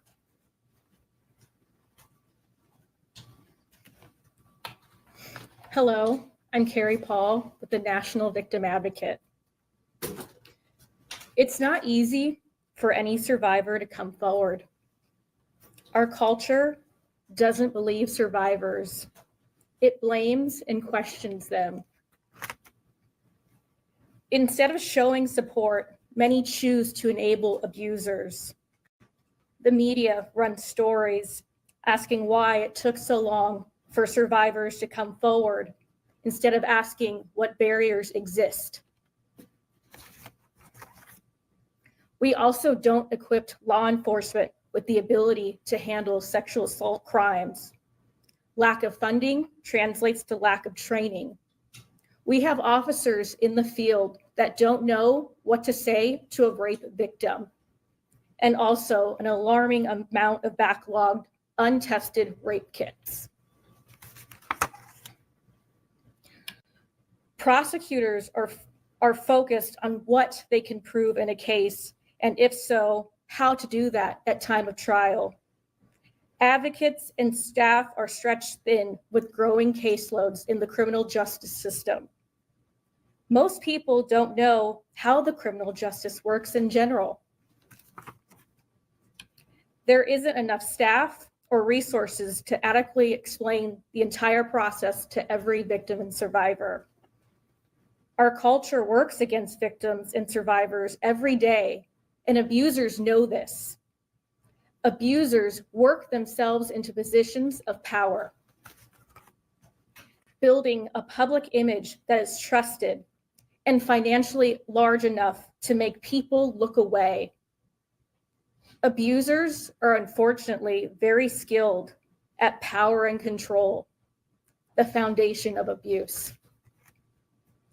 They seek victims who are vulnerable, such as children, their employees, and their intimate partners, all who see a different version than the public does, all who rely on the abuser in some way.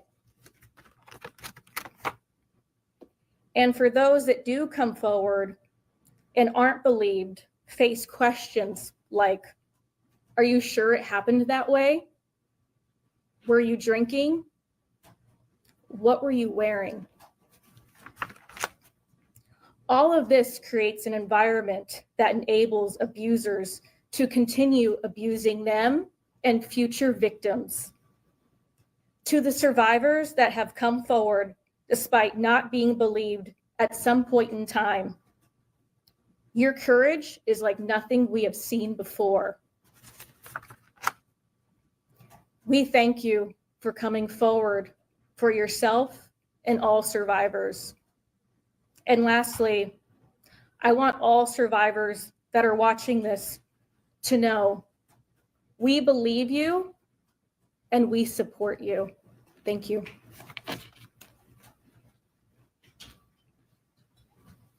I want you now to hear from my co-counsel, Andrew Van Arsdale. We've created a sexual abuse hotline, and I want him to visit with us just a few moments about how that works and the kind of volume of calls we've received.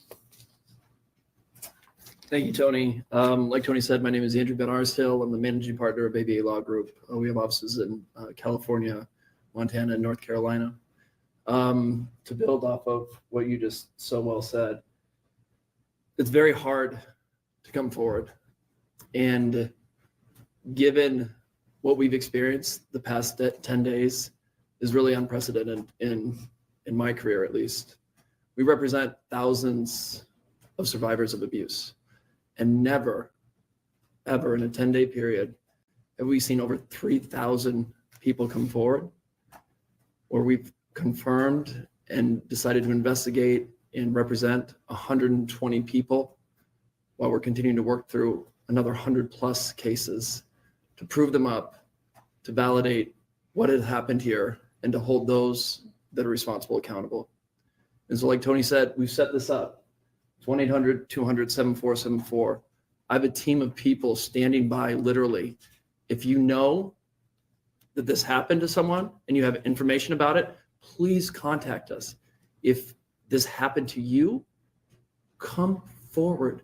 There's attorney-client privilege here. What you tell us is in confidence. Yes, we'll have to go out and build your case, but we will protect you. And the other thing that I want to say is the pattern of practice of this, again, is unprecedented.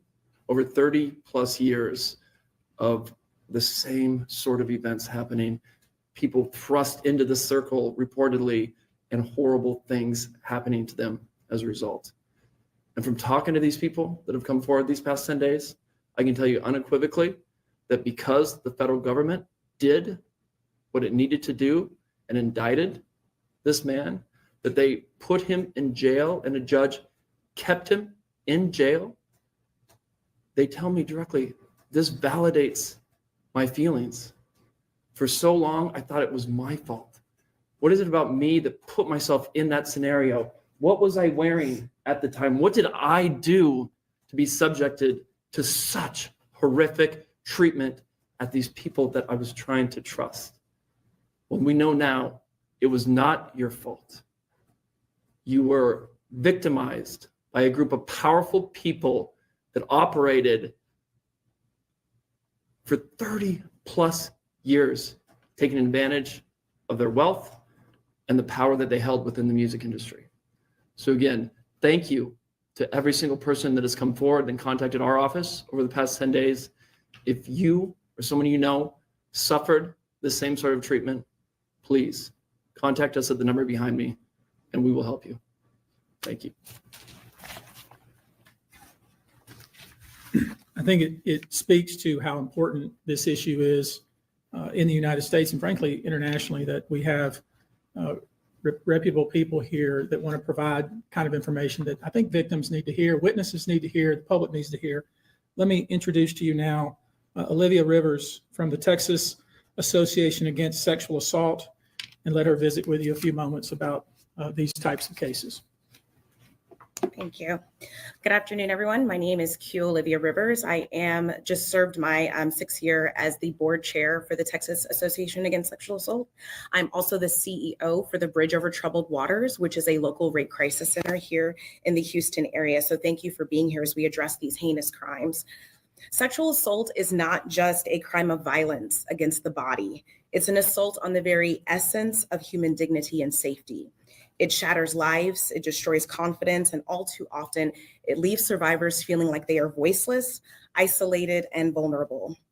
The reality for many survivors is that coming forward to report their assault is one of the most difficult and daunting tasks that they will ever have to do.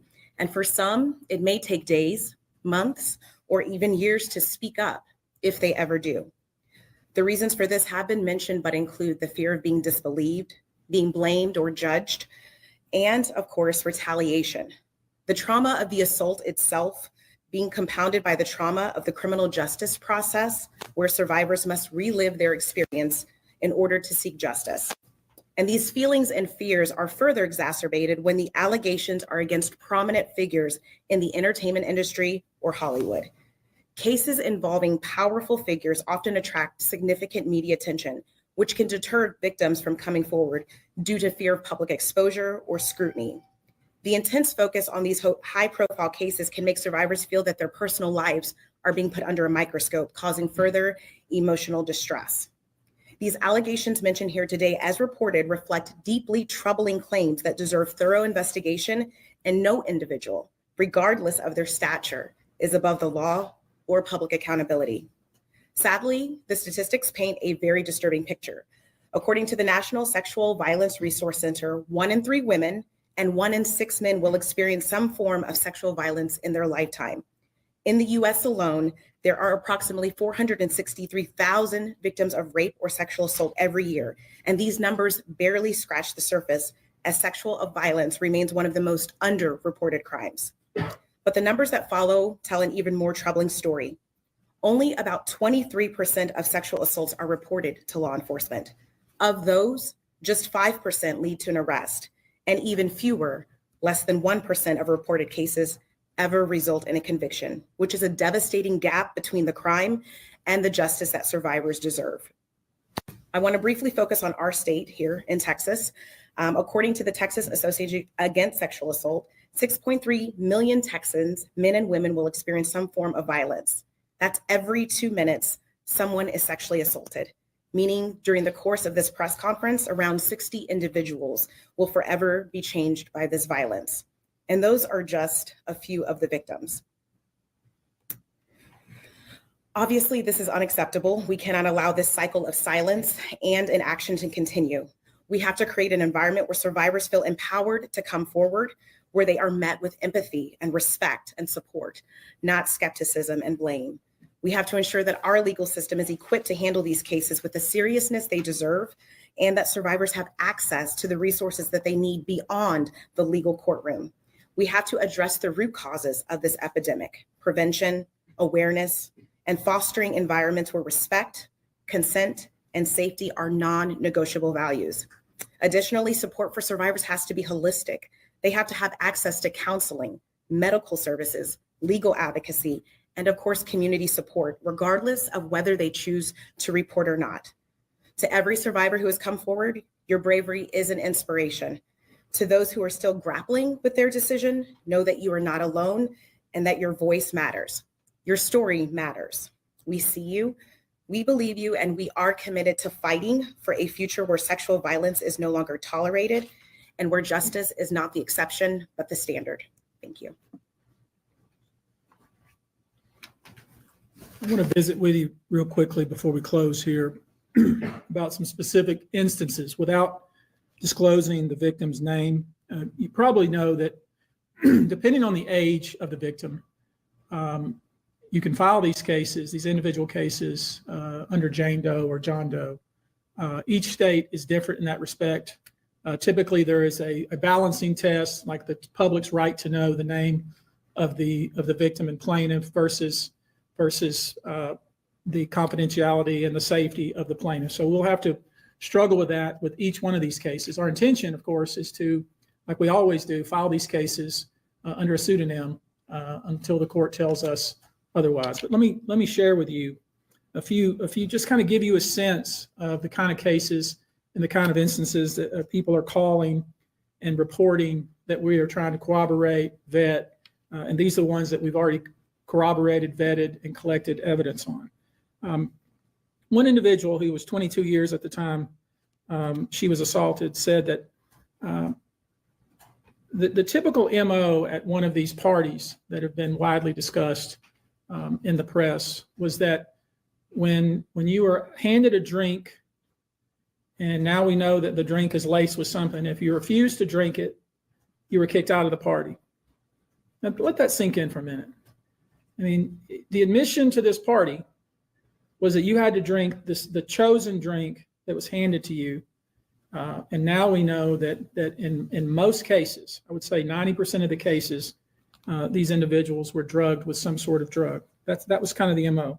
Another instance, this individual who was 9 years old at the time was taken to a audition in New York City with Bad Boy Records. Other boys were there to audition as well. All of them were trying to land a record deal. All of them were minors. This individual was sexually abused, allegedly by Sean Combs and several other people at the studio in the promise to both his parents and to him himself of getting a record deal. Another instance, another minor, told allegedly by Sean Combs that he would make him a star, but he needed to visit with him in private about it, away from his parents. Once they were in a private area, allegedly Mr. Combs made the victim perform oral sex upon him. Another incident, an individual 15 years old at the time, flown to New York City to attend a party, was drugged and then taken into a private room, allegedly in the presence of Mr. Combs, where this female individual, minor, was raped, and then other individuals took turns raping her. Another individual, 26 at the time of the occurrence, was picked up by, allegedly, by Mr. Combs and several other people in a black SUV from the airport, was given one drink in the SUV, and then literally woke up the next day not knowing what had happened, but with pain and damage to both her vagina and her anus, where she then went to the hospital. She was missing her underwear and her shoes. Another instance, an individual, this time not a minor, was attended a group dinner, allegedly with Sean Combs in Miami. She wasn't drinking because she was pregnant, but whatever she drank at the table, apparently, at least according to her, was laced with something. She blacked out and she woke up in the same bed, again, allegedly, with Mr. Combs in his mansion in Miami. Her vagina and her anus were torn and sore. And I could go on. I mean, literally, you're sensing a theme here. It's the same theme, and it all involves some sort of drug. One instance, an individual who was 20 years old at the time was asked to attend, just saw her on the street, asked to attend a party in a hotel. She was flattered, went to the party, was given one drink and doesn't remember anything else. Ultimately, was so messed up, went to the hospital where they found cocaine and this horse tranquilizer in her blood system. I want to give you a quote from a very young man who told us over the phone about his experience and all the things that happened to him. He says, allegedly at the hands of Sean Diddy Combs and his friends in the effort to try to sign a record deal. This was kind of what he was told he would have to do. His quote is, "Had he not been in power, I feel like I could have been something great. I quit the industry because of what Sean Combs did to me." And that's really what it comes down to. We are pursuing this, asking you to support this effort, to encourage witnesses and victims to come forward and bring your evidence so we can continue to break down this wall of silence and we can continue to have these stories heard. This is the beginning of what I hope to be a national dialogue. This type of sexual assault, sexual abuse, and sexual exploitation should never happen in the United States or anywhere else. This should have never been allowed to go on for so long. This conduct has created a mass of individuals who are injured, scared, and scarred. If you are one of those individuals, we ask you to reach out. If not to us, to someone you trust. If you are someone who witnessed any of these events, we ask you to reach out. Your name can remain confidential. With that, I'll take a few questions, not many, maybe two, but if you have a question, I'll be pleased to try to answer it. Perfect. How many minors are making accusations in total, and are the feds aware of the allegations of minors in the case? I don't know what the feds are aware of, okay, but I do know it's 25 out of this 120. Antonio, But I will say this to that point. Pleased to try to answer it. I'm sorry, I didn't hear the question that they asked, so I pulled it back real quick. My apologies. Perfect. How many minors are making accusations in total, and are the feds aware of the allegations of minors in the case? I don't know what the feds are aware of, okay, but I do know it's 25 out of this 120. Antonio, But I will say this to that point. We welcome the FBI or any authority who wants to come to us, and we're going to make that available to these victims because I think that's important. My suspicion is, based on talking with these folks, is that the FBI is just not aware of these people. The FBI has talked to some of these folks, and I'm going to try to encourage the victims to, in fact, talk to the FBI because I think they have some very important things to say. Tony, were all of the children auditioning because they were musicians, or were any of them kids of employees or anything like that? All seeking either TV or some sort of music career with promises of, we're going to make you a star. Instead, basically did things to them such that they don't want to have anything to do with the entertainment industry ever again. All right, guys. Thank you very much for your attention. We're going to go now. Thank you. Tony, do you anticipate any Houston cases? Any filed here? Locally, yeah. There's a few plaintiffs here, but I don't anticipate filing them. Probably in New York City. Thank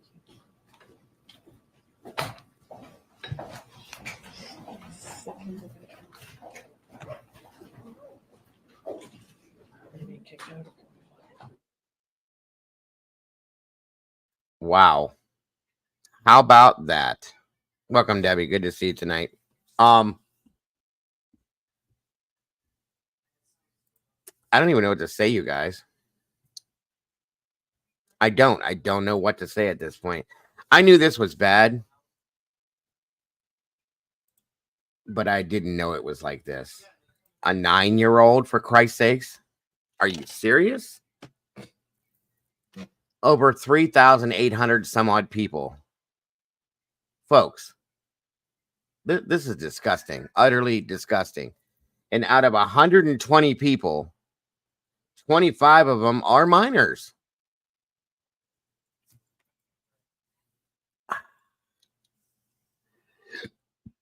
How did this happen for so long without being touched upon?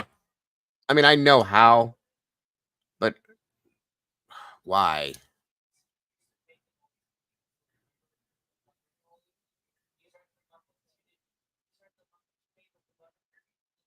Unbelievable, guys. This is just disgusting to me.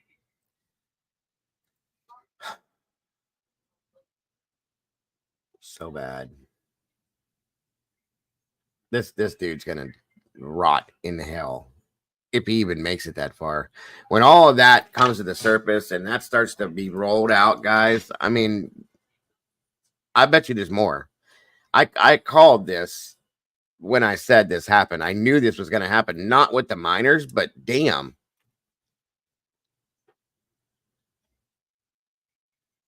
It's very possible, Debbie. It's very possible.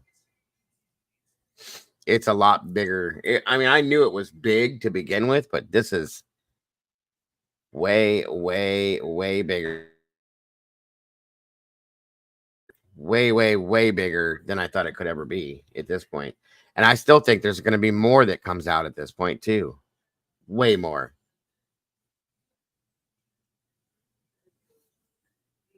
I think I know who he was talking about the 14-year-old boy. I think I know who that is. I'm not going to say it right now because I'm not 100% sure, but I think I know who it might be because I've heard other stories from linked to this, but this is insane, you guys. This is absolutely insane. This is so sad. So very sad. Jesus. Wow.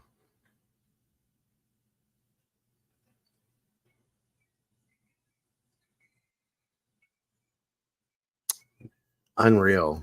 Not to jump stories. I know Bieber went through hell too, yes.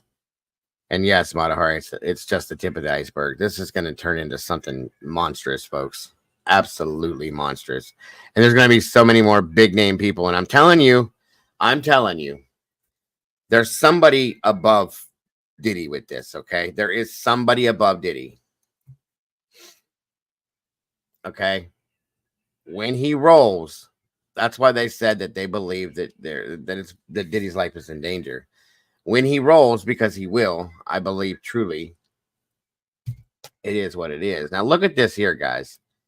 Thank you, Mama Duck. Sent me this that she found. And going back to what we were talking about in the Kentucky case.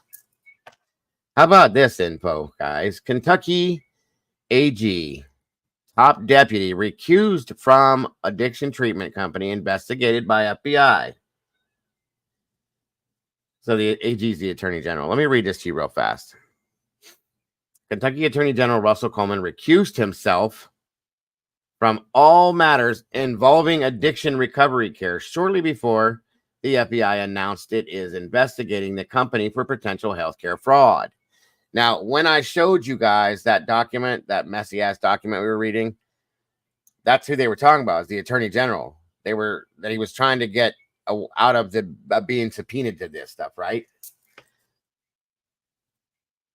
The FBI announced it is investigating a high-profile Kentucky addiction treatment provider for potential healthcare fraud. But the top two officials in the Kentucky office of the Attorney General have recused themselves from any matters involving the company. In a July 25th email, Kentucky Attorney General Russell Coleman informed top staffers that he is recusing from any decisions by his office regarding matters involving addiction recovery care, ARC, and any person related to it out of an abundance of caution. 5 days later, the FBI announced it was investigating ARC for potential healthcare fraud and seeking information from the public, including those who were victimized by ARC. Think about it. Coleman's spokesman, Kevin Grout, has not responded to multiple emails over the past week asking why the Attorney General believed his recusal was specifically needed. Coleman and his top deputy have long had personal and professional relationships with Tim Robinson, the CEO of ARC, who was a significant political contributor to the campaigns of Coleman and other top elected officials. Imagine that. ARC has quickly grown to be by far the largest substance abuse treatment provider in Kentucky in recent years. With nearly 2,000 treatment beds across 24 counties, its business is largely funded by Medicaid, with the company receiving $130 million in payments from the federal program last year. The company and its CEO, Tim Robinson, have also made an outsized impact on Kentucky politics through prolific campaign contributions in that time. Robinson was not just one of the largest donors in Democratic government. Was not just one of the largest donors to Democratic government Andy Beshear in the 2023 election, but also to Coleman, a Republican.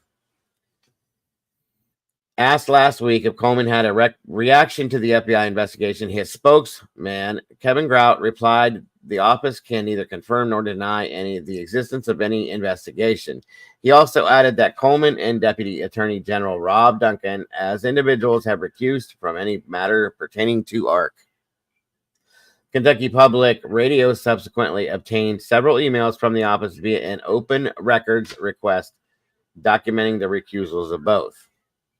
The day after Coleman was sworn into office in January, Duncan sent an email to the office's general counsel, Christopher Thacker, stating he would recuse himself from any matter in which his former employer the law firm Dinsmore and Scholl represented a client adverse to the Kyog. Sorry.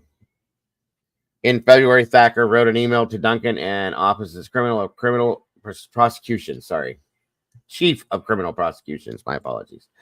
Rua Zakaria, confirming their past conversations that Duncan will not participate in any office decisions regarding the pending ARC matters as the company. Hold on, folks.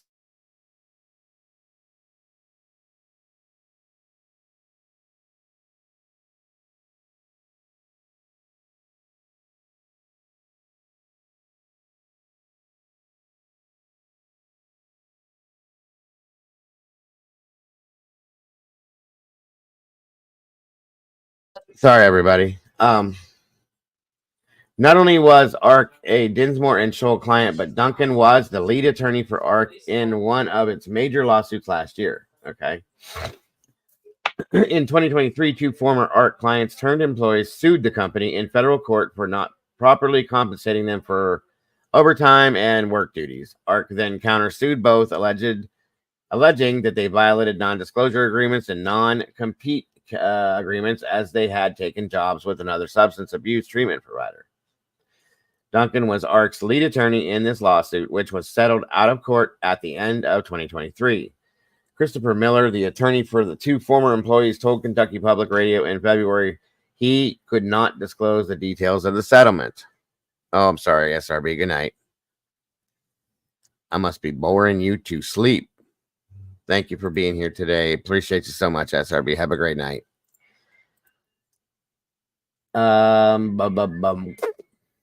According to profile of Robinson last month by the Kentucky Lantern, Duncan has been friends with the ARC CEO since childhood, and Robinson called Duncan's dad a trusted friend and advisor. The same Lantern profile on July 2nd quoted Robinson as saying that he and Coleman have been friends since they attended law school together. He praised Coleman as probably the most qualified person we've ever had as Attorney General.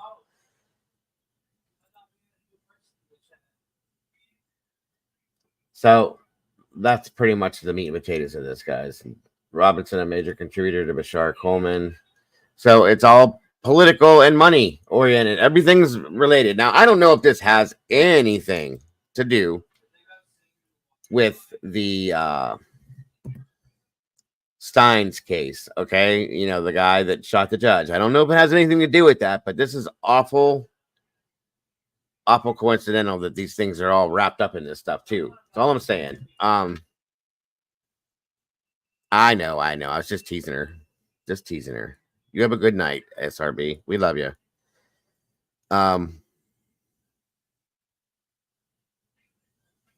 Every time I finish one of these lives, I can't stop saying his name. Where'd the day go? Oh, it's okay. Everybody does. It's funny. Yes, have a great night, SRB. We love you. Thank you so much for everything you do. And get some sleep. But anyway, I'm just saying, guys, once again, I don't know if it has anything to do with Sheriff Stines' case. It's really coincidental, though. I'm just saying it's very, very coincidental. That's all I can say.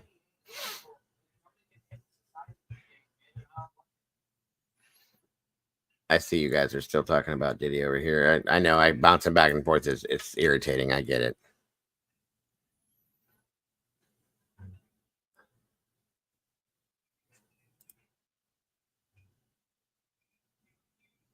Mm-hmm. Yeah, I don't like Oprah. I never have.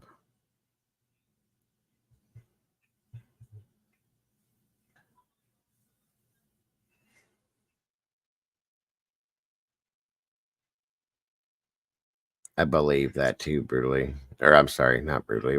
It just jumped. Yeah, brutally. I believe that too. I have no reason not to. Just saying.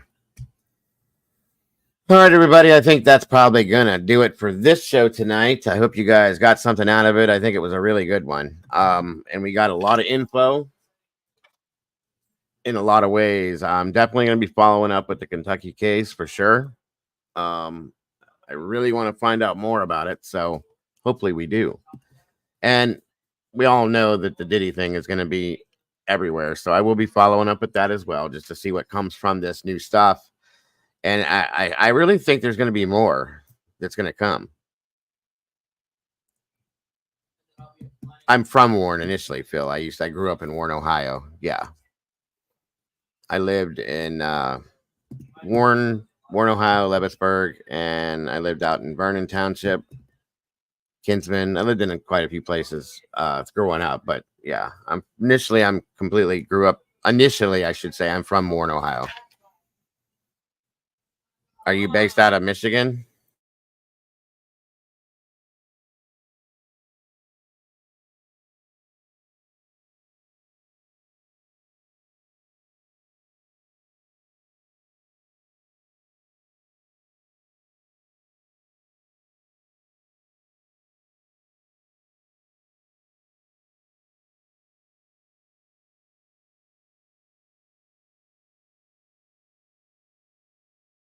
Which Warren, Phil? Warren where?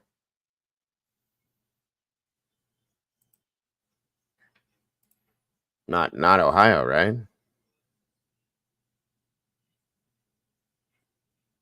Brookfield. What the hell? Is this Walt? Phil, are you Walt? Oh, Massachusetts. Because we have a Brookfield here, too.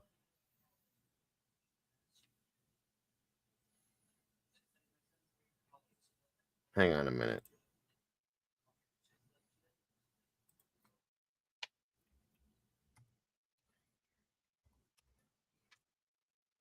I see you, Massachusetts. Oh yeah, she did disappear from Warren. I remember that case. It's been a little while ago. Elijah Menendez.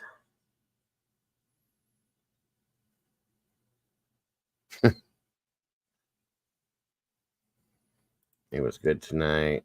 Last night too. I was there, just didn't comment much. I've been thinking about Lena all day. Lena, that's a hard one, I know. I'm glad that you guys are thinking about it, because that means you guys will share. I just want you guys to share it out. And I'm telling you guys, just share this stuff out, through your social media accounts if you have any, and bring more people in here. The more that people that hear this, the better. That means that it gets out there further, That's really all I'm saying. Everybody needs to hear about these things. Seriously, they do. And truly, guys, just saying. I really appreciate that. So, like I said, we don't need the trigger warnings anymore. Holly Perrine, and the name sounds familiar, Phil.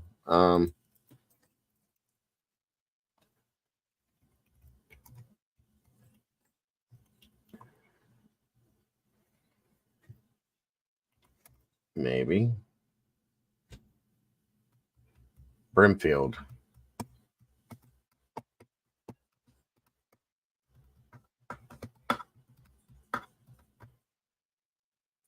Okay. I know the name again. But I don't remember.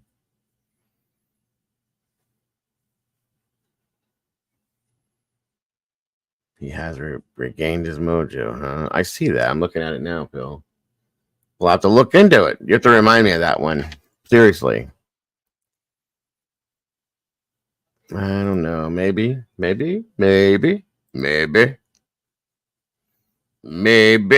don't know. We'll see. I wish my camera would focus better.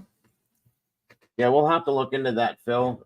If you remind me about it, I absolutely will look into both of them, actually.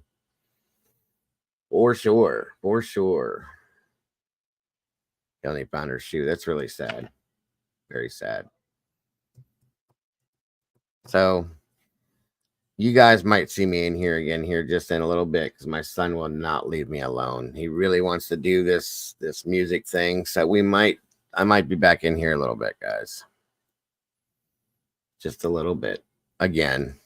And for those of you, I hope to see some of you in here. It's not true crime at all, but it's definitely it's a nice relaxing thing that we like to do from time to time. So it takes your mind off of all this crap. These two cases here alone, they're pretty rough, especially this Diddy stuff. That stuff gets in your head and it really, really rides it out, guys. I'm telling you. Just saying, it's rough. Well, hopefully I'll see it soon, Doodle. I hope. That's really sad, Phil. I'm going to write that down.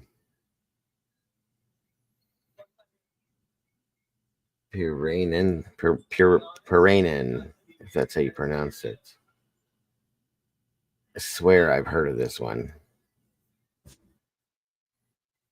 All right. Cockney, thank you. Great live. Amazing hosts. Beautiful peeps in chat. 990. Yeah, like I said, guys, I think I'm going to probably jump in here in a little bit and do a music stream. You all are welcome to come by. They're a little bit, like I said, they're kind of fun, a little relaxing. My son joins me for it, my 18-year-old son. He likes to sing, and we play different songs, and he'll play stuff on his guitar and stuff like that. Who knows? It's just a relaxing thing. We decompress from everything we do that gets to us eventually, because it does. I think somebody named it the other day, but YouTube PTSD is a real thing, folks. It is. Just saying. Feed the bear. I gotcha. The Castellan couch thing. I gotcha. Oh, I will be having more coffee here in a minute. So like I said, for those of you that want to join us here in a little bit, please do. If not, we do understand it's not for everybody. And we go round and round. So thank you guys very much. Much love to everybody. Welcome to the new meatballs. I appreciate that very much. Anybody that gifted memberships, that's amazing. And God bless. We really appreciate that. Yes, Matahari, it really is.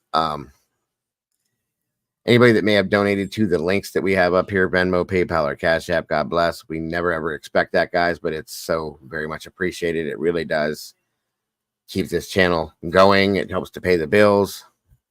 That is appreciated. If anybody dropped any super chats or anything, thank you so very much for that as well. I don't remember, but we do appreciate that as well. I love your live streams and this awesome family community. I will listen to you all day and night. Love it here. Love music, people, children, everything. That's awesome, Cheryl. Thank you. We love having you here. I appreciate you all very much. Again, guys, share this out. Please be sure, if you have not yet, to hit that like button. And if you haven't subscribed, please do. And make sure you hit that bell button. That way you don't miss anything we do. It's so very much appreciated, guys. Check out my community page. From time to time, it'll have different messages to you guys on what we're doing or what we've already done. I communicate through that a lot. Also, anybody that has the time, please feel free to leave a comment after the show. YouTube loves that. The more comments they've seen, the more they will see that there's interaction, and it does help keep us in the algorithm. So it's very much appreciated. Once again, guys, I love every one of you guys, and I appreciate every bit of the support you guys give me.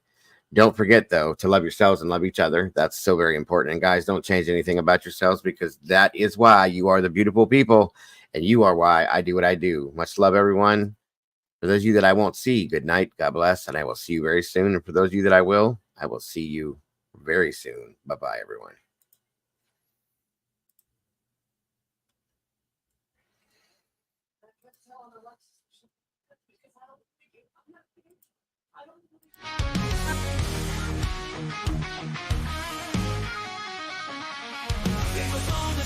Typing at the speed of light, hunting down the shadows, bringing wrongs to right, digging deep in the data, facts sharp as a knife. With every single story, he's fighting for a life. A voice for the voiceless, he won't stay quiet. Daniel's got the fire igniting the fight. True crime revelations shining through the night. With every victim story, he pulls at the strings. A hero in the darkness, hear the truth he brings.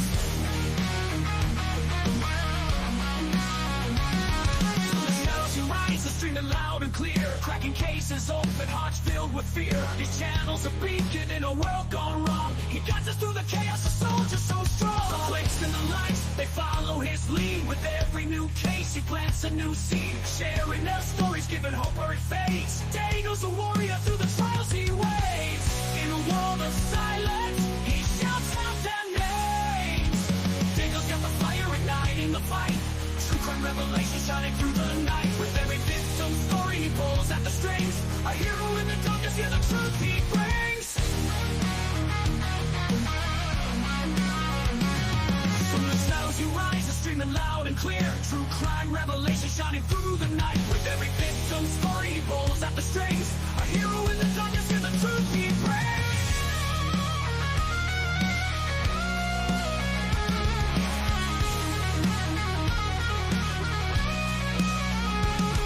From the shadows of moments, he won't let us fall. Bringing the truth out, answering the call. For every soul forgotten, he's here to stand tall. Tangle the genuine, he'll always give it his all. Dangle's got the fire igniting the fight. True crime revelation shining through the night. With every victim